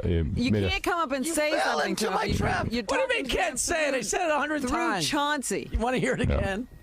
Unbelievable. No, the only time we hear it is when we read it in an article. Yeah, you're worried about you're offended? How do you think we feel? Everything about me and Robin is a bad mouth. Just want to apologize. Yeah. You can't say anything. And believe me, we hear about what you say out of the newspaper, too. Everything gets back to us. Uh-oh. He doesn't think it does. Oh, please. Yeah. Now I'm in trouble. Almost right after you say it. You're not in trouble, but stop having such a complex about what people say about you. Get a thicker skin. Yeah, because we're taking what you say about us. Right. I don't say anything about you. Oh, boy. I can't be bothered with you, Robin. Oh, you must have stopped this week, then. Everything's about Jackie. They don't say anything nice. Oh. Oh. All right. You could go home I and better listen to flatter 3 minutes. myself, because you certainly don't flatter me when I'm in your mouth. I wish you were in my mouth. I listen to you here. 7 conversations going on. All right, let's take a break, come back and regroup. There's a lot going on. Oh, man. Big is loaded, man. He's got dried snot on his jacket. I mean, he's been out all night. He looks like a derelict. We're gonna bring him in. He's carrying a can of beer. He looks like a homeless guy. Look at him. Look at his feet. No socks. He's messed up, man. Big time. We're gonna bring him in. Henry.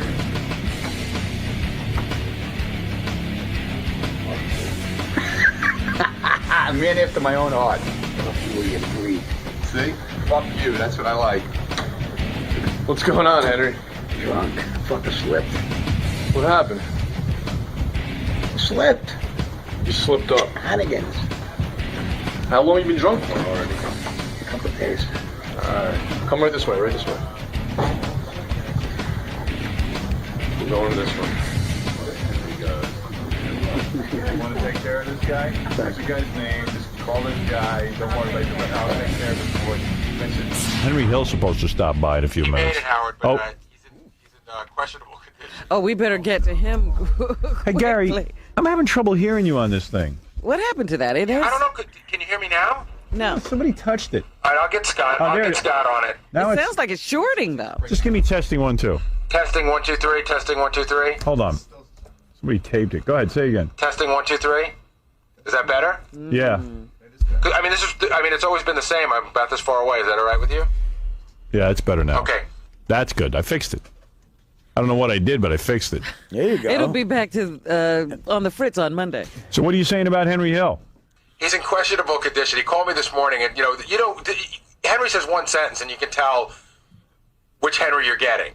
You know what I'm saying? Yeah. And so I think we're getting a little bit of the wackier Henry. And then Ronnie just came here and says he just arrived and he had snot all over his coat. Oh, dear. Oh, my God. Hey, vey. Disgraziato. I thought he was on the wagon. I thought he was doing so good. Howard, I talked to him in Vegas. You know, Henry Hill has more 40-day chips from AA than anybody I've ever met in my life. See, if you put all the 40-day chips together from AA... He's been sober for years. For years.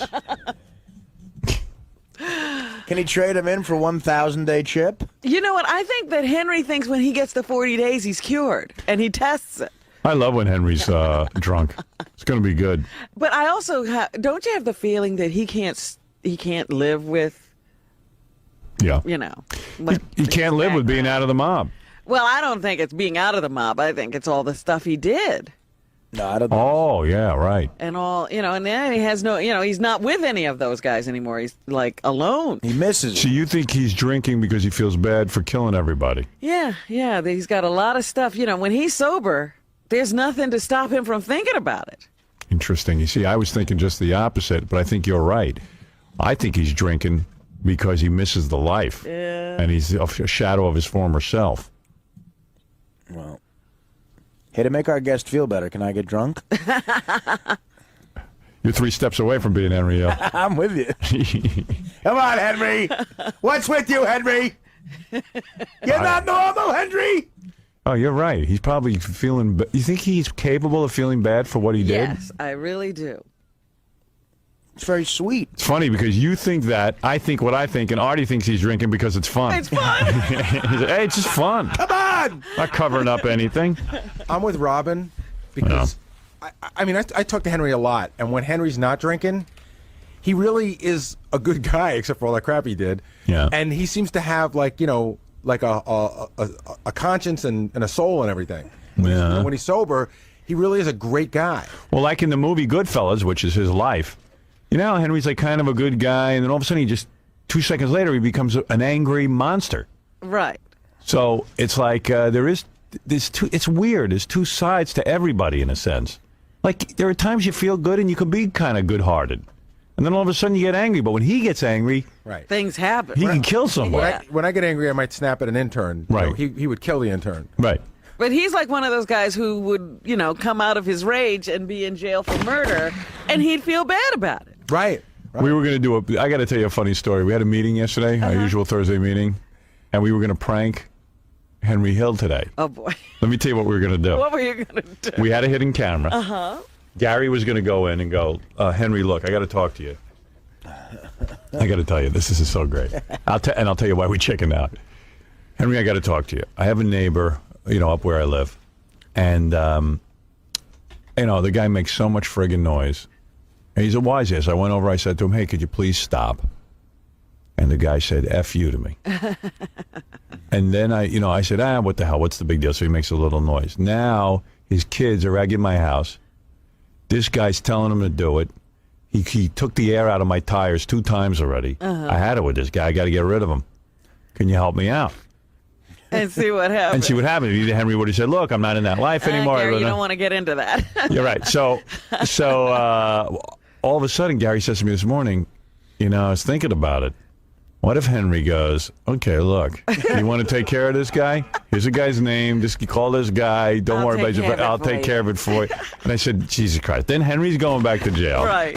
Then the guy he names, it's going to be subpoenaed for the name. And then we get killed. And then we get killed for being idiots. I said, you know what? Let's not mess with Henry. You know, it's more trouble than it's worth. You know, it's all fun and games until you're really involved. What a great way to end your reign, though, on the radio. Yeah, what a great premise for a movie, huh? A mob hit. The practical joke that turns into a mob hit. All of Gary's neighbors are dead. Shut the fuck up. Where is it? Where's the studio? Where's the studio? Where's the studio? Over there, but you can't go in yet. Yeah. You gotta hang out, Henry. They got a call for you. Hold on. You can't go in yet. Bust his balls. Bust your balls, Howard. What is it, Ronnie? Henry's drunk, and he just insists on coming in. All right, walk him in. You know, Howard, to show you how out of it Henry is, the intern, you know, went up to him with a release. The son, he goes, "Who the F are you?" Yeah, but is he going to curse? Is he going to curse the whole time? Henry, no cursing, baby. And Ronnie, you stay here, then we can go off and ice pick me. Did he get pat down? Henry looks better with a little weight on him. He look good. He does. He Henry looks like he's healthy. You actually look better than I've ever seen you look. Mr. Latagano. All right, sit down. Ay, vey. What are you drinking? What's in the can? Heineken? The good stuff. What happened? You were doing so good. What happens to you when you're sober? Help him with his headphones. He put down the Heineken. He's so drunk the headphones can't stay on him. Holy Christ. Feeling no pain, Henry. Did you hear what we were going to do to you? We were going to play a practical joke on you, but we backed out of it. You always do that to me. No, we were gonna ask you in private. Gary was going to tell you he was having trouble with one of his neighbors. The guy was. We'll burn the house down. See, you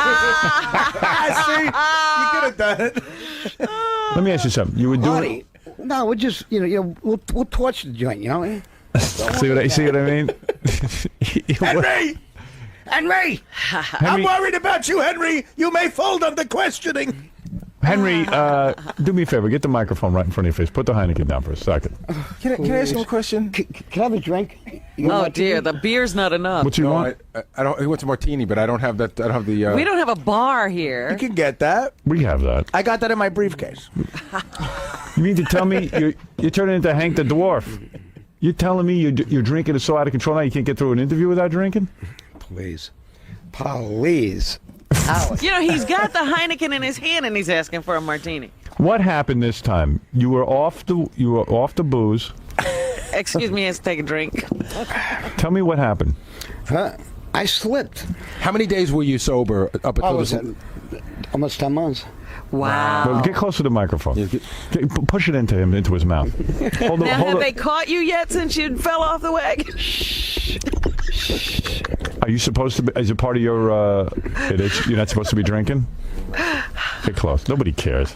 Yeah, no, you remember the last time he was here. California, they care? But you're drinking in New York. Yeah, they're like to drink in New York. You're safe here. Well, it's the 500-mile deal, you know what I mean? You go 500 miles out of California, you could drink. Right. That's according to Henry. So what happened? Why'd you slip? Huh? Why'd you slip?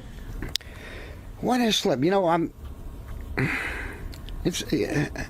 an alcoholic, Howard. Yeah, but what makes you take that? What don't you understand? Right? I like to drink. No, but I mean, you were doing good. Something must have happened. It was so boring. No shit. Right, no S word. No S word. The S word, you can't use it. The he didn't even hear himself say it. Scumbag. Yeah, scumbag you could say. But try to just talk clean. That'll be your safest bet. Pretend we're your children. Oi. Was you going to hand this over to black people? Hello, Mommy and Daddy. Hello there. All right, wait, Henry, don't show me pictures.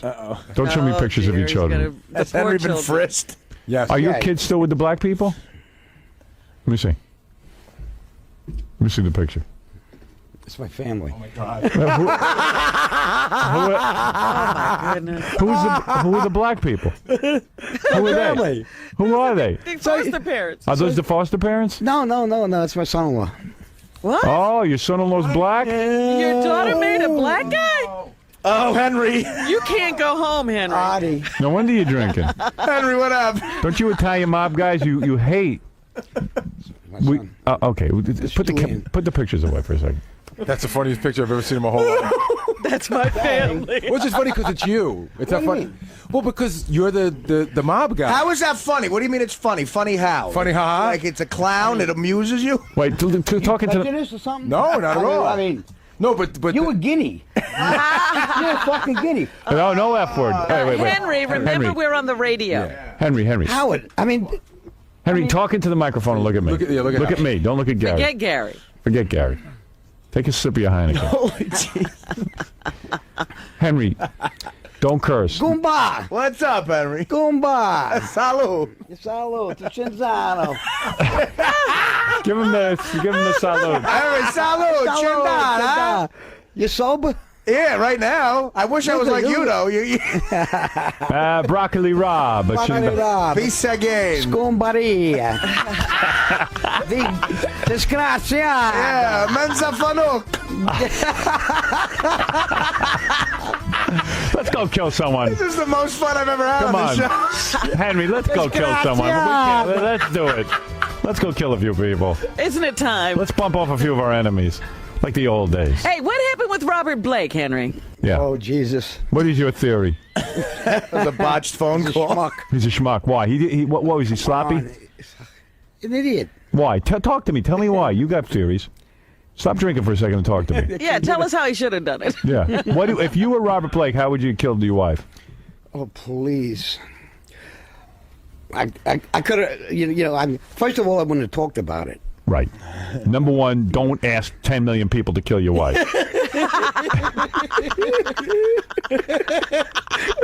Even Henry knows that. You're funny. I would have dug the hole first. Yeah, go ahead. You know what I mean? Got the sack of lime. Go ahead. You're funny. A hole with a twist of lime. That's what I want. The sack of lime. Go ahead. No, seriously. 55. No, seriously. I mean, if a guy wanted to get rid of his wife, like a Robert Blake, make it disappear. How do you do it, though? Like Tell me how they do in the mob. I know you wouldn't do it. Give us the rundown. How do you do it? Give me a scenario that you would think would be appropriate where he wouldn't get caught. You just make it disappear. So, in other words, like, why shoot her, run into the restaurant, I forgot my gun. You just say she's gone, like Chandra Levy's gone. Yeah, I mean... There's no body, there's no one around. No one can find her. I always said you take her on a boat and you push her off. Yeah, she's gone. She fell off. No, that's wrong, though, right, Henry? Because the body could float up somewhere. The neighbor, Gary. Henry, tell me why pushing a woman off a boat is a bad idea. Well, first you chop them up. Right. How do you do that? You make pieces. How do you do it, though? With a saw? Wait, you get the chainsaw going? All right, listen. I'm going to take a break. You sit there. Sober up. No. Sober up, because I need to ask you how Robert Blake should kill someone. You want a coffee? Can't we keep drinking? Coffee? Tell me when you started drinking. Last night? No, a couple of days ago. Yeah, because we talked to him on the phone. So has this been for a couple of days straight through? Yeah. When you fall off, how far? I mean, how long do you go usually before you decide to straighten up? What? I'm in trouble. You're in trouble? You need an intervention? Seriously, no shit. I'm in trouble. No S word. No S word. No, I didn't say. No, you did. You don't even know you said it. Listen to me. A couple of days ago, you started drinking, and now you haven't stopped drinking since. Have you been up, and did you fall asleep for a while? Yeah, I slept. Now, have you done anything besides drink? Well, I was out with the cops last night. You were with the cops? Yeah. The feds. They got me loaded, the feds. Oh, Jesus, Henry. Is that true? Yeah. No S word. Well, why would they do that? Because they're nuts.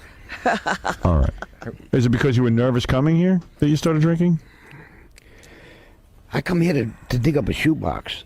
Really? Yeah. What's in the shoebox? What's in the shoebox? Little money? You want money? Get money in the shoebox, Henry? Yeah. Oh, where's that money from? All right, here's Paulie, who's in the mob. Go ahead, Paulie. Stool pigeon. What? I'm a stool pigeon. I'm a rat bastard. Desgraciado. Yeah. I got the money, honey. Uh-oh. Go ahead, You are so lucky you're still walking around. You want to know something? Come and see me. Come and see I'm you. over here. Yeah, I'm over here. How much coyones you got? Come and see One me. of these days, you walk around with your head up in the air. You're fucking right. Hey, no F word. Oh. No F word. Remember where you are, Henry. Henry, you're walk on around there. with your head up in the air. Yeah, what? They're going to cut your prick off, stick it in your mouth one of these days, believe me. Paulie, you are in the mob currently? Many moons have passed. Many moons have passed since Lefferts Boulevard. You sound like a wise guy. You ain't got no coyones. What posse are you with? What group? Who are you with? He who laughs first last, stool pigeon. Yeah, I am. I'm a proud stool pigeon. You're proud because Tommy's not around. You're proud because Jimmy's not around. You're proud because Anthony Stabille's not around. They're all dead. I'm alive. Man. You're a big man. I'm alive. You're alive. Yeah, You're I'm alive, alive. walking around disgraced. Disgraced. Yeah, you laugh. You laugh, you drunken prick, stool pigeon bastard, you.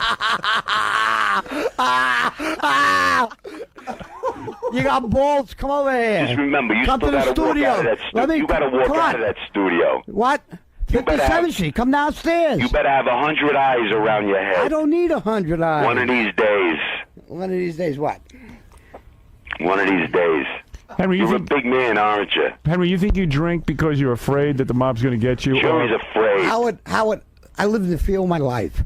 I lived in more fear when I was in that life of my friends. What life with your friends? Frankie the Fag was your friend. You know? Yeah. In other words, you were afraid they could hit you at any time. No, I mean, let me tell you something. That life, that good fellow life, is bullshit. Well, don't use the S word. You got good things to say, but you can't say no respect. He's got no respect. He doesn't even have respect for you when you ask him not to curse on you. Come on, you're a punk. You're a punk. You're on the phone. You're a punk. What, am I supposed to be right there in your face in the studio? Yeah. You want to know something? I'm telling you where I'm at. I got class. Come and get me. That's right. We know where you're at. Believe me. Yeah. I'm a rat. I'm a happy rat. You goddamn. You're goddamn right. You want to know? I did the right thing. I changed my life. You changed your life. You're a drunken prick, disgraziato rat bastard. But he changed his life. Salud. Changed his life in what way? Salud. How? Yeah. Hey, Paulie, I'm going to go take a break, and thank you for calling. And that's it. Well, what do you want me to do? Well, I want you to throw this prick out. You mean me? Talk about Artie? You do it. He's not. Hey, Henry. Wow. Tell Howard the time you and Frankie the Fag hung out all the time. I love fags. You do? You love Frankie the Fag? Yeah, he was. You remember Frankie the Fag? Yeah, he was a nice guy. Nice guy. He was a nice guy. He was your good buddy. I ain't gay. Henry's gay. not gay. Yeah, okay. You think he is? You believe all the shit that he said? Don't say the S word. Excuse me. You believe all the crap that he said? I'm just listening. You think all that whole movie's true? I don't know. This guy is nothing. He was nothing. He was a piece of garbage. You mean you're saying Henry built himself up in the movie? He's a glorified rat bastard. That's all he is. All right. Well, all right. Thank you for calling in, Paulie. Thank you, Paulie. All right. That's Paulie. Was it really a Frankie the Fag? Yeah, there was a Frankie the Fag. Jimmy, what is it real quick? Yeah, hey, Henry Hill, man. Paulie's all mad, but I figured it out, buddy. I know why you're still walking around on those two legs of yours. Why? Because you know it's a worse fate than death, having your daughter marry one of them titsoons, disgraziata. She's a putana, your daughter. Huh? She's just Come on. That's out of line. That's out of line. That's out of line. Yeah, don't go there, man. Come on. You got something against the Soons? And figs. I love figs and tutsoons. I'm a reform man, right? To the figs. Salute to the figs. Henry, how did the word titsoon start? Titsoon, eggplant. Eggplant, right. I thought that was a moulignon. Yeah, isn't a moulignon? So gorgeous. Isn't a moulignon eggplant? Yes. So black, what's titsoon? Titsoon is it's a slang word. For what? For black. What does it mean? Black guy. Well, what does titsoon mean? All right. He's drunk. Adi. All right, I got to take a break. Explain. I'll try and sober him up. Explain. When I come back, I want you to answer a couple of questions. Okay. How should Robert Blake have done it? Can I play the money? No. What? No. I want You want to win? You want to win Fred's money? Yeah. Oh, come on, we got to do that. I never graduated elementary school, but give me a 2 handicap and I'll beat him. Two handicap. Get out of here. So he'll beat you 7-2. I want to talk to you about. I'll tell you what, I bet I beat him. I want to talk to you about some. And I don't want the money. I give the money to the You think you can beat Fred? Yeah, I know I can. And win Fred's money? I know I can. There's no way. I know and I'm gonna give it. You can't fix this like a basketball game, bro. I think he can. I think somebody got to Fred. Give me 5. All right. When I come back. No, you want us? I'll donate it. I don't even think you can beat KC. There's a confidence. You're drunk off your skull. Let me take a break. I want to ask you what happened about this drinking. Don't tell me during the commercials. I don't want to talk to you during the commercials. Sit there and sober yourself up. All right? Was he going to his meet? We got to find out the whole thing. Was he doing the right thing? He drinks at the meetings. All right, we'll be back right after this with Henry Hill.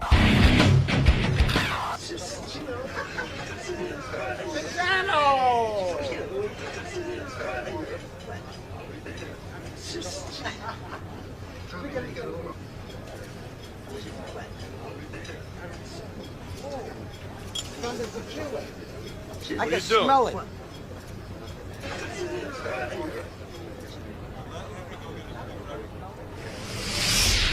Henry Hill's out of his mind this morning. He went off the wagon. He is drunk. He grabbed a bottle of Cuervo during the commercials. You know who brought him to New York? Who? Martin Scorsese. Is it true? Yeah, Henry's in town doing voice tracks for the 10th anniversary DVD of Goodfellas that's going to be coming out. Oh, that's going to be great. And you're loaded out of your friggin' mind. When do you have to go do that? I did it. Oh, you did it. So it's time to drink. You celebrate. You know, you look a little like Joe Pesci now as you get older. Joe's a scumbag? Is that what you Joe's a scumbag? Why? Because he thinks he's a wise guy.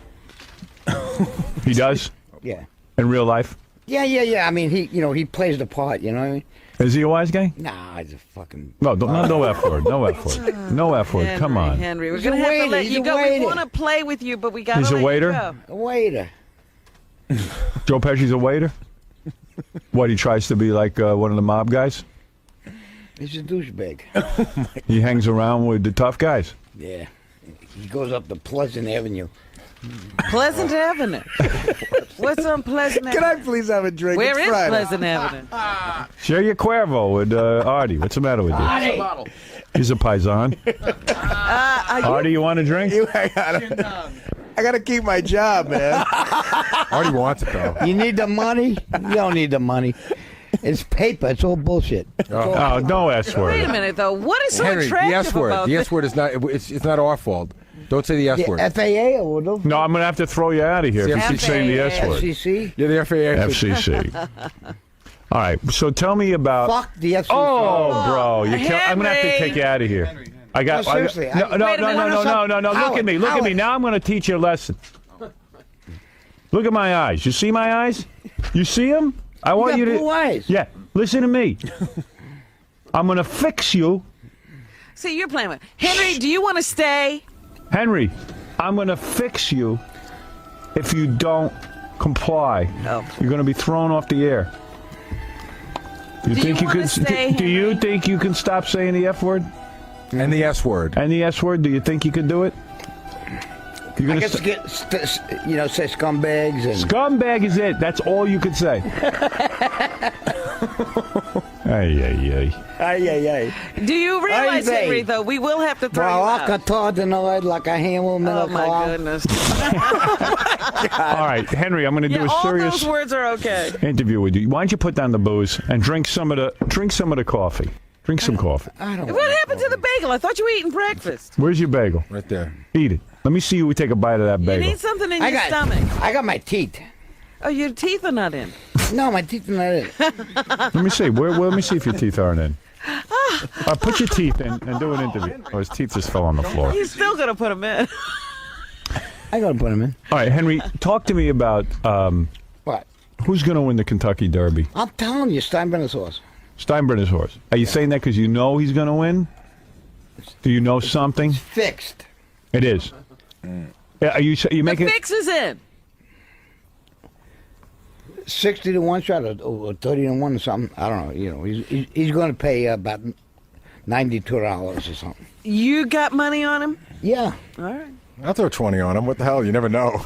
Henry does. Henry's just being a big shot. Yes, He you doesn't know. never know. You know Henry's going to the Kentucky Derby tomorrow. Are you going? Henry, I'm hopping on that. Where are you getting the money to go to the Kentucky Derby and all these? The shoebox. The shoebox. You're here in New York getting a shoebox. He's in here complaining to me. He says he doesn't know if the old hundreds he can cash them in. Oh, you think they still have a trace out on those? What is the money from? From your old mob days? You buried it in a shoebox? Yeah, you know. And you know that the money's I got still to there? go out to Rockville Center. You know where Rockville Center is? Yeah. You're telling me there's a shoebox filled with hundreds in Rockville Center somewhere. People are going to be digging holes all over. Yeah, they just dug up Rockville Center. Is it from the Lufthansa heist? It is. Cabiche. Right. Is all the money there? No. No, just your part. It's about $2 million. $2 million? Hey, if I drive you, do I get in? Yeah. Why don't you... want to get out?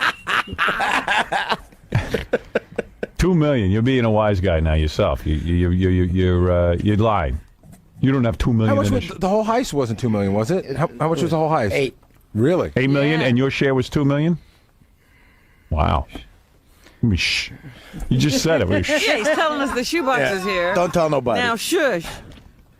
So you're a wealthy man. No. Well, if you have $2 million, I'm broke. Well, you're broke. Broke. I'm broke. Let's get that cooking show coming out with through Lions Den. Lions. Is that what it is? Lionsgate. Lionsgate. Yeah, they're very successful. You want to know something? How I was going to pitch it to you. Why would you do a cooking show? They should follow you around with a camera like Ozzy Osbourne. Yeah, well, this is even Don't better. drink. Put that down. Ay vey. Yeah, well, at this point, it's almost gone. Doesn't even matter. how much was in that bottle? Oh, there was about a half a bottle. Well, it is Friday, Robin. Tell me, listen. I'm running out of time, and I want to ask you a couple of questions. Right. I'm being serious about Robert Blake, and I'm not saying if a guy wanted to. Robert Blake, as you say, was very obvious. What's that? What does he do? You know, What's that? What does that mean? I don't understand. What does it mean? What does that mean? should have had the lime. The lime. You're saying that Robert Blake, if he wanted to dispose of someone, you dig a hole somewhere with lime, and He you make. was loaded. You know what I mean? He's a, I don't even want to go to okay. What do you mean? Why? Talk to me about disposing of someone. Well, you sprinkle the lime, they vanish. Right. So in other words, There's nothing even to dig up? nothing. Wow. How long does it take for a body to decompose in lime? 3 months. 3 months and they're gone. They disappear from the earth. You're laughing. I'm not laughing. I'm looking at you. You're ready to fall off the couch. What happened in your personal life to cause you to start drinking again? Are you still with your girlfriend? Yeah, Kelly, I love her. You said to me, hey, I'm 59 years old. I can't live without drinking. Really? Is that what he's determined? Why is he drinking? Did you see the son-in-law? No, he told me he's going to go back to L.A. Soon, what do you mean? Does it bother you to have a black son-in-law? Be honest. No, don't. No, don't. As the mob says, a Titsoon?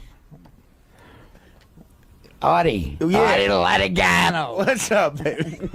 No, I mean, what's the big deal? You know, I mean, there's no big deal. I got a spook for for kids. My God. I got a what? A spook. Talk to me about Artie's bet on Tiger Woods. Retard. You even think I was dumb for that? Oh God. What, he should never bet against Tiger Woods. He's not a spook. What? What did he just say? He's another spook? Yeah. What do you say? Never bet against the black guy? No. Never bet against black. Baby, look at she's so pretty. All right, listen. She is so pretty. I'm a little upset with you that you're drinking Why? again because Why? you were doing so well. What do you mean? You were getting your life back together. 10 months, Henry. Get the hell out of here. What are you talking about? See, I'm not saying the F word. Where do you Get go? the hell out of here. Where do you go? Where do you go to drink? I'm in Malibu. Right, and all of a sudden, I got some property on the sand. right? I do. Yeah. You're living the good life. Is life so boring without alcohol? Yeah, it is. It sucks. It does. Do you drink because you want to forget about all the people you killed? Howard, you're the only guy that ever admitted that I killed people. You did. Yeah. So when you what is it? They come Howard, back and haunt you're the you? only guy. You're the only fucking guy. Don't say the F word.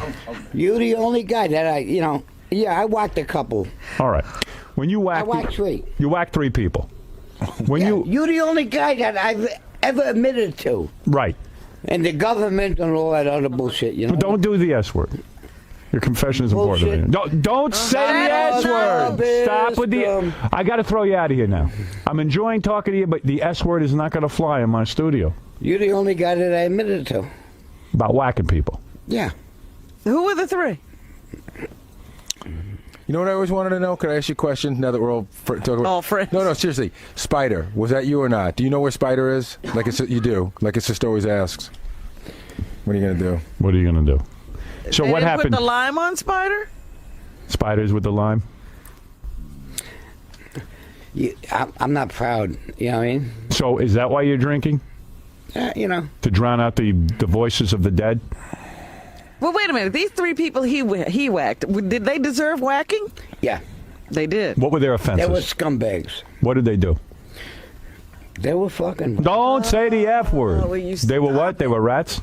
They were ass. Were they people who were involved with the mob, or were they people who did things to the mob that they should have... No. These are mob guys. Yeah. You had to And whack... they just crossed you? I am proud of it. What did you do? What did they do wrong to deserve the whacking, as you call it? They were stool pigeons. They were. Yeah. No, I'm... Gary. What? I'm just sitting there. Henry, quite honestly, I'm trying to figure out where the hell to look. So they were stool Can't pigeons? find them. Who'd they rat on? They tried to rat on the boys. They did. But yet you yourself ended up ratting. Well, you know, What, Howard? Henry Hill. All right, so wait a second. So wait a second. I admit it to you. You're the only guy. Well, I'm proud that you admitted it to me, but I think the drinking is to drown out the voices of the dead. Is that true? Do you hear? Do they haunt you? Tree heads. Do they haunt you? What do you mean? Do the dead haunt you? No. Do you think about them and then you get uncomfortable? Do you feel guilty? Do you No, feel bad? No. Robin, They were scumbags. Oh, so you don't feel bad about it. Henry, when you go to the AA meetings or the rehab or whatever, right? And you always have to, you got to write that letter explaining like why you drink. Yeah. I got to make amends. Right. When you write the letter, why do you write that you drink? What's the reason? I don't drink. Normally I don't drink. No, you guzzle. First time you killed one of these. The first time you killed one of these rats? How'd you do it? I was about 16 when I first. The first time? one? Oh, that was 100 years ago. Yeah, I'm 59. Yeah. What'd you do, with a bow and arrow? No.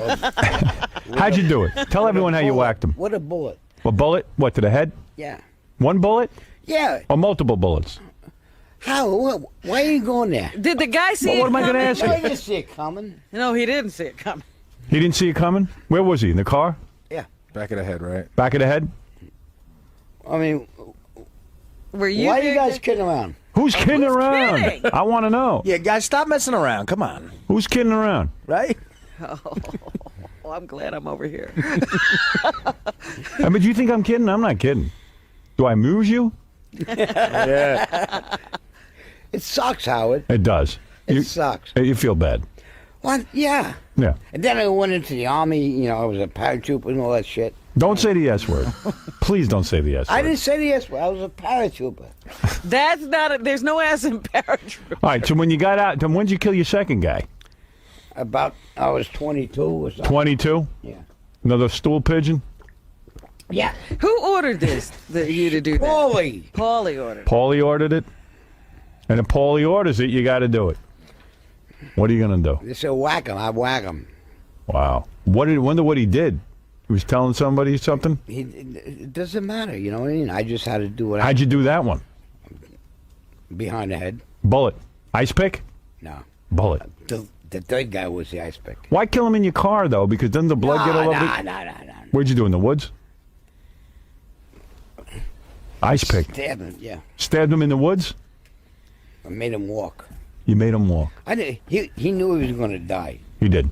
He took it like a man, or he cried? No, he cried. He cried. Well, who wouldn't cry? I would cry. It's tough. It's tough to know you're going to go. Were you laughing at him when he cried? No. You understood? I had to do what I had to do. Right. What happens if you didn't do what you had to do? What would happen? I'd have got whacked. Yeah. You would have gotten right whacked. there with him, yeah. See? Seriously, I would have got whacked. Wow. No, I mean... So you got a lot to drink about. How come, Robin, what? That wasn't in the movie. I know. In the movie, he never kills anybody. In the movie, he hits a guy with a gun over the head. In the movie, he's stunned that the other guys are killing people. He's like, what are you guys doing? Hey. He's always the guy digging the hole. Over abroad, you beat up a guy. Over abroad, who cares? Plenty of broads. Howard, I am so miserable. Really? Yeah. There's no joy in your life. No joy in my life. Because after you whack some guys, there's no joy, right? Am I correct? Is there nothing that interests you? It sucks. You can't get a hobby or some kind of interest? Have you ever, tried painting or? Yeah. Yeah, he did. I do watercolor. Don't spill the coffee on You want to yourself. take a spin class with Gary later? What about stamp collecting? Why are you so miserable? Talk to me. Talk to me. What about your grandchildren? Oh my goodness, he's drinking everything. Oof. Maron. Oofa. Oofa. Oofa toofa. We gotta get those teeth of yours in. I love you too, buddy. Listen to You me. want some, Howard? You're in a lot of pain. I'm a scumbag. I ain't in a lot of pain. All right, everyone knows that. No. Well, he's being honest. Laughing at Howard. He's done some bad It's not things. He's done some bad things. And You have a good side to you and a... Gary don't even say a word. You have a good side to you and a bad side to you. Almost like in the movie. Unfortunately, his dark side. But I'm homicide. Yeah. Yeah, homicide. You have a homicide and a regular side. Henry, look at me.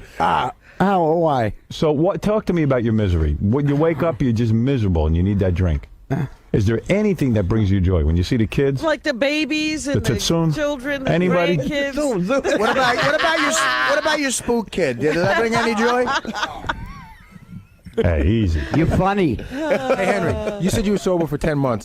In the 10 months... Boring. Is every day you get up, and do you think about it all day long? Or of course. Wow. Of course. That's got to be unbelievable. You think about drink? No, seriously, yeah, of course. I thought maybe like a couple months go by. No. I mean, every fucking... Nope, not the F word. All right, come on. I want to get high constantly, okay? Right. Like, you're high now for a couple of days and you feel better. No, I don't feel better. No, this feels bad, too. He told me he's going to go back. We talked about he's going to go back to L.A. and just, he's going to get back in again. Good. Wait, I mean, you're looking at me like my dad. I feel bad for you. What, you feel bad for me? Yeah, I feel bad for you. What do you mean? You tell me you're sad every day of your life. I'm sad. So I feel sad for you. You're suffering. You're suffering. Is there no way there's no talking to anybody? Nothing can change this. I tried all the shrinks and shit. You tried all the shrinks? Oh, dear. What happened? It don't work. It doesn't work on you. I mean, I'm just a...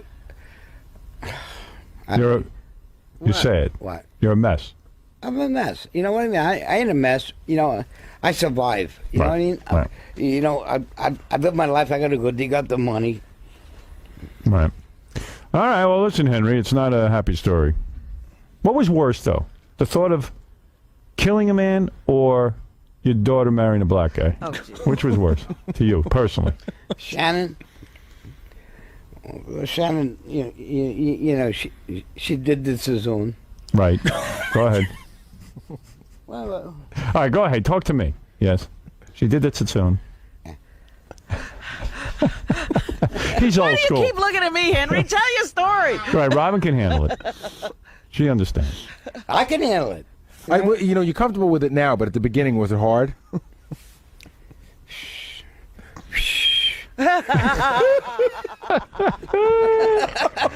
Oh, dear.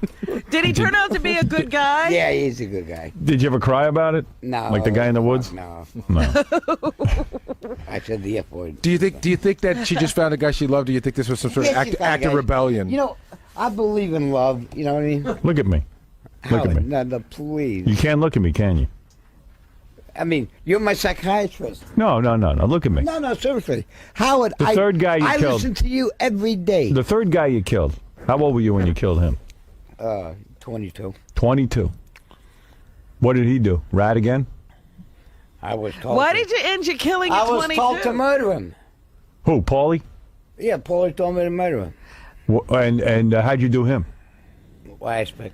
That was the ice pick dude. But why did he never kill anybody after 22? He never got told to kill anybody after 20. After he proved himself. Everybody got to lower He made his bones and he didn't have to do it anymore. He moved up. No, I was Irish. I'm half Irish, half a Jew. You could never be a made man. No, never. Was that your biggest disappointment in life? Never. No. At the time, you wanted to be a made man. No. Yeah, what is it? I have a question now. I thought the ice pick thing was with the Pesci character. That's who the ice pick. Well, in the movie. We think, that, John? We think Henry's the only guy in the history of the mob that used an ice pick? No, but... Where do you think he lived from? No, Gary, the question is, I'm wondering if Henry's the one who killed the Pesci character. John, get out of my show. Leave me alone. All right. Please, I don't need your help. I'm doing just fine on my own. Johnny. Yeah, who are you? Gotti? Stuttering. No. Stuttering Gotti. Stuttering Gotti over there. That's what I wanted to say. It was What? I had to do what I had to do, okay? Right. So you did it, and now you're suffering because the voices of the dead haunt you. True? Is that what we're talking about here? You want forgiveness, don't you? I don't want, You would like forgiveness. I do shuva. You do shuva? Shuva? What's that? You do shuva? Yeah, you know shuva. I never met her. You said Shiva? You said Shiva? I do shuva. What's a shuva? Come on, you don't even get it. No. What's shuva? I'm a Jew. You're a Jew? I thought you were Irish. I'm a Jew, okay? I do shuva, okay? Are you talking about shul? No, shuva. Shuva? What's a shuva? Howard, come I don't know what a shuva is. No, I mean, we respect... When did you become a Jew? I've been a Jew for 30 years. Oh, you converted? Yeah, I'm a Jew more than you. Okay? Oh, aren't the Jews lucky? Wow. The Jews are like, gee, look who's fighting over being a Jew. Howard Stern, Henry Hill. I'm a Jew. No, I'm a Jew. Did you ever beat a man to death with a menorah? Right in the back of the neck. Why don't you fix the Middle East? Then you'd be forgiven. We could use you. You'd be forgiven. I have a plan, okay? Uh-oh. Go ahead. Who knows? Maybe you got something. Go ahead. No. I mean, what's the plan? Henry's going to get elected the Prime Minister of Israel. That's the plan. Henry, stop drinking. No, seriously. I mean, what's your plan? I figure it out. Okay. You know, I do what I got to do. Okay. Go ahead. I help the kids.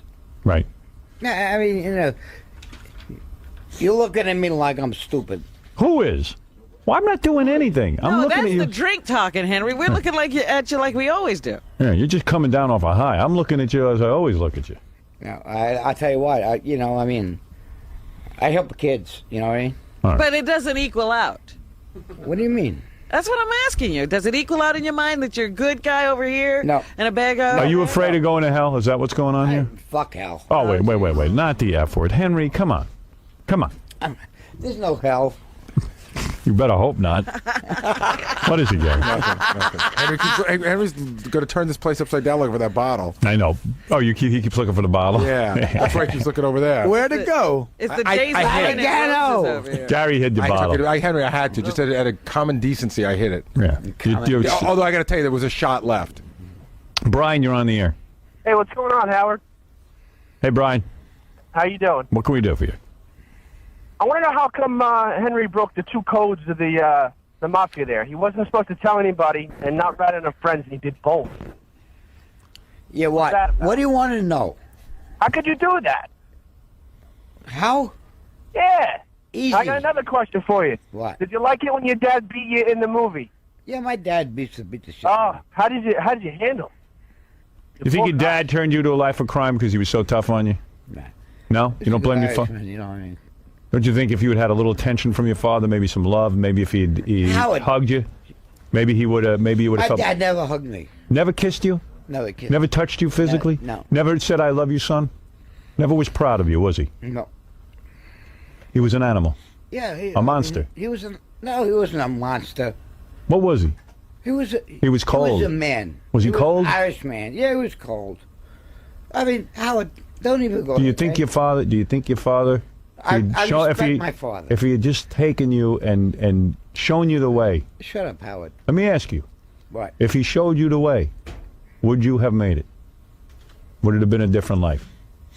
I could have went to Columbia. I could have, went to Harvard. You know what I mean? I could have been, went to school. No, I mean, my old man was a union guy. You know what I mean? A eunuch? No. A union. Oh, union guy. Oh, all Union right. guy, yeah. I thought you said your old man was a eunuch. I said, how'd you get here? But it didn't work out between you and your old man. No. Okay. Did he stop talking to you after you got into the life? No, he was pissed off. You know.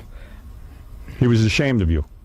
Yeah, I mean, my father started Local 3 in New York. Did you try to give your father money and say, Dad, here's some money? He didn't want the money. He didn't want dirty money. No, he didn't.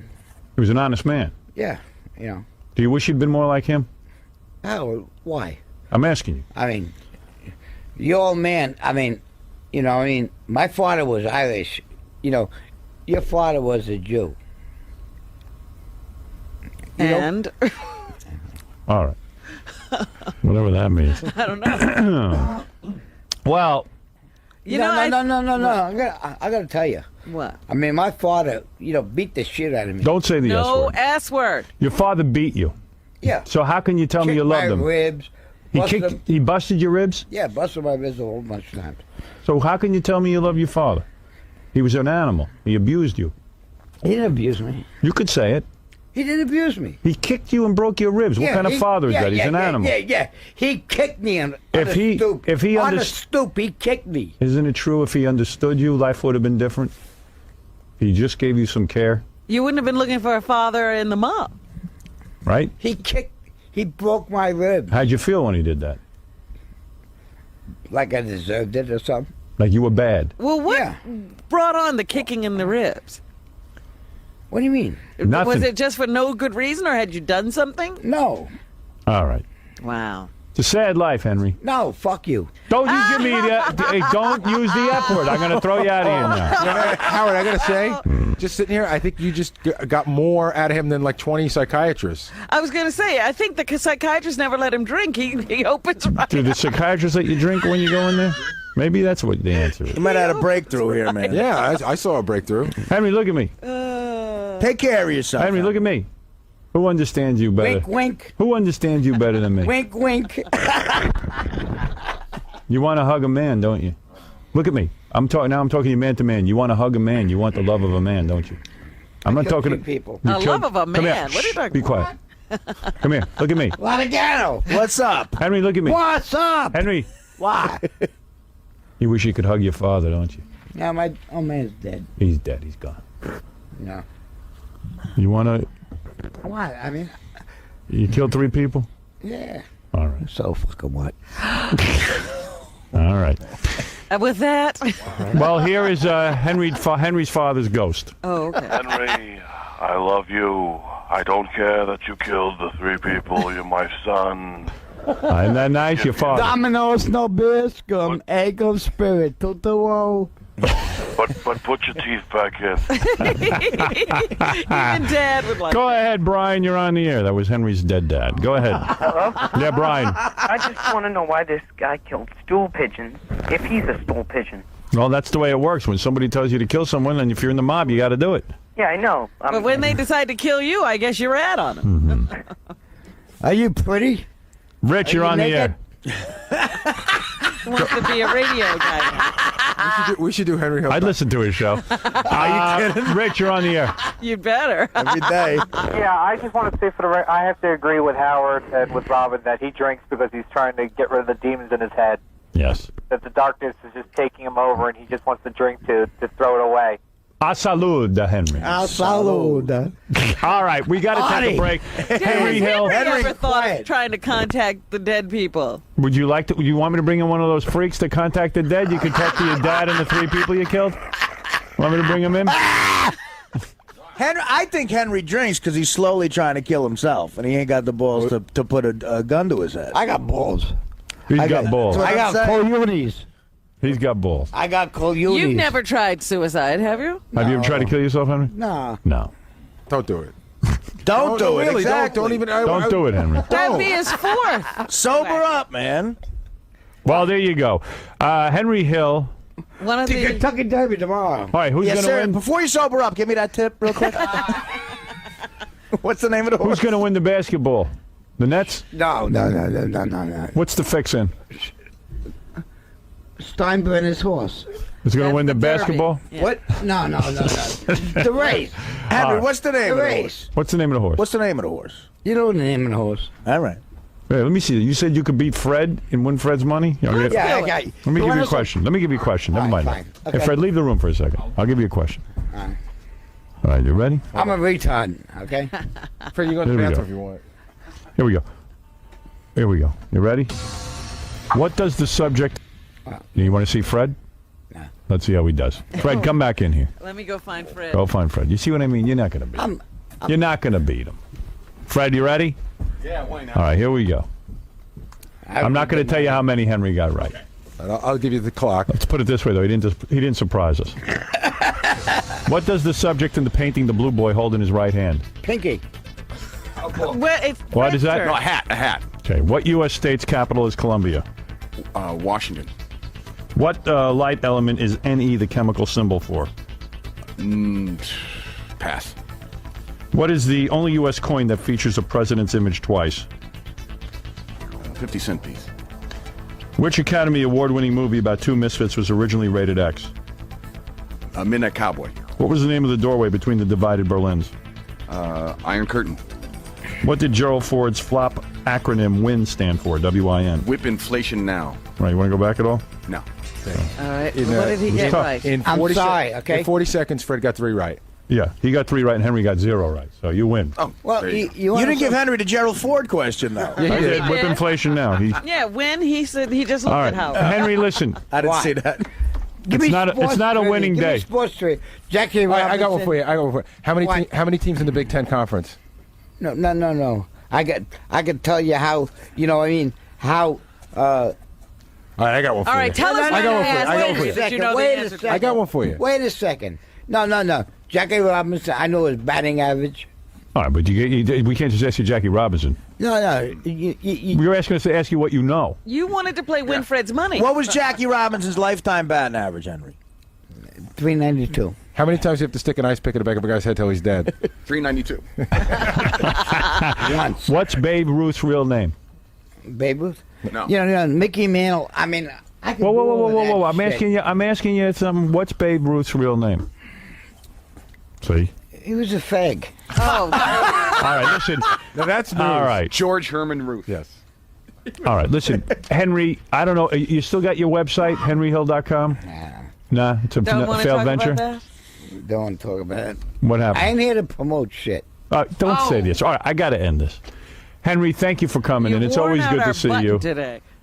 You worn out the button. You said the F word a million times, the S word a million times. And he insulted one of our employees to boot. That's right. We had a Middle Eastern guy that works here, and he goes, "What are you, a goddamn Indian, a Pakistani? What are you?" And the guy said he had a great life. He goes, "I'm American."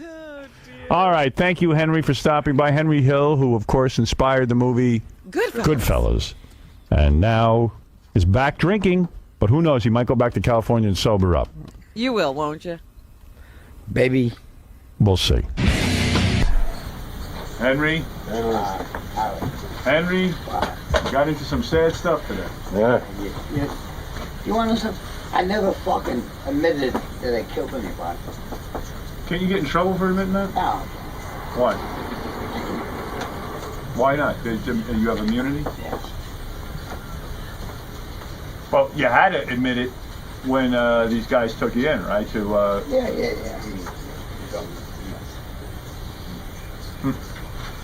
No, I mean, seriously, you know, Howard, I mean, you're the only fucker, I don't know, you know, you're my psychiatrist. No. No, yeah. I'm not a psychiatrist. Yeah, you know. Henry, do you feel like you got some stuff off your chest today? Yeah. I killed 3 people, I told them. Come on. Punk. Well, Henry, I'm going to get your cab, man. I'll come that way. Henry. What? Do you feel better Yeah. when you came in? I confessed. I did. You know. Where now? So where to now? What do you mean? Where are you going now? What do you mean? Where are you going after you leave here? I'm gonna go dig up a shoebox. What's in the shoebox? You coming with me? Yeah, I'm coming with you. Oh. You got money? Yeah, I got money.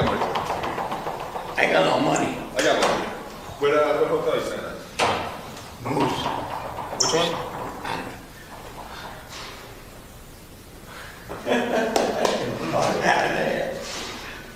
Which hotel, you know? The Moose.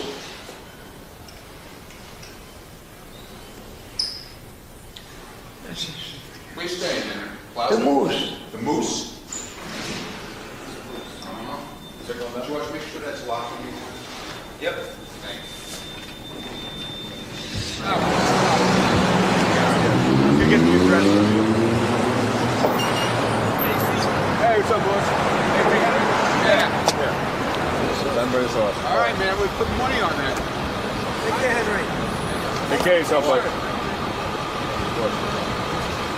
Watch yourself. Get your foot in there, Henry. All right. See you, boss.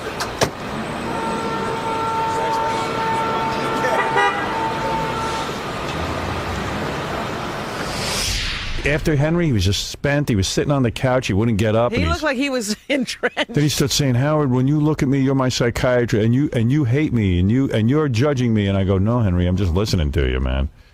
And then it gets into these uncomfortable, weird moments. I wish there was a way to interview someone and then magically, or shoot them, kill them, and then I wouldn't have to deal with them in real life. All right. There you go. That's the new policy. Yeah. After we interview someone, I want them killed. You need like a code word for us to know to remove somebody out. Here's the code word. Every time there's a guest in here, remove them, except if it's a hot chick. Yeah, but the whole conversation with you and Henry was kind of compelling. And it was compelling, I got to admit. Scary. Yeah, I can't wait to see that because I only watched it. I didn't hear what was going on. Henry goes, "Howard, I swear to God, you're the only guy I've ever confessed to that I killed 3 people. Now look at you. You're looking at me. You think I'm an idiot. You're looking at me like I'm an idiot." I go, "I'm just listening to you, Henry." And, I said, "You're thinking you're an idiot." This is his own projection. Yeah, so it got a little heavy. Uh-huh. And then I said, "Henry, I'm going to have somebody walk you down and get you a cab." "I don't care. It doesn't matter." Oh, boy. He's got I thought he was going to start crying or something. Well, listen. He obviously he has a lot of regrets about his life. And then you say to him, your father kicked you, you beat you, all this kind of stuff. And he's like, so what? You know, the macho thing. But he's sad. Right. That almost brought him to tears, too. While Sure. He was on the air. Yeah. Hey, Howard, I'm like Barbara Walters. What? I was just down there with Henry. We took him down to get him a cab and everything. Yeah. The guy wanted to take a picture with him. Henry kind of wanted to go, so he smacked him in the face. See, Henry knows about wanting to leave. Yeah, Henry. I should have smacked Henry and get him out of here. I'll tell you the other thing that was weird. You can really, really see the effects of drinking. You know, when he came in here... I thought he looked better. No, but when he came in here, he had... I'm talking about while he drank while he was here. Yeah. You know, when he came in here, he was drunk and he had one mood going on. But after he hit the half a bottle, he was way drunker than when he first walked in. Oh, yeah. And that really made his mood dark. What did he say to Tom on the way out, Capri? F you. Tell him to go F himself. I admired that. That you could get behind. Yeah, we definitely get behind that. I'll tell you, we have some footage from he went down to smoke a cigarette and he was talking, and it's just very compelling.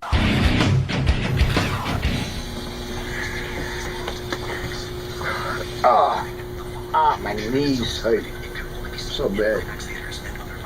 You been up for a while? No, I just woke up at 5 o'clock. I'm stuck. I got to put my teeth in, okay? Ronnie.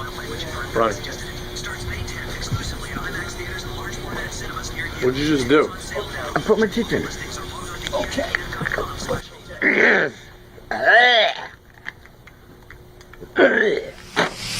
He's a compelling guy. He's the new Ozzy Osbourne. Dan, you're on the air. Yeah. See, Ozzy Osbourne's interesting. Henry, yeah, if you had the camera on him, he is now on his way to New Jersey to dig up a shoebox filled with